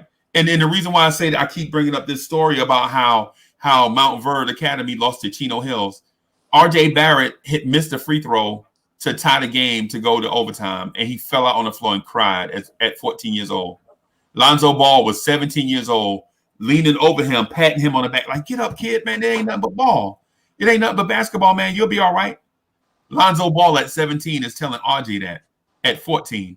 Yeah. RJ Barrett legit wanted to snatch Lonzo Ball hard out and eat it in front of him if it meant winning the game. And Lonzo and them is over him like, man, get up off the floor, man. We got to finish the game. RJ Barrett legit laying on the floor in their gym crying because he missed a free throw. You know what I'm saying? That's what I think Knicks fans underestimate that aspect of winning. It takes that kind of heart in order to turn a franchise around. And if you couple R.J. Barrett and Russell Westbrook together, I think you may have had a situation where the Knicks could have turned a corner if Russell Westbrook could stay healthy. You know what I'm saying? Oh, again, man. I'm sorry. Breezy, I'm gonna tell you. I asked y'all that question because I was one of the ones on board with getting Russell Westbrook, and I'm still on board with it. Right. I'm not going to even knock it, especially if we can get another player with Russell Westbrook, you know, or a draft pick, you know, for taking on that monster of a salary and helping them diffuse a bad situation in the locker room with him and James Harden, because everybody knows it's out. The word is out. They don't want to play with each other. They're still boys, but they don't want to play with each other. You see what I'm saying? So we helping Houston out as much as they would be helping us out. Actually more, because we taking that money off their books. But my thing is, what I felt about Russell Westbrook is the thing I always look at. To me, what makes a franchise powerful is when you have a player that epitomizes or is a mirror image to what your coach is. And Tom Thibodeau's dogmatic approach is exactly what Russell Westbrook is. And the last time Tom Thibodeau had a player with that same type of mentality that he has was Derrick Rose, and we saw how that played out. Yeah. And you telling me Russell Westbrook with Obi Toppin? My only con to the Westbrook coming here is that Westbrook has a long track record of not making players around him better. Yeah, he's got the stats that he's stat pads, but Victor Oladipo did not develop well under him. Oladipo credits him for he did. He credited Russell Westbrook and said he was the reason why he became what he went when he got back down there to what's the team? Indiana, when he went to Indiana. Is that so? I didn't know. Yeah. Yeah. Like, oh yeah. It's like, oh, I thought I was working, but when I saw how Westbrook worked, right, he wasn't anything. And even Dennis Schroeder game changed playing with Russell Westbrook. See, Russell Westbrook ain't one of them type of players that, you know, you're gonna look at him and say, hey, he gonna coach my players up, because he's so concerned with playing so hard, like Freezy talking about. Like, you know, he's going all out and he's focused on what he got to do. So he's one of them players that, hey, he gonna talk trash to you, but he expect you to look at what he's doing and follow. What point guard have you seen in the NBA since you've been watching plays harder than Russell Westbrook? None. Absolutely none. That's why I love him. And that's what New Yorkers love. Every night we know, hey, them Knicks fans, we love players that ain't gonna cheat us when they come in the garden. Right. Yeah. Right. And that's why we so hard. That's why we so hard on Frank. That's why we so hard on DSJ, and that's why we so hard on Ntilikina. And Knox, yeah. Them guys don't play that hard, man. No, they don't play that hard. And you know what? And let me so if he's so doggone young. Bodega Wi-Fi said and talked about the $45 million in contract, right? All right. So Bodega Wi-Fi, you spent $45 million offseason, and what do you have? Role players. You legit now serious up. Hand to the man, Bodega Wi-Fi. You my dog. But you spent more than $45 million this offseason, and what do you have?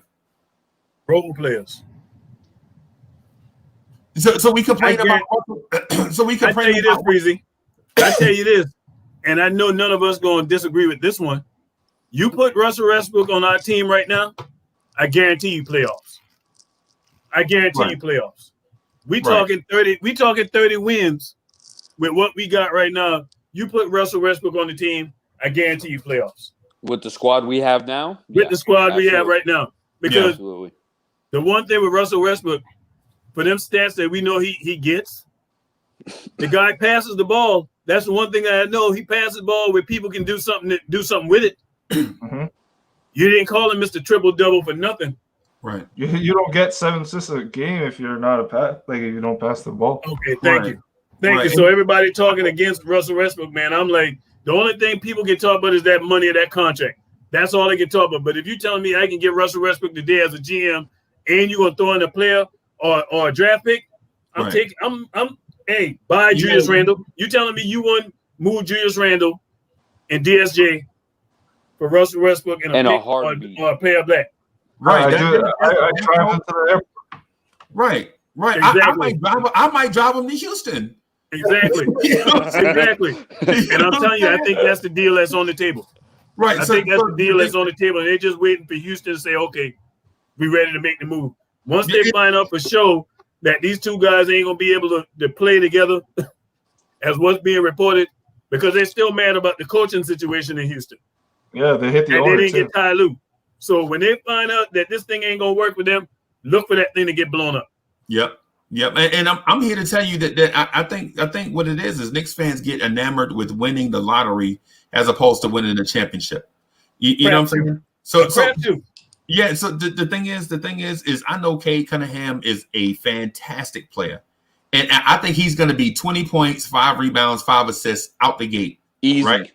You know what I'm saying? But at the same time, how much of your soul do you have to sell to get a shot at getting Cade? Because all we get is a shot. It's not guaranteed. Because we had a shot at Zion. We had a shot at LaMelo. You know what I'm saying? We might have a shot at Cade, but it doesn't guarantee that we be here. But you know what you passed up? A shot at a championship. You know what I'm saying? All we want is a shit, because you got to be, it's like the lottery. You got to be in it to win it. You know what I'm saying?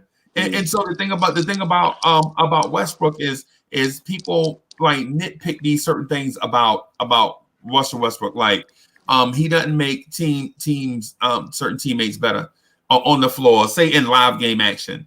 But I saw when dudes try to get in a bag with a bad play and Russell Westbrook go run the ball down. No. And go get the ball and get back into play and maybe do a high screen pick and roll to get the team a better shot. You know what I'm saying? Mm-hmm. You know, it's one of them deals. We can't just always be like, you know, oh, it was empty stats. He empty statted his way to an MVP. You don't empty stat your way to an MVP. That's ridiculous. You don't. And teams will say, well, okay, so he triple doubled them to the 8th seed. Dog, he triple doubled them to an 8th seed in the West where we know it's stacked. Can he triple double us to the playoffs in the East? Yeah, exactly. That might be a 5th seed. You know what I'm saying? And think about this, Freezy. Think about this. Everybody want to say, well, oh, he don't get out the first round of the playoffs. Well, tell me when the Knicks get to the playoffs. Exactly, man. You know what I mean? I'd rather have a chance to get if you get to the playoffs, you got a chance to get the ring. Right. If you don't get to the playoff, you ain't got no chance. God dog it. You know what? Ron Cleveland read my mind. Ron Cleveland read my mind like a book on it. They want to act like it's the same thing as making the playoffs with Melo and Amari. It's not. And let's be real too. And let's be real too, fellas. Who are we to say, oh, but we don't want Russell Westbrook? Right. Tell me the last time we had a point guard that even put up anything like this to be this kind of player. When the last time? You know when the last time? Stephon Marbury. Let that sink in. Mm-hmm. That's the last time we had something the caliber of Russell Westbrook. Right. I also think Russell under Tom Thibodeau would be very big for him because he's never had a coach like that really hold him accountable. Right. To that nature. Because I mean the bad side about Russell, and I've seen it plenty of times, an example was in Donovan Mitchell's rookie season, and they played against the Jazz, and the Jazz bounced them out in 6. I remember in that 5th and 6th game, Westbrook was going completely nuts with his shot attempts. Right. And he phased out the whole team. And this is why I was mentioning as the fact as far as making guys better. In a sense where Paul George can't just have 13 attempts and you have an elimination game. Like that just can't be done. But I think Tom wouldn't let Westbrook get away with that type of stuff. And I think he would respect Tom. But day A, the whole thing about playoff P is a myth. Playoff P is a myth. How many times do you have to see Paul George? It's not a myth. It's real. It's reality. No. I mean, in that respect. He dunked on LeBron. Oh yeah. In that respect, yeah. But what I'm saying is Paul George dominating the playoffs. How often have you seen that? Very few times. Not since he played against LeBron in Indiana. Yeah. Before the injury. Yeah. And he had 1 or 2 good games in the bubble during the playoffs. That was it. Yeah. And so so the thing I say about Westbrook is who are the Knicks to turn down a Hall of Fame caliber point guard, one-time MVP, two-time triple-double champ? Who are we to say no? We don't want Russell Westbrook because we want to give that money to Elfrid Payton, and we want to try out Frank Ntilikina and Dennis Smith Jr. Right. No, I'll take Westbrook. I'll drive on 3 of them guys to the airport with Julius Randle for Russell Westbrook. Right. Yep. Right now. Right. I'm telling you that's the. I tell you what, you put Russell Westbrook with these bunch of role players, shooters that we got, and watch what he does with them. He'll have another triple. He'll average another triple double. I'm here to tell you that on Russell Westbrook's off nights, I'm here to tell you that RJ Barrett will probably go to him and be like, "Hey man, you need to get fired up. You need to get excited." You know? He'll love RJ. He'll love RJ. Yeah. He'll love Obi and Mitch. Yeah. Can I see Russell Westbrook now throwing them lobs to Mitch all day and Obi? Yep. Yeah. And who gonna stop him in the open court? Oh that'll be dangerous. No one has. You talk about flying. Yo. Hey, so let me say this real quick, y'all. Just give me like 10 seconds. I just want to say, hey, y'all, subscribe to the channel. I see y'all out there. Y'all looking at Ron Cleveland read my mind. You know what I'm saying? Ron Cleveland legit read my mind on national TV. He catching me off guard because I be want to say something, and he beat me to it. You know what I'm saying? Subscribe to the channel. Hey, subscribe to Ron Cleveland's channel. Make sure y'all do that. We gotta support our man. It ain't about competition. This is about love. You know what I'm saying? If we wasn't here, you know what I'm saying, doing the Knicks at Night podcast, we'll be watching Ron and Lead to the Knicks podcast and Nickish and Die Hard Knicks podcast and a whole bunch of people that's about the Nothing But Knicks family. You know what I'm saying? There's a bunch of people out here trying to do their thing. We trying to contribute, trying to give y'all what y'all want. And the thing about it is Knicks fans, y'all want this stuff. Y'all want Knicks talk 24/7. You know how I know? It's 120 something people in the chat right now, and it's almost 4:00 in the morning. You know what I'm saying? And you just started too, right, Freezy? Huh? You just started We started a couple weeks ago. Wow. We just jumped on like we legit are on episode 17 or 18. Wow. Right? And we're at and so what I want to do is get 1,000 subscribers by the end of the year, right? And it sounds far-fetched, it's not, because the channel is growing. Like we add like 25 subscribers a day, basically, is the pace we're on. You know, that's what I'm saying? A reasonable goal. Yeah. So what we want to do is so it's not just about Uncle Freezy, growing a channel. It's about us expanding our footprint across YouTube, where people that want this Knicks content can come and get it live. A lot of people, believe it or not, a lot of people watch not 2 hours, but maybe an hour and a half to 2 hours of this every day as in the replay. Like they legit put this on and watch 2 or 3 hours of it, right? And what we want to do is get them to subscribe to the channel. And then that way you'll get the notifications when we go live. Hit that like button so that, because the thing is and I equate it to a disco, right? So we are the DJ and we playing a song, but it's other people out there that want to dance and hear music, but we can't find them, right? So we want to put the 2 and 2 together. We want to put everybody together so everybody can have a good time. That's the reason why I asked for all the subscribers and stuff, not because I want to compete with somebody else who's bigger than us, or not because I feel like other Knicks content creators don't put on good stuff, because they do. But what we want to do is grow this thing and welcome y'all into this Knicks at Night family podcast, where you can come in and feel comfortable, and then get in a virtual chat and chop it up, or eventually get on the video chat and come in here and talk. Man, Ron Cleveland just walked right in like family. You know what I'm saying? And we welcome that. We welcome that. That's what we want. We know Ron. I've been knowing Ron for like 4 years, maybe.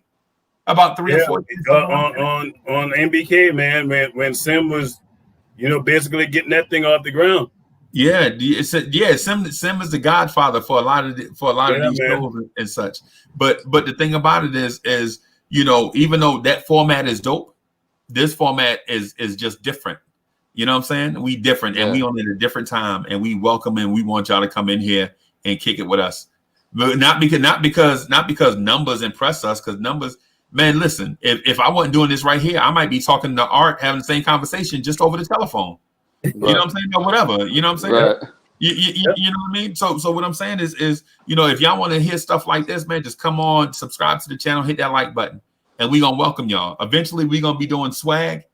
We trying to give this T-shirt to Yellow Fella, but Yellow Fella still ain't hit me up. You know what I'm saying? But the thing about it is these conversations here are conversations that we've been wanting to have with each other for a long time. Now we have a place that we can do it in a format that's safe. In a format that you can speak as freely as you want. And when we say come on and talk, I mean our only thing is when you come on and talk, we just ask for you not to talk over everybody for a couple of reasons. For one, you don't want to be disrespectful to the other people that's on. And at the same time, when you listen to it, through your speakers, you don't want that stuff to come across like trash. Because 4 or 5 people talking at the same time is garbage coming through your audio. So hit that subscribe button, hit that like button. Come on there, man. We trying to welcome this family. I'm sorry, Day. You was gonna say something, but I just want to throw that out there. It's all good, and I understand that you gotta do that. But I was going to say that I could attest for the fact that I hit you up on YouTube today, and I said, hey, look, listen, man, I got some insightful stuff that I want to say. Can I join? And you like, yeah, come through. So the love that was you. Yeah. So the love is abundant. You see what I'm saying? Like open arms, no problem. Hey, hey, man. Hey, I'm getting older, man. I'm sorry. I'm so sorry, man. Hey. No, I had a different name on that, so you good. Okay. Yeah. So y'all, so now y'all know the love is real. Like this is genuine.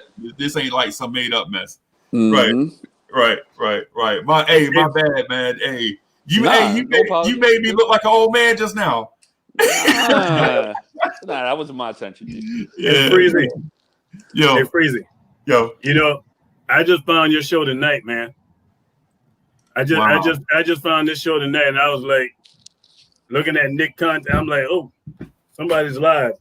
Right. I didn't even know this was you. Right. You feel me? Right. So everybody that I'm looking at their picture, whatever you got going on YouTube, I'm gonna subscribe right now. Right. Whatever you got. Right. Because you're Nick's family. You know what I mean? I'm looking for Nick stuff. You know what I mean? Yeah. So Day A, what you got going? So I can go ahead and subscribe right now. I wanted to get my feet wet here, to be honest. Okay. So hey, this is the perfect place too. The only thing because there are others that want to get their feet wet in the game too. Like God of Moses and Elijah, like Teddy, Teddy. So it's a bunch of people that want to do that. I don't have a problem with it. My only thing is don't come on here trying to sell porn and life insurance. Don't be trying to spam us to death. Trying to lift your pro. No. I ain't talking about you, dog. I ain't talking about you. I'm just saying, just in general. Just don't try to spam us half to death with some mess. Because at the end of the day, Knicks fans want to come to a place where they feel like it's safe, where they could just talk about such and such, and they ain't worried about getting trolled half to death or getting personal attacks or nothing like that. They want to come. This is home for a lot of Knicks fans, especially this early in the morning. Like my overnight. I got hit up. A guy was like, "Yo, I'm in." I forgot what country he said. He was like, "Man, y'all funny. The only thing is y'all talk over each other a lot. But once you get used to it, you understand that it's a Knicks family thing."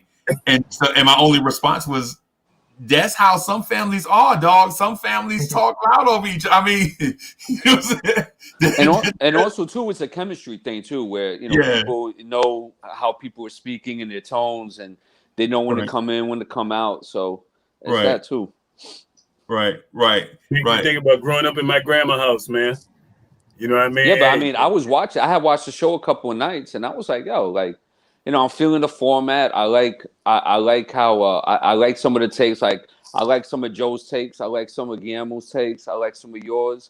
And and I was just like, let me see. Let me hit up Big Bro. Let me see if he'll let me in. And man. Yeah, I appreciate this, man. Because you didn't have to let me in here, man. That's all love. You bugging, right? You know, as soon as I saw the thing, I was like, "Is that Ron?" And then I was trying to put the link so you can come in, but my browser, like what happens is when I get like 7 or 8 people in at one time, my browser slows down, and I'm connected, but I got South Carolina internet. You know what I'm saying? So it's like that dial up, man. Yeah, I know. And I keep telling them, I'm like, "Yo, speed up my internet." They're like, "That's the best.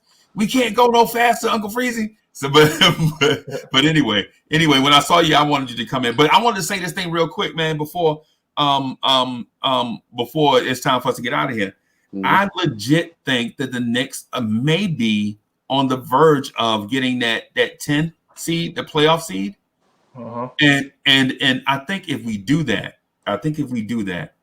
that will fast forward this rebuild. That will put our rebuild in turbo drive.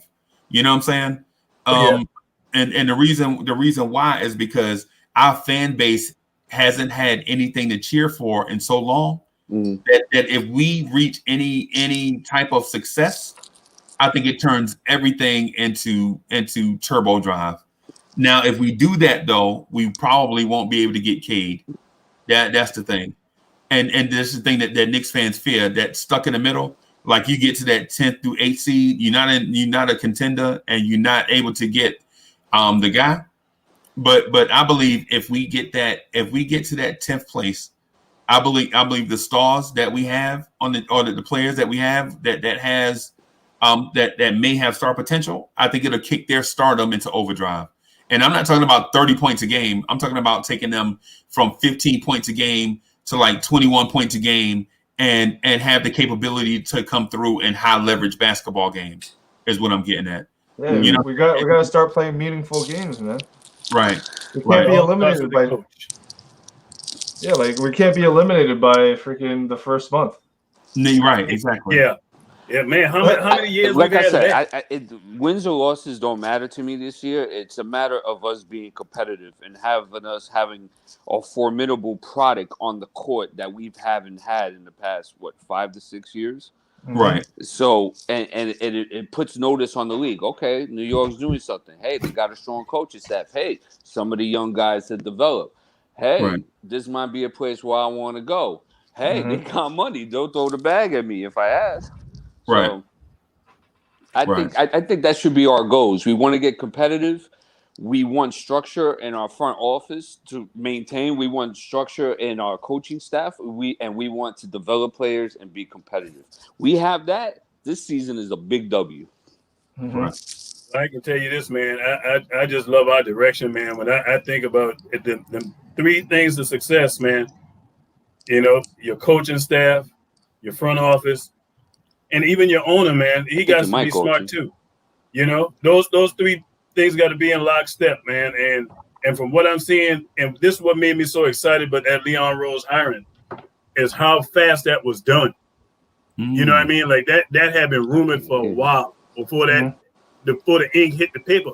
Like we knew that was coming down. So that lets me know that anytime that a person gets hired is based on relationships.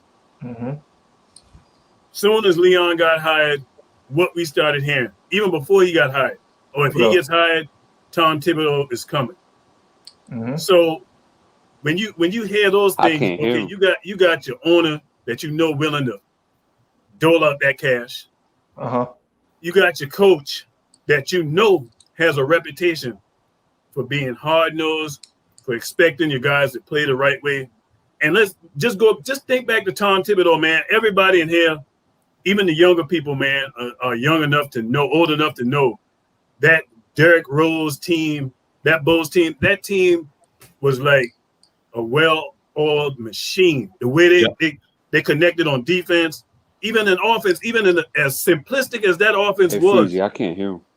Them guys, man, was connected. And so when I look at that, we finally get into a place as Knicks fans, and then with the signings, that we're doing stuff smart. We're not throwing money away. I'm so excited for the future, and I'm looking forward to this season, man, more so than I think in the last 5 years, man.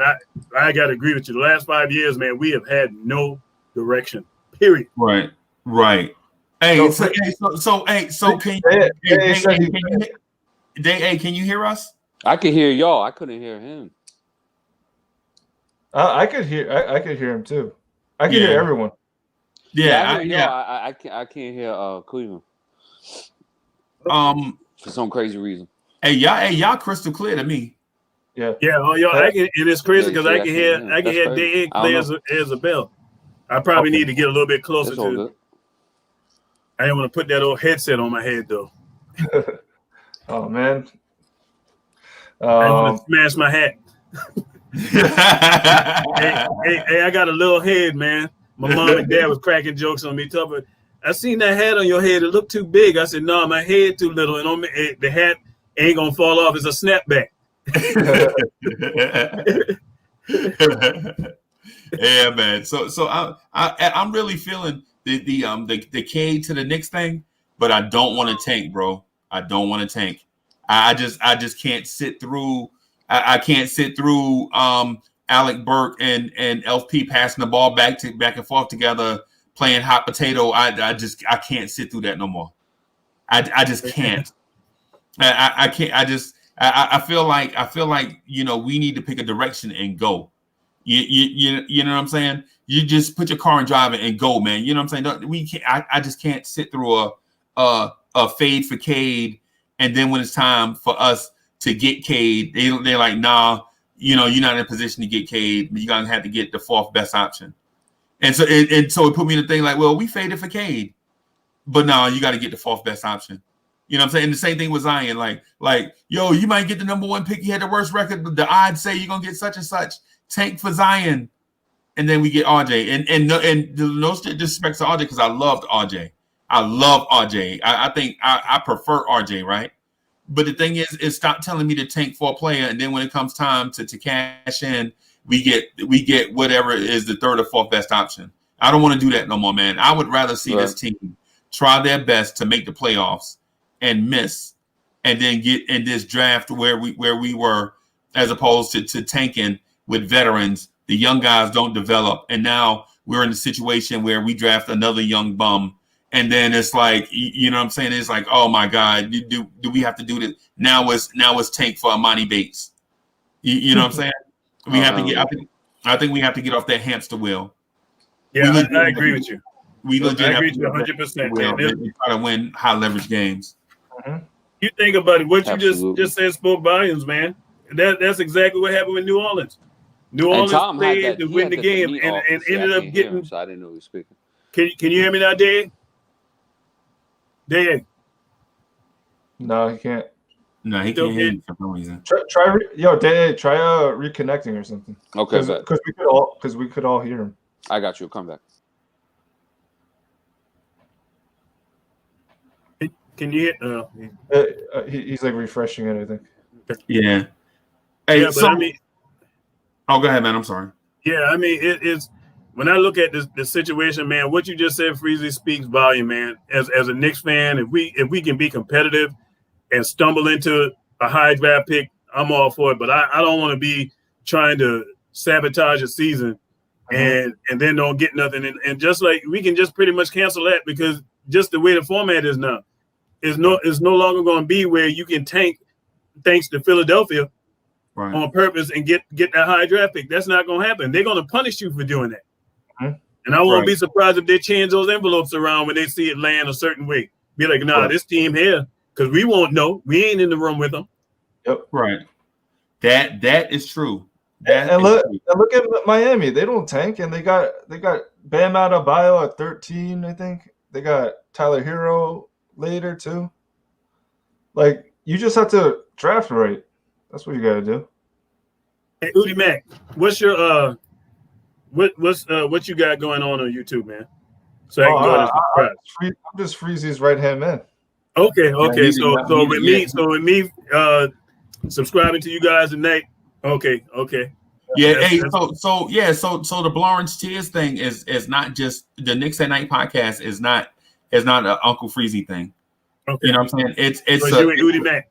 Yeah, it's actually the Knicks Twitter. Like Knicks Twitter manifesting itself into a podcast basically. Okay. And so Art and myself are the main ones that come through more consistently. So it's not just a Uncle Freezy thing as far as the podcast stuff go. You know what I'm saying? It's me and Art and everybody. It's you remember that song? It's a family affair. That's what that's what this is. It's a family affair, man. We just He asked for the link. Oh, okay. Let me throw that back in there. Throw that back in there real quick.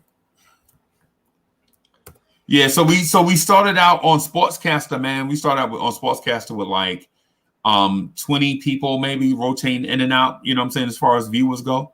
And so one day I just decided to see if I can multi-stream it on Sportscaster and YouTube at the same time. And it just took off like wildfire, man. And so it's the same thing, but it's just the fact that we multi-streamed it to multiple platforms and the family came in and it is what it is right now. So we want to grow it and we ask the people to subscribe because what we want to do is get it more enjoyable, like start creating swag and stuff that we can send to people. You know what I'm saying? Like we got our little catch sayings like Ron Cleveland is in the building. So we might eventually put that on shirts and send it to everybody. So our community and stuff kind of grows. You know what I'm saying? Because we don't want it to be like catchy or a gimmick, but at the same time, we want it to be like this tight knit family thing where it's kind of growing. You know what I'm saying? Because I legit, and so Ron, I'll tell you this because I don't know if you saw this or not, but what I'll do is because I don't want to dominate the conversation. I just want to feel like I'm a part of the family. So what I'll do is I'll dip out the video part and just hang out in the virtual chat and then let whoever come on, as long as they're respectful to the process, and to the channel, just let them go. Like Rob the Knick came on a little while ago and took over. I enjoyed him, man. I enjoyed him a lot. Yeah, he compared RJ Barrett to Landry Fields. I couldn't agree with that one. I was just shaking my head on that. Yeah, but that's what actually made me want to get in. But I heard that and I was like, huh? But the point I was getting at is he felt mad comfortable in the format. You know what I'm saying? I appreciate that though. He felt comfortable in the format, and so we don't get in here and try to and understand and listen. I'm not throwing shade at nobody else that do this because it takes a lot to moderate, man, and it takes a lot to come on consistently. Like tonight, I was hugged up with Mocha, and Mocha was like, "Yo, it's 11:30," and I was like, "Shit, I gotta go ahead." You know what I'm saying? And so it's like it take a lot to be consistent in doing it. You know what I'm saying? And so you're it's getting results though, Freezy. Huh? You're getting results. Keep it up. We are getting results. It's like and sometimes I slip and say me. You know what I'm saying? But it ain't about me. It's about everybody. That's subscribe to the channel. Y'all subscribe to the channel and hit that like button. Because it's not about Uncle Freezy and these trucker hats. You know what I'm saying? I think I got like 4 of them.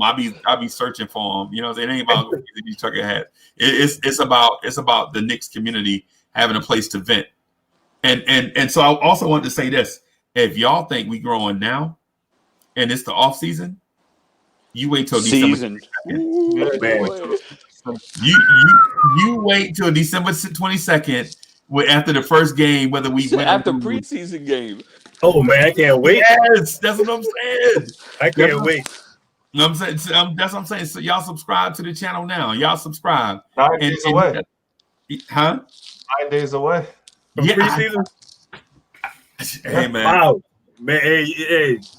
Man, I'm ready to run through this thing behind me. You heard me? I just want to see RJ. I want to see Obi. Man, I can't wait. I can't wait too long. It's almost a year. I want to throw something else out there. Too. Yeah. So I'm working on an intro for the joint. So, but I'm not good at that kind of stuff in terms of the technical side. Like Sam and all those guys. Those guys have experience doing stuff outside of Knicks, and they bring it to their channel. I don't have experience in that. So if y'all know somebody that's good at doing intros and all that stuff. That's already a part of the family. You know what I'm saying? Y'all shoot me something on Twitter. Y'all know I'm at Big Freezy on Twitter. You know what I'm saying? So shoot me something if y'all got some ideas or something like that. I already got an idea of what I want for the overall channel, but in terms of the Knicks at Night podcast intro, that needs to be something from y'all, because we all are a part. All 428. Oh yeah. All 428 of the subscribers. This is our thing. We trying to manage it together. We ain't gonna let one person take over, but at the same time, we want everybody to kind of contribute something to the joint. Also, one last thing before we get back to the Knicks talk is I want to take time and subscribe to Ron's channel, right? It'd be dope if we can get 50 or 60 of y'all to go over right now and subscribe to my man channel and grow his channel. But to make me cry, man. Ron, I looked at your channel. You're gonna have to get busy, man. You gonna have to get busy. We need to see you more often. Freezy, man. I just started, man, and a little long story short, man. This has been something for a long time, man. Like, I worked in healthcare for the last 12 years. Right. You know, and they see me walking around the hospital and stuff, man, and I constantly talk sports, all day long. I mean, just talking it. And they would always tell me, man, they said, dude, you should be doing something in sports. You always talking about sports. Right. Your voice is like you need to be doing something in sports. And the crazy thing is when you was talking about the intro, I ain't all that technically savage, Right. But my daughter, man, my 12-year-old daughter, she asked me, she said, Dad, what kind of music you want? What kind of beat you want? I said, and I just started making music with my mom. She said, okay. 5 minutes later, she came up with my intro music. Wow. So everything you see, that banner and everything for my channel, my 12-year-old daughter did that. Wow, that's crazy. And I paid her too. Good dad. Yeah, I paid her. So, it's an opportunity for me and her to bond, man. Hey, anybody, I think about Kobe, man, with Kobe. Mm-hmm. I got 4 girls, man. My oldest daughter is 26. Right. And it's just something, man, as a man, I got a son. My son is 23. Right. And but them girls is something else, man. They really hold a soft spot in your heart. And all I can think about, man, was Kobe when I heard about that situation, man. It tore me up. Yeah. Right. For sure. I'm going to put your link. I'm going to put your link in the chat too.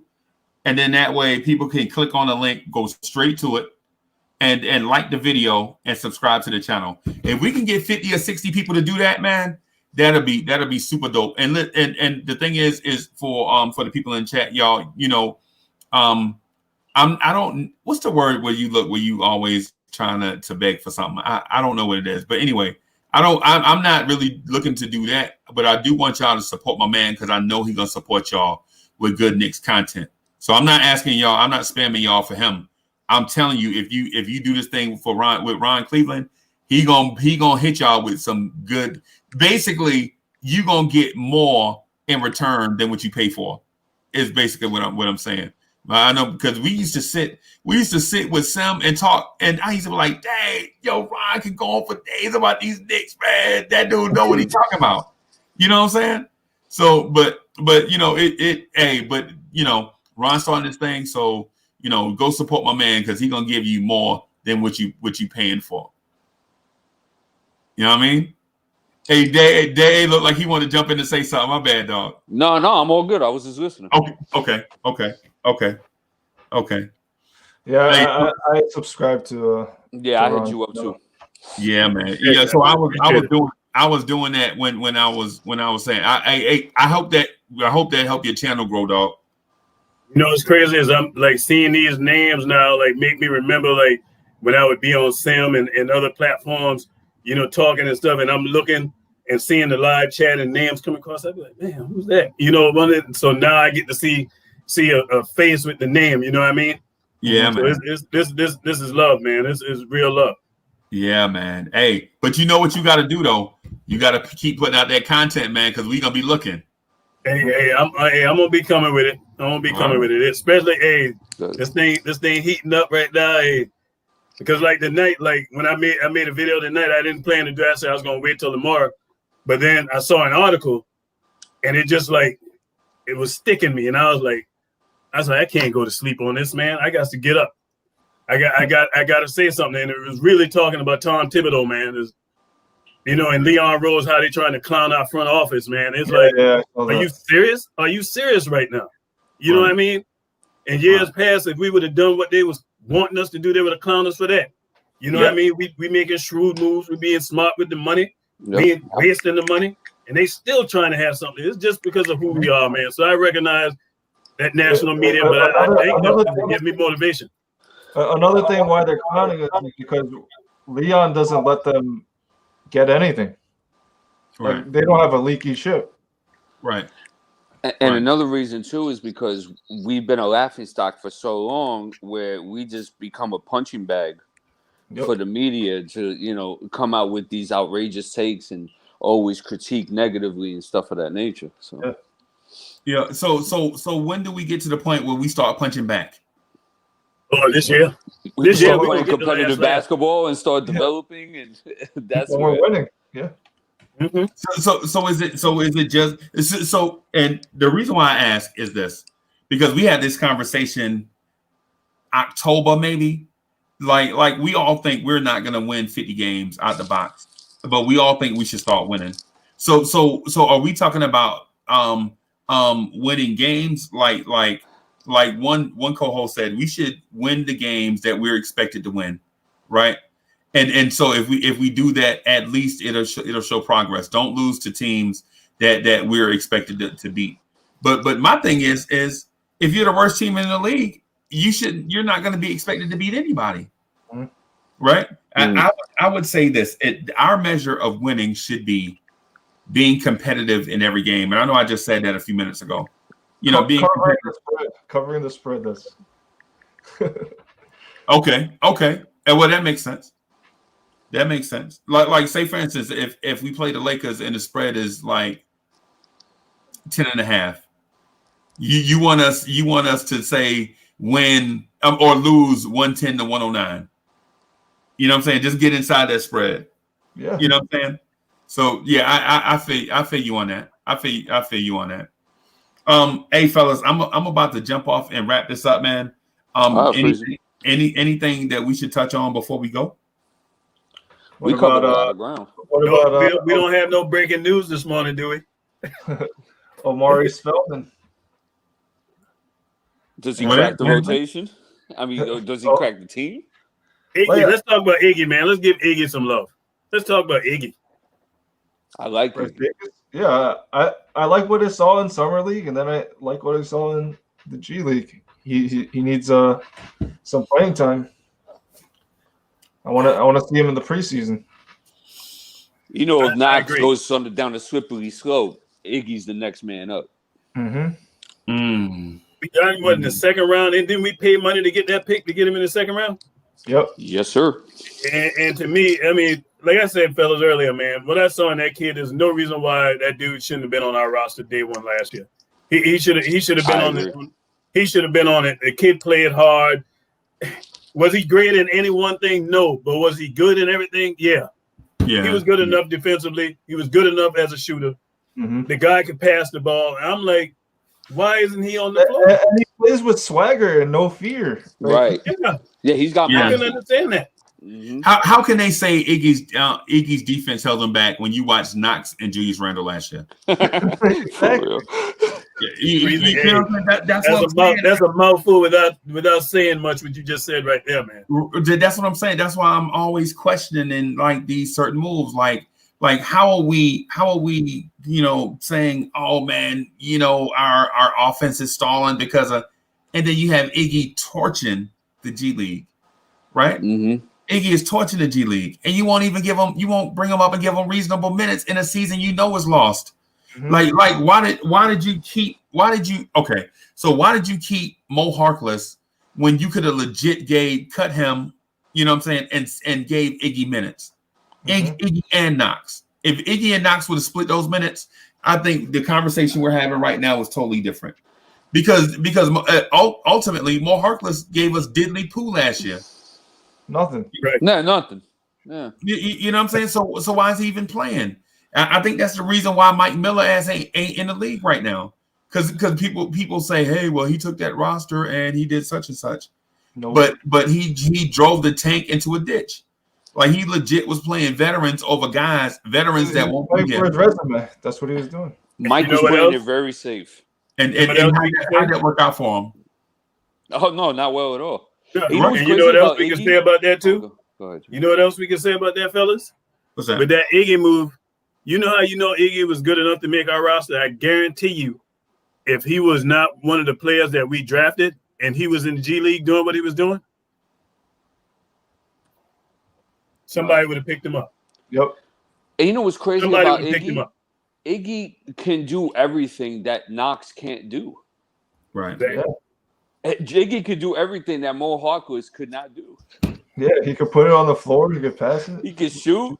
Yeah. He rebounds well at that 3 spot. He'll crash. He'll crash bodies. He cool with it. Yeah, like he plays with no fear. Mm-hmm. Right. And so my thing is, so Art, so y'all already know this, man, because y'all been with me for a while. Y'all know my biggest thing is we always give minutes to people that don't care. They don't care about nothing. All they care about upgrading their Mercedes. You know what I'm saying? And we want them to help us save our franchise. Mm-hmm. When all they're trying to do is you know what I'm saying, get the bag. You know what I'm saying? And my belief is winners get the bag. You know what I'm saying? If you can contribute to winning, you'll get the bag. It's the reason why contenders always looking for dudes that want to win, because they feel like if we add one more winner to a stacked roster of winners, we'll have a better shot at winning. You know what I'm saying? Only losers hustle backwards. You know what I'm saying? Only losers to be like, throw the bag at Davis Bertans. He a shooter. Man, he played for a team that had a record just as bad as us. Yep. And he didn't even start. Yep. You know what I'm saying? And so the Knicks are like, well, the Knicks fan, let's throw the bag at Davis Bertans. He ain't won nothing. He wasn't even starting. Yo, shout out to Thesis. You think he put Iggy's going to beat Kirk or Dunleavy? You think he could play a role like that? I think it'd be better than both of them if given the opportunity. Dunleavy was kind of slow. I think he's faster than Dunleavy. Yeah. He's closer to a Joe Ingles. Yeah, I like that comparison. Great comparison. Great comparison. Yeah. Yeah. He's closer to that. That's what I was thinking. Yeah, man, that's a real good one, man. That's a real good one.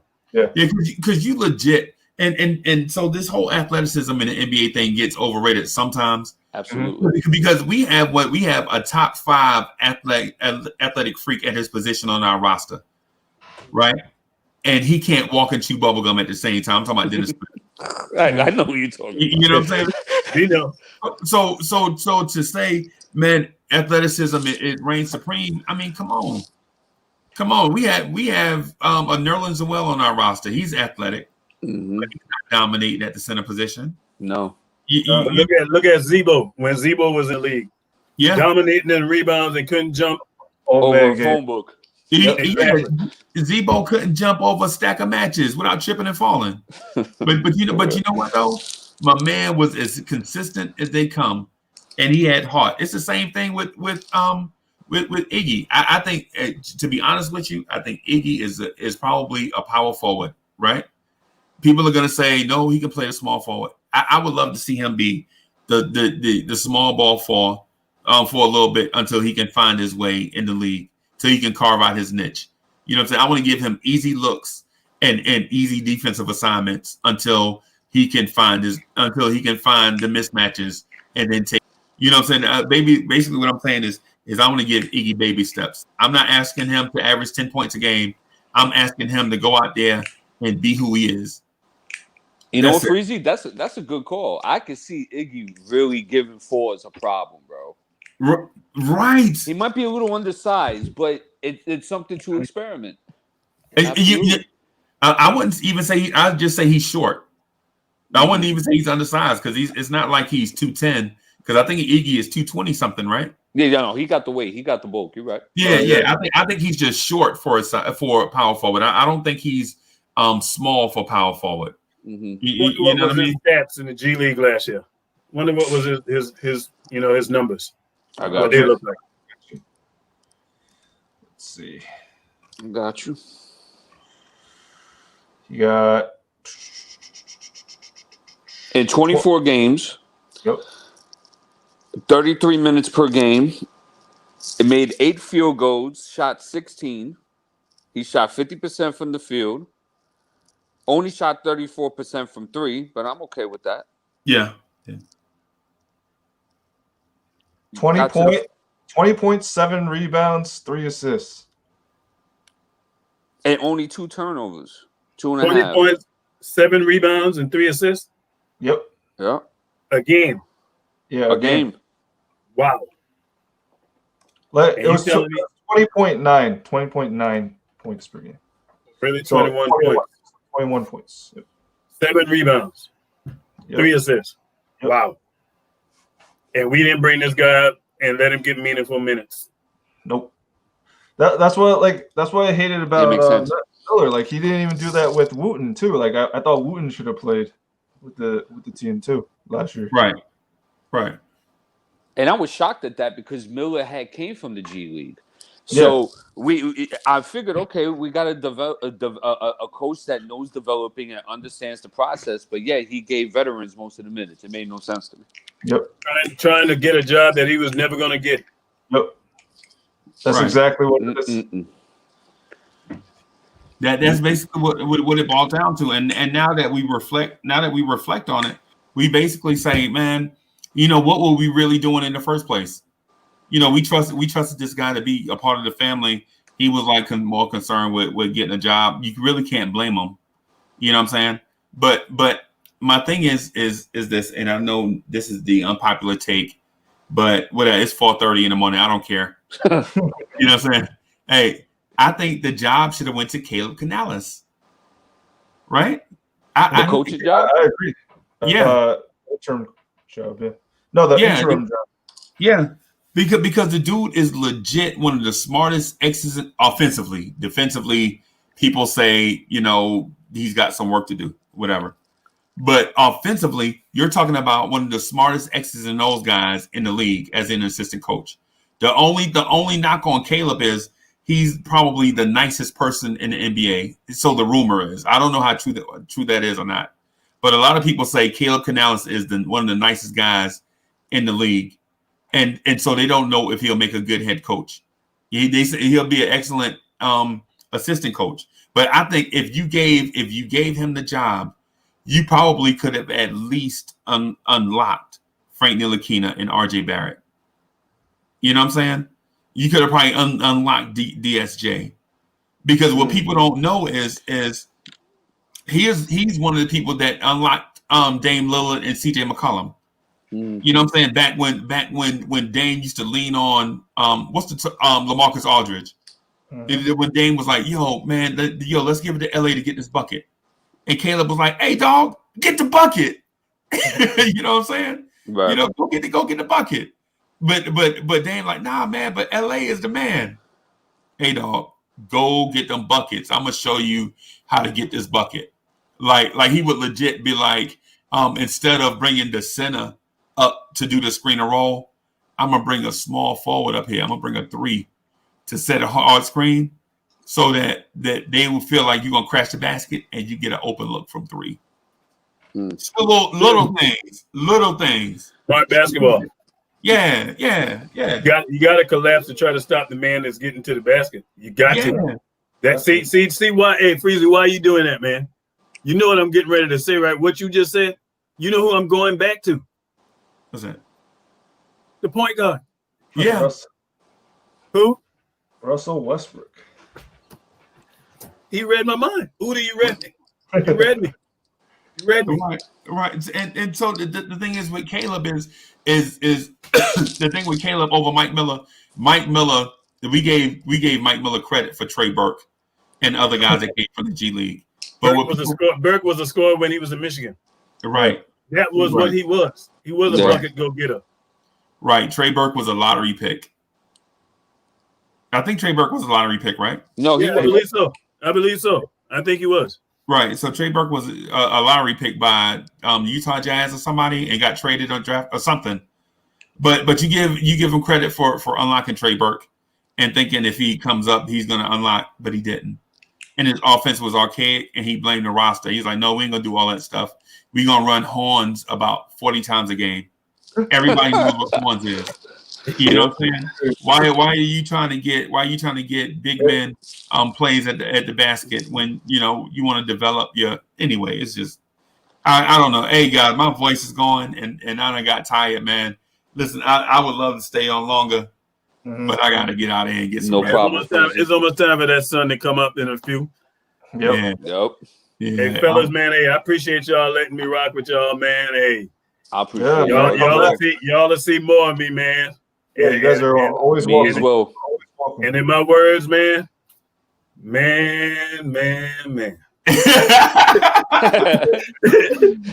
up, man. Hey. All right, hey. So let me do so to my mods, Simma Singh and Bodega Wi-Fi. Thank y'all again, for doing a great job, man, with the chat. Don't think we forgot about Simma Singh in the building and Bodega Wi-Fi in the building. So we appreciate y'all moderating, man. And we're gonna do this the same time tomorrow, man. Everybody have a peaceful night, y'all. You too. All right, Be man. safe, y'all. Be All right.